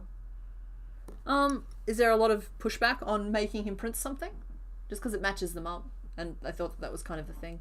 Oh, it's just like it's like what we did with Where did Coach come from, actually? Could you fill me in on that? You know how I did the picture in thing where he Yeah. has like the shorts and the shirt. People said he looks like a coach. Like he looks very much like a coach in that. Oh no, I agree. I said it originally. Yeah, and so I think that's where Coach came from. Okay. And he also just has like angry coach energy. Where He he's definitely like, has. Like one kid just got totaled on the field. And he's like, walk it off. Walk it off. Rah.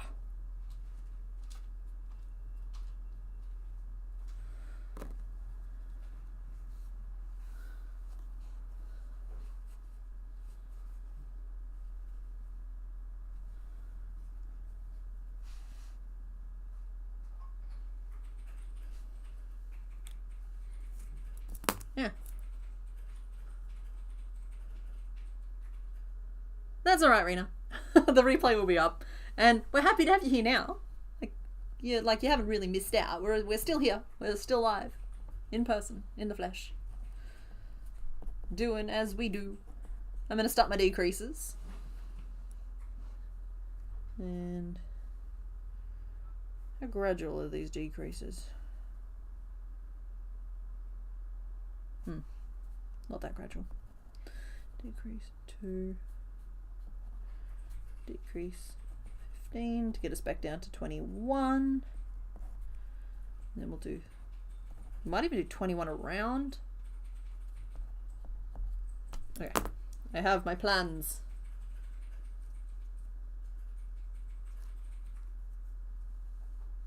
Your favourite musical theatre production is Twisted? Right in the Fields every time. Yeah, that's a Star Kids production. I think it's Star Kids. Which is available on YouTube. I know that one.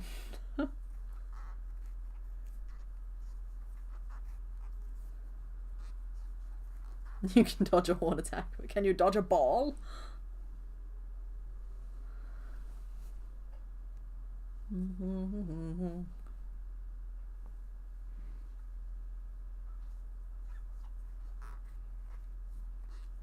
The drift has taken over.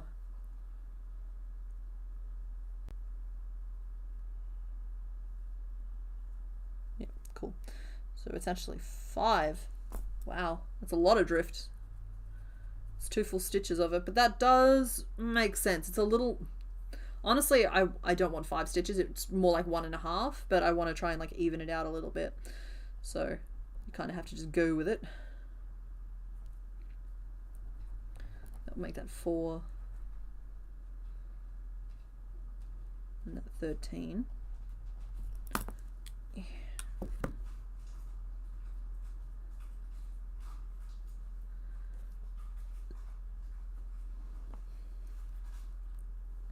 You have too many categories of favourites. Favourites to be in, favourites to work backstage, favourites to watch. I cannot define an overall favourite. It's impossible.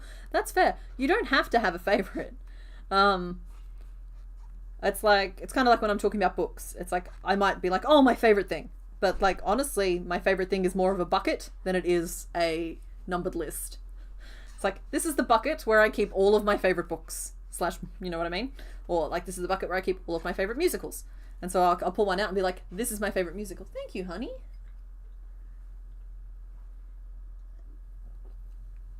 That's probably enough. I don't want to get burpy on stream. And I might pull one out of that bucket and be like, this is my favourite. But it doesn't mean that any of the others in the bucket are any less my favourite. You're fine, Kimboki Trainer.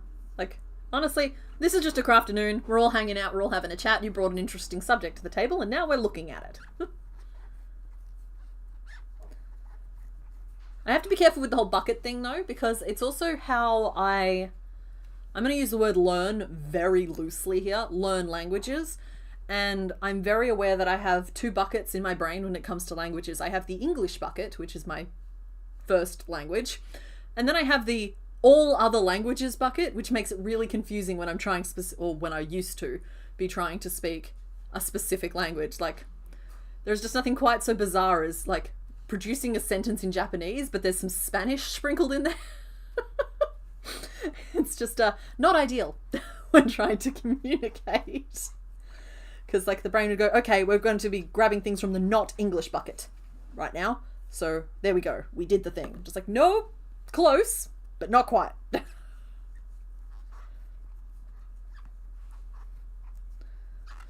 It's like you'll hear people with properly organized brains talk about like memory palaces and nonsense. Like, well, not nonsense. Like, I'm not.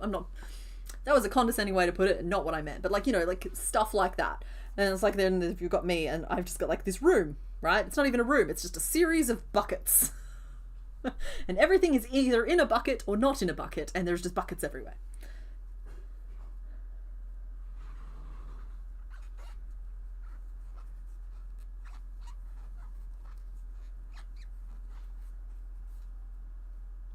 I've heard great things about Epic the Musical, and from TikTok I get like little clips of it stuck in my head. But I've not listened to the whole thing through. And I know that there's like a full-blown like animatic out for the full-length musical now. I'm also just not super clear on what the intended final format for that is, because I feel like I've been hearing about it for like a decade now. But time is also weird, and it may have also only been 6 months. Nothing like saying a sentence in which the first 3 words are German, the next 3 is Spanish, the next is Russian, and the last word is Mandarin. But then like the format, like, because like different languages have different like sentence structures. The structure might be from a completely different place as well. Some things were thrown at the bucket and are half in, half out. Exactly. Y'all, I'm feeling very seen at the moment. Your bucket is full. Right now I'm loving Come From Away. And Adam's Family. Also in the list are Legally Blonde and We Will Rock You. Ooh, okay. One of your favourites is one no one's ever heard of, but Bear the Pop Opera. It's an LGBT Romeo and Juliet set in a Catholic boarding school. Interesting!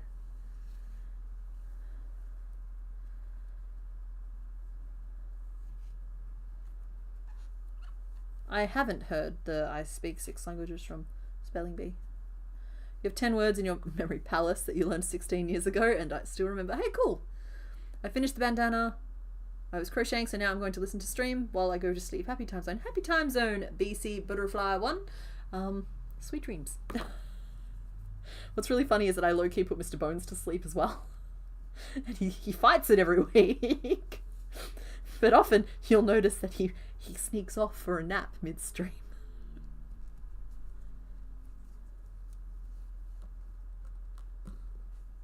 Oh, actually, you know what my current musical obsession is? It's I think it's called Ride the Hurricane. Haunting. Absolutely haunting, but so fascinating. It's very, very interesting, but like it's a mood. It's not like something you watch for like fun.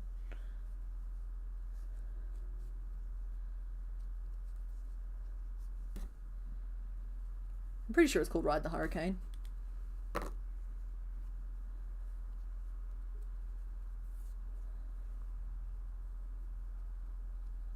Or at least that's the thing that's closest to the top of my bucket.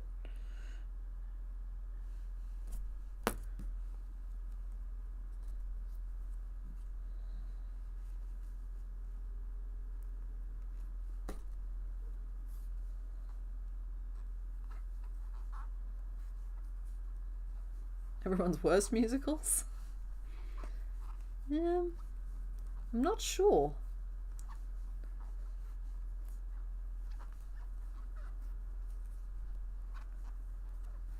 I don't even think I have a least best. It's just like there's musicals that have either made an impact or they've just been forgotten. Yeah, that's the one about the roller coaster and the kids' choir. As I said, it's dark. It's yeah, honestly though, like it absolutely gripped me. Pokemon that could star in musicals? Well, not Jigglypuff. Jigglypuff, don't get me wrong, is like the little Phantom of the Opera.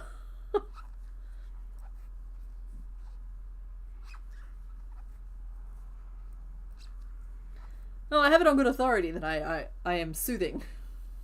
I am the voices chatting by the fire, so you can sleep properly. You know, like I have it on good authority that that's what I am, and I love it. Oh, Ride the Cyclone! Thank you, Eldritch. That's the one. I knew it was something. Jigglypuff as the theatre manager. The one who's not on stage but is shouting at everyone to get everyone to do all the stuff properly. Yeah. I could totally see that. Yeah, but Jigglypuff can't be the main star even though she always wanted to be because everyone will fall asleep. No. You're doing it wrong. No, it's like this. She sings terribly, so everyone does it correctly the next time, so they don't have to listen to her sing it terribly. Aww. Okay, I made myself sad. Poor Jiggles. But they really appreciate her because she has excellent leadership skills. Okay. She's good at delegating.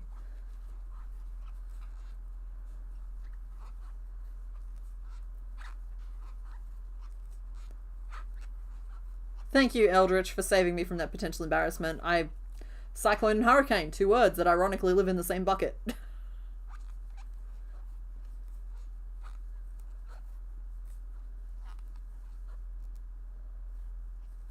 Singing in the Rain musical had a splash zone. Well, Beetlejuice the musical is one that I wanted to go see.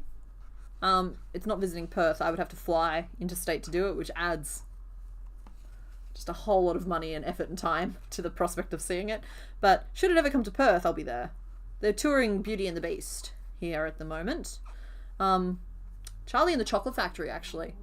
That stage production had some very intensely creepy scenes, but I saw a yo-ho-ho version of that one on YouTube, admittedly.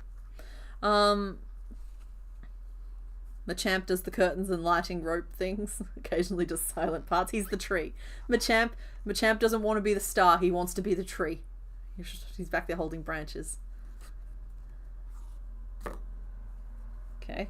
I snapped the backs on of these, so let's stuff our little guy. Little gremlin dude. Gotta fluff the stuffing before we stuff the stuffing. It's the rules. I don't make them, I just follow them. Yeah, exactly, Machamp playing a tree.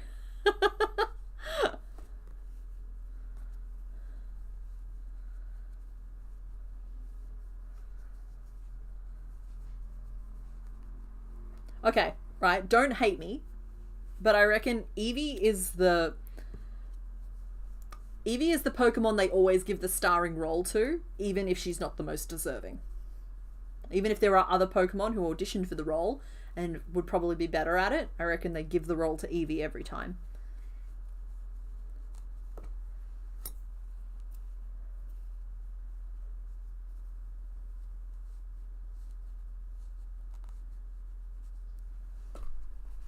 Oh my, stuffing has done things to the shaping of this little thing.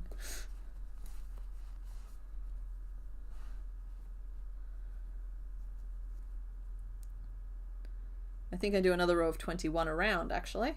Give us a little bit more length.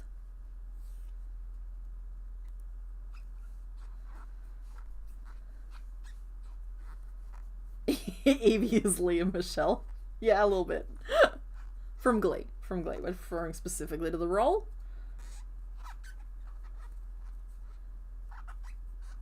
Who does deserve the role then? That's an interesting question. I don't know, for some reason my brain's going like Lilligant, or, you know, like one of the shy little flower ones. Maybe Vileplume?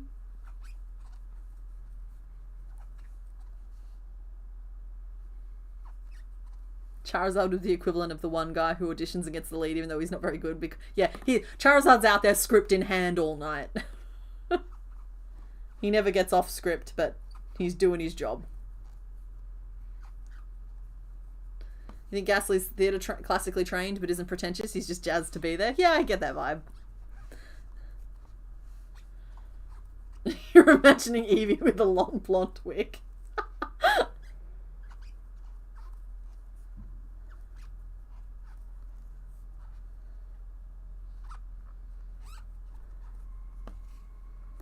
just trying to think who has theatre kid energy, which is a specific sort of energy that has not necessarily anything to do with the theatre. Haunter never stays on script. I don't know. I feel like the ghosts are pretty well behaved when it comes to theatre. I feel like they're on special effects. They're kind of like Fred and George Weasley kind of energy. Plant pokies would make good performers, maybe? There is a scene that personifies that in Bear. Popular girl gets the role of the better performer as she's pretty and thin. Yeah, that makes sense. Like that. Like it's the very it's the trope of like the leading lady. The foregone conclusion, the teacher's pet. Pseudowood is the one who wants to play the tree but gets given the dad role over and over and gives a wooden performance. Mr. Mime. You know what? You were correct, Coletti Spaghetti. Mr. Mime has theatre kid energy. Absolutely.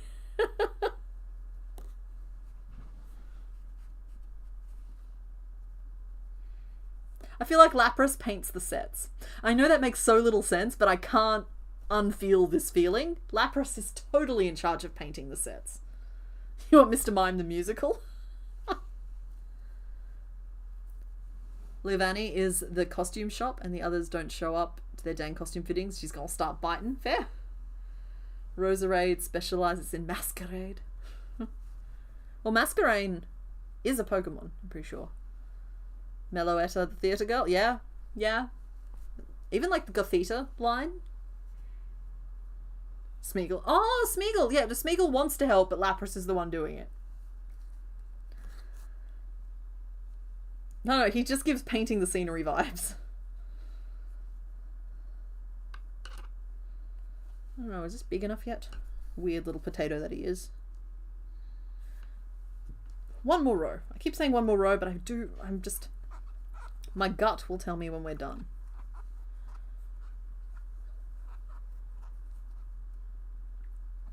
The other clown Pokemon. Well, there's Mime and there's Mime Jr. He does give set design energy. Plus I'm seeing it all as like beautifully painted, but with like, instead of there being brush strokes visible, there's like flipper marks visible. Where he's just like finger painted the whole thing. Happily. Like the whole time, just like giving off the most positive vibes. Dance Captain Curlier. Gardevoir has a Pokedex entry that literally makes her into an attention diva, while Jinx is an opera diva. Maybe. Oh yeah, Primarina, that's true. Oh, we're thinking Blacephalon. I almost guessed Blacephalon, but I was like, no, that can't be the one they're thinking of. Yeah, Ride the Cyclone. Yeah, sorry, I was saying Ride the Hurricane, Ride the Cyclone was the one that I was thinking of. It's been... I think I was listening to that one there back in October or November or something, but like... Yeah, that one. I think I listened to it like 3 or 4 nights in a row, just because I was just absorbed, it just had me.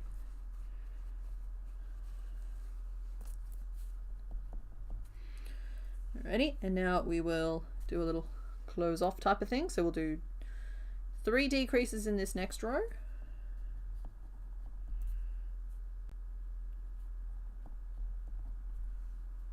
Which will get us down to 18.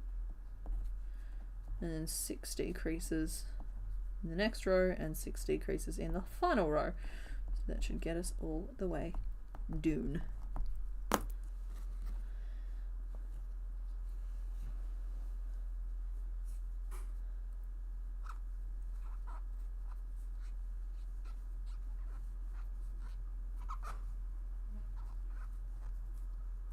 That was an increase.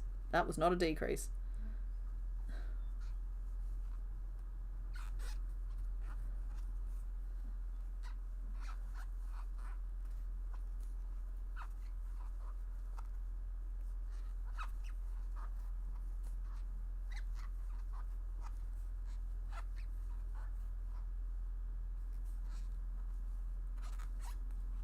Conkeldor and his line are doing the actual construction on set. Oh yeah, I can see that. Chinchino gives director vibes. Oh, a little bit. Yeah, I can see that. Bellybolt of lighting and operation with his pal Raichu. Yep. I'm trying to think, like, I know that there is a Pokemon out there that perfectly fits the... Oh, it's Bulbasaur. Bulbasaur is the little guy who is always there, center front row on opening night, cheering his friends on. He doesn't want to be on stage. He's just like, he's there, he's willing to give, like, flowers to all of his friends, and he's just there cheering everybody on. That is Bulbasaur right there. You think Alolan Marowak is in charge of pyrotechnics? You think that pyrotechnics are allowed in this theatre?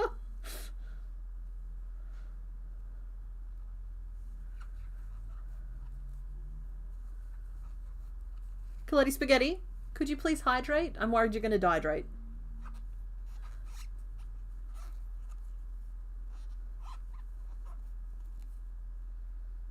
Why?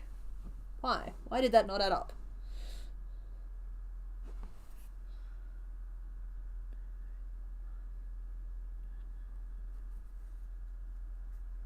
Okay, well, close enough. Charmeleon is the one the audience love and his co-performers hate. Weavile is meant to be helping with set, but deliberately does a bad job because he finds it funny. Circuitry can help with the lighting, that's true.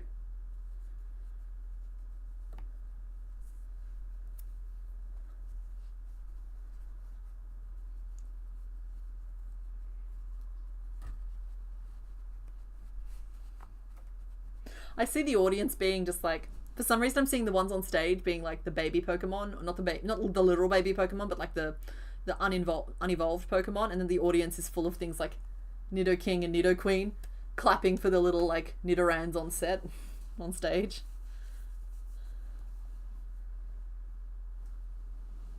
Vulpix is some kind of overly enthused background character. Oh yeah. Absolutely chewing the scenery. But like literally. Audino and Exploud of the sound system. Oh yeah, I like that. We've got the whole crew. I don't think we're going to find a role for all 1,000 plus Pokemon though, just as a warning for everyone. But there's plenty of room for people.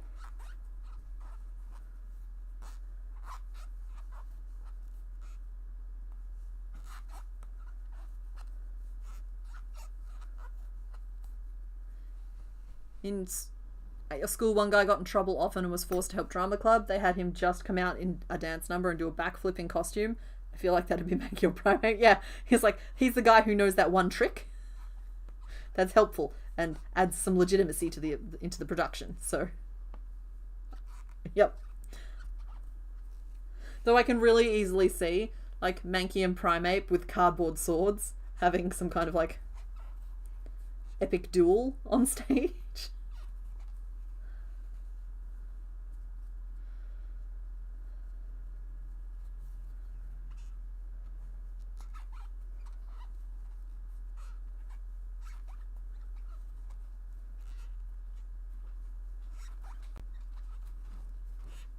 What's up?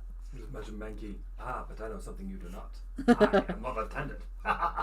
Primate is like, I am not left-handed either.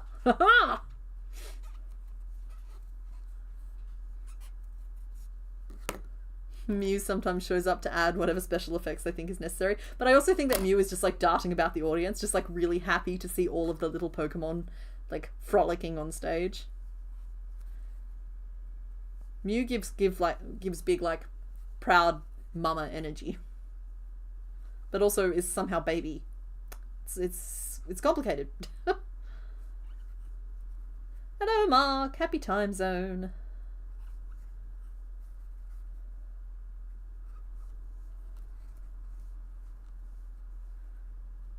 Okay, for Mewtwo, 2 pictures. Mewtwo is either the Pokemon dragged along to see the production, who is just really not excited to be, or is like low-key enjoying it but actively acting like he doesn't want to be there, or he's the kid that got detention, or I suppose he's also the teacher forced to supervise. He's one of those 3 roles. He could be all one of them anyway. Oh, Night Raven Wolf, thanks for hanging out.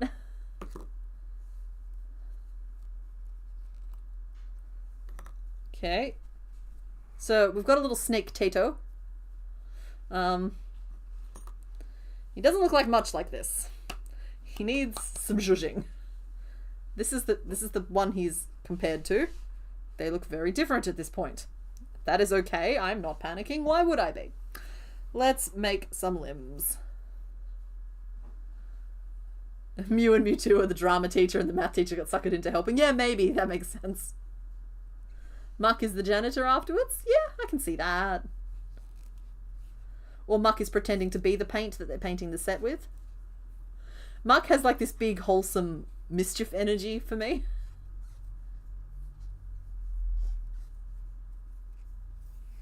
Oh, welcome back, Daiquiri. It does look like the AI snack pattern, exactly. It's very snack.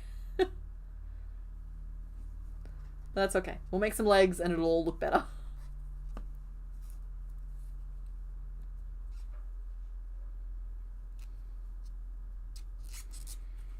Now I'm using the same pattern for the legs as I used for Nidorina's arms. And all 4 of them are the same. So we're just going to make one and try it on and see how we feel about it.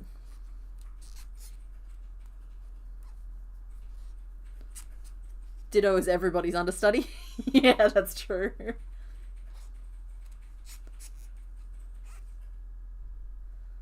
I like that. Ditto is everybody's understudy. That makes a lot of sense.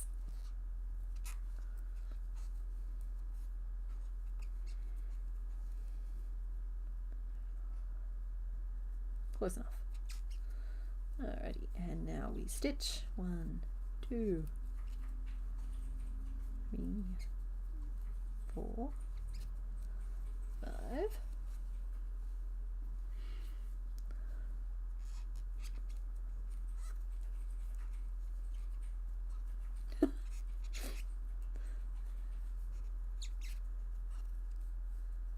You have a problem, CK, Mr. Burns in chat? I'm attempting to crochet yourself a drink. A dress. However, in the next 2 months, you're getting weight loss surgery. Do I continue the dress? Stop and start after? Help. Oh, that is a tricky one.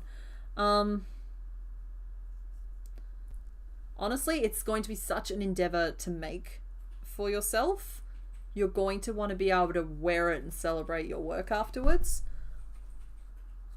If there are pieces that are going to be easy to adjust, you could start working on it now. Like things like a sleeve, you're going to want it to be a certain length. Potentially, if it's a certain shape of sleeve, you're going to want it to be the same size anyway. But I would honestly be inclined to wait. If you're making something like an oversized jumper, I would be like, go for it. Oversized is oversized, but something like that, you're going to want to be able to wear it afterwards.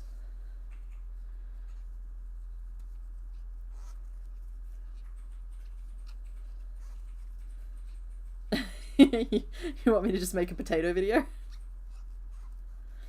Grimer is the kid giving 110% but is just bad at acting, shouting his lines and exaggerating everything. Muck is in the audience, loving Grimer's performance and thinking he's brilliant anyway. Aww. Something about Grimer and Muck just give absolutely wholesome energy to me and I will not be dissuaded. They are. They are just like the best. They are just the sweethearts of the Pokemon world.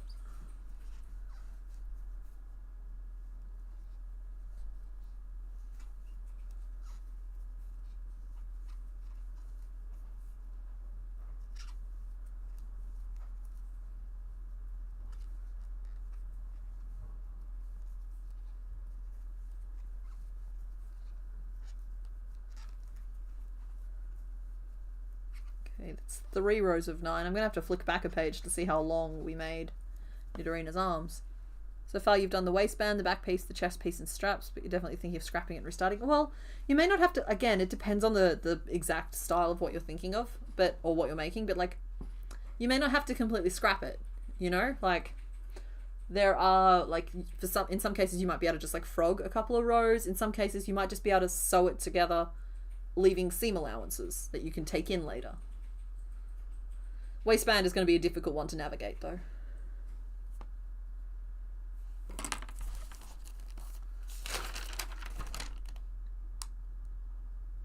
It's 4 rows. There's 3 there.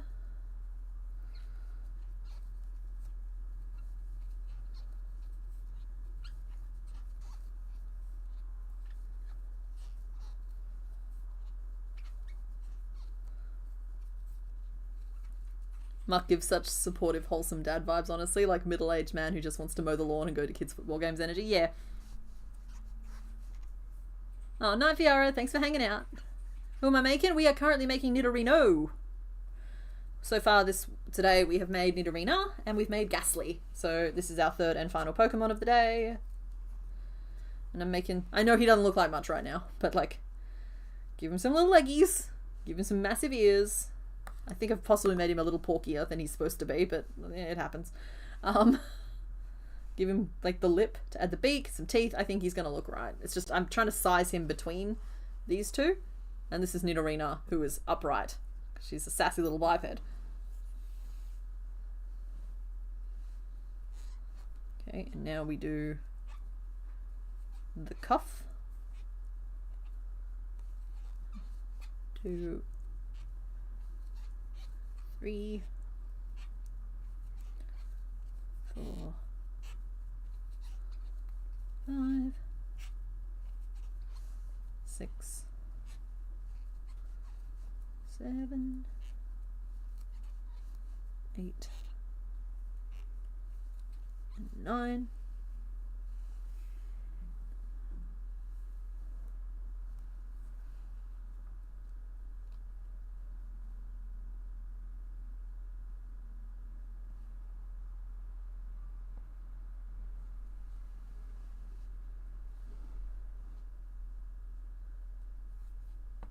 You've been forgiven for your apparently terrible taste in drinks. Never lap kitty once more. That's good.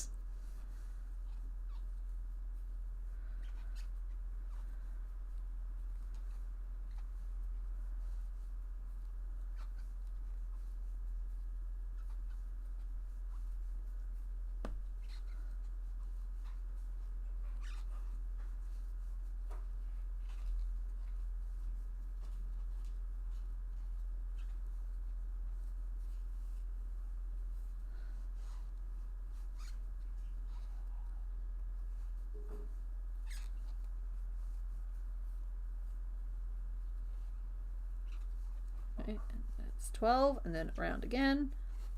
Might be looking for a name wrap up pretty soon, honestly. We're coming to that time of stream where we probably want to get that poll started.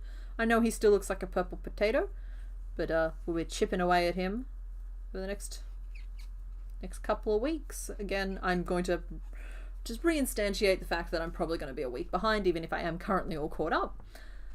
Just until the Soul Silver stuff is done, and then next week we'll definitely be doing 2 Pokemon only on stream. I should not have accepted a third today. That was foolish of me, but I could not resist. And it's so satisfying, guys. Look at this. It's so satisfying to fill out the Pokédex when it goes from like this to this. Like, look at that. Ah, that was 1 month. That was 1 month of progress. Like, it's just great. It's great. So it's just, yeah. We're so close to being done. That said, these streams will continue on. I know that I get that question quite often. It's like the streams aren't stopping just because we've finished Gen 1. We have Gen 2 to finish, and then Gen 3 and 4 and 5 and 6 and 7 and 8. And with the new game coming out, there's potentially going to be even more new Pokemon in the mix there. So, hello to Melbourne. Yes, completed row! Our very first completed row. Yeah, Beauty and the Beast is on at the Crown. Like, it's their current one.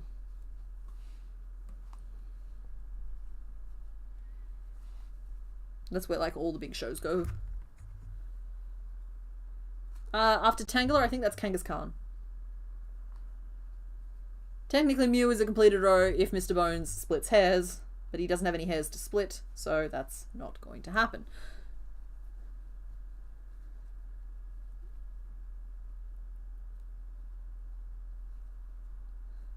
Okay, we've got one little leg. He's just going to look a bit weird until he gets all of his fancy features. It's not like Nidorina, who kind of already looks like the little dino lady that she is. He just looks like a snake tato. Alrighty, we have name list. There it is. Ah, it's getting away. We're going to start the name poll. We have Bingo Barney, because Nido King is Barnabas, then a bunch of other names. We have Prince Gelato, because we've just named Nidorina Princess Sorbet. So that is where that one comes from.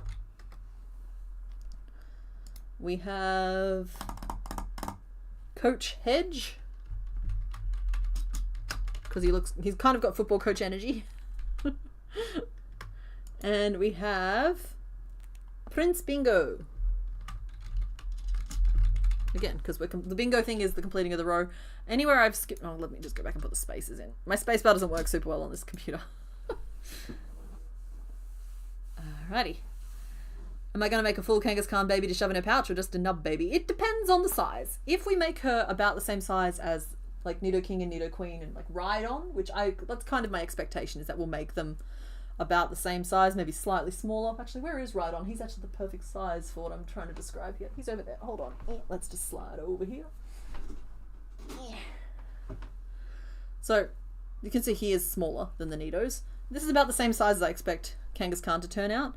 And so it may not be a full-on nub baby, but it's gonna be pretty much a nub baby.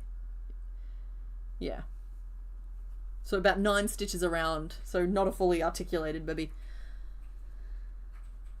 He's gonna come together well. Don't you worry about that, Becky. In fact, there's a pretty good chance that next stream we'll do another project focus power hour like we did last week, which worked really well because it got the wheels turning, it got me inspired, and it got me to finish the 7 Pokemon outstanding, which was unexpected. But this week I have 6 other Pokemon that I have to focus on first. Well, 5 now. And then these ones here, and so another power hour to help me make extra limbs, maybe embroider on spots, make some ears. That sort of thing is possibly on the cards for next week. Rhydon looks like a friend of the family. He is a friend of the family. Appreciating the running lore explanations. Well, somebody has to keep track. Don't get me wrong, I've forgotten a lot of them along the way, but you guys help fill in the gaps. He looks like a purple version of Twig's evolution. Grotle? Maybe. What size round do I start the horn? On this one? He'll probably, again, have a similar horn to this one here. I think this is 4 stitches around. I don't like to go any smaller than that because it's a pain. Hi, Sketch12. Happy time zone to you. We are actually just wrapping up, but we're happy that you made it. We have made today, we have started Nidorina. We have Gastly. And we have a little Nidorino potato. So while it doesn't look very impressive at the moment, we have laid some groundwork to tick off 3 more Pokemon. And we added 7 to the Pokédex that I have been flashing up on screen on and off all day. So that is what our Pokédex currently looks like. I'll just get rid of that sprite. We're down to, what is it, 16 or 17 Pokemon to go? Hold on, it's on the screen. 135. Okay, yeah, so it's 16 Pokemon to go in Gen 1. And we got our first completed row today with Nidorino. 3rd row down, first completed row across. We haven't done one yet. Alrighty, it's looking like Prince Gelato probably has this. Let's close that off. Prince Gelato, and I think that's largely because we named Nidorina Princess, she became Princess Sorbet. So they're kind of matchy names, it's cute. So yeah, Prince Gelato won with 50% of the vote. Prince Bingo, oh, I wrote Pince, that's my bad, guys. It should have been Prince Bingo at 32%. Bingo Barney came in at 14%, and Coach Hedge at 3%. Thank you to everybody who voted. And yes, we're gonna do the reveals. Okay, let's get the Pokédex off the screen. Let's open up this. So, behind door number 1, Zapdos. I was feeling brave. I'm glad you didn't pick it, but I was feeling brave. Brave enough to put it there. I'm pretty confident that you guys wouldn't pick it because it's yellow. You guys have a thing against yellow. And then in door number 2, we had Kadabra. So none of the Pokemon today had appeared on any previous streams. And so we ticked off 3 of them and left Kadabra and Zapdos still in the mix. I will leave that up on the screen as I roll the end credits or whatever. But just looking back to the Pokédex for a second, we have to do either Kadabra or Alakazam next week. We have to. So if you guys see a yellow one, do me a favor and force me to make it. Because we're accruing a bunch of yellow ones that I'm not looking forward to, and it's going to become a problem. Because like we've got Zapdos, Kadabra, Alakazam, and Hypno. Like just off the top of my head here. That's 4 yellow ones that I'm not super jazzed about. You guys have, please, I beg you, pick them and make me do them if I'm brave enough to put them in the thing, okay? This is just you and me forming an alliance to get this done. You're going to help me through this. Pidgeotto for number 1.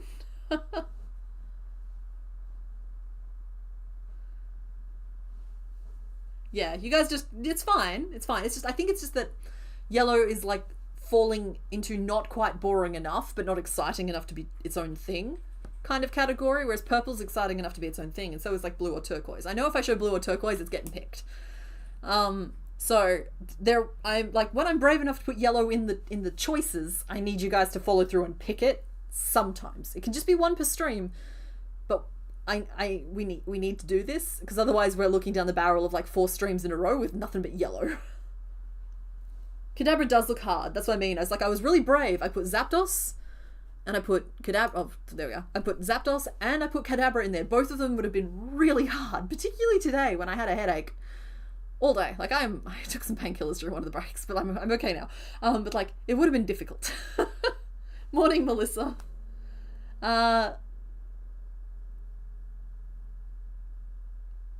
We could do a sunshine stream that's all yellow Pokemon, but we're probably going to have to. I'm hoping that just by making this plea, next week I can offer you 2 yellows and one of them will get picked, and it'll just start picking them off. But we're running out of fun colours. We got to start working on the yellow ones. Anyway, we are going to call it there for today. I get that we didn't really finish any of them to a really cool spot, but I did show off 7 cool looking ones. And next week, these ones here, I don't know if they'll all be done. But I'll be able to show off the Thursday Soul Silver episode Pokemon next week. And then we might do a power hour to chip these ones along and get at least 2 more started. So that's the plan. You're dying for Raichu? I have offered Raichu, okay? Raichu has been available to you. I am not responsible for any of this anymore. Anyway, you guys, I want you all to have a really good week. And I will see you all next Sunday. And happy time zone and happy Father's Day to anyone in the UK. And yeah, starts chanting yellow, yellow, yellow. That's the spirit. You don't need to pick all yellows. 1 yellow a week is all I'm asking. Okay? Okay. All right. Okay, we're gonna go now. All right. Bye, everybody. Wait, did I forget anything? I don't think we forgot anything. Okay, good.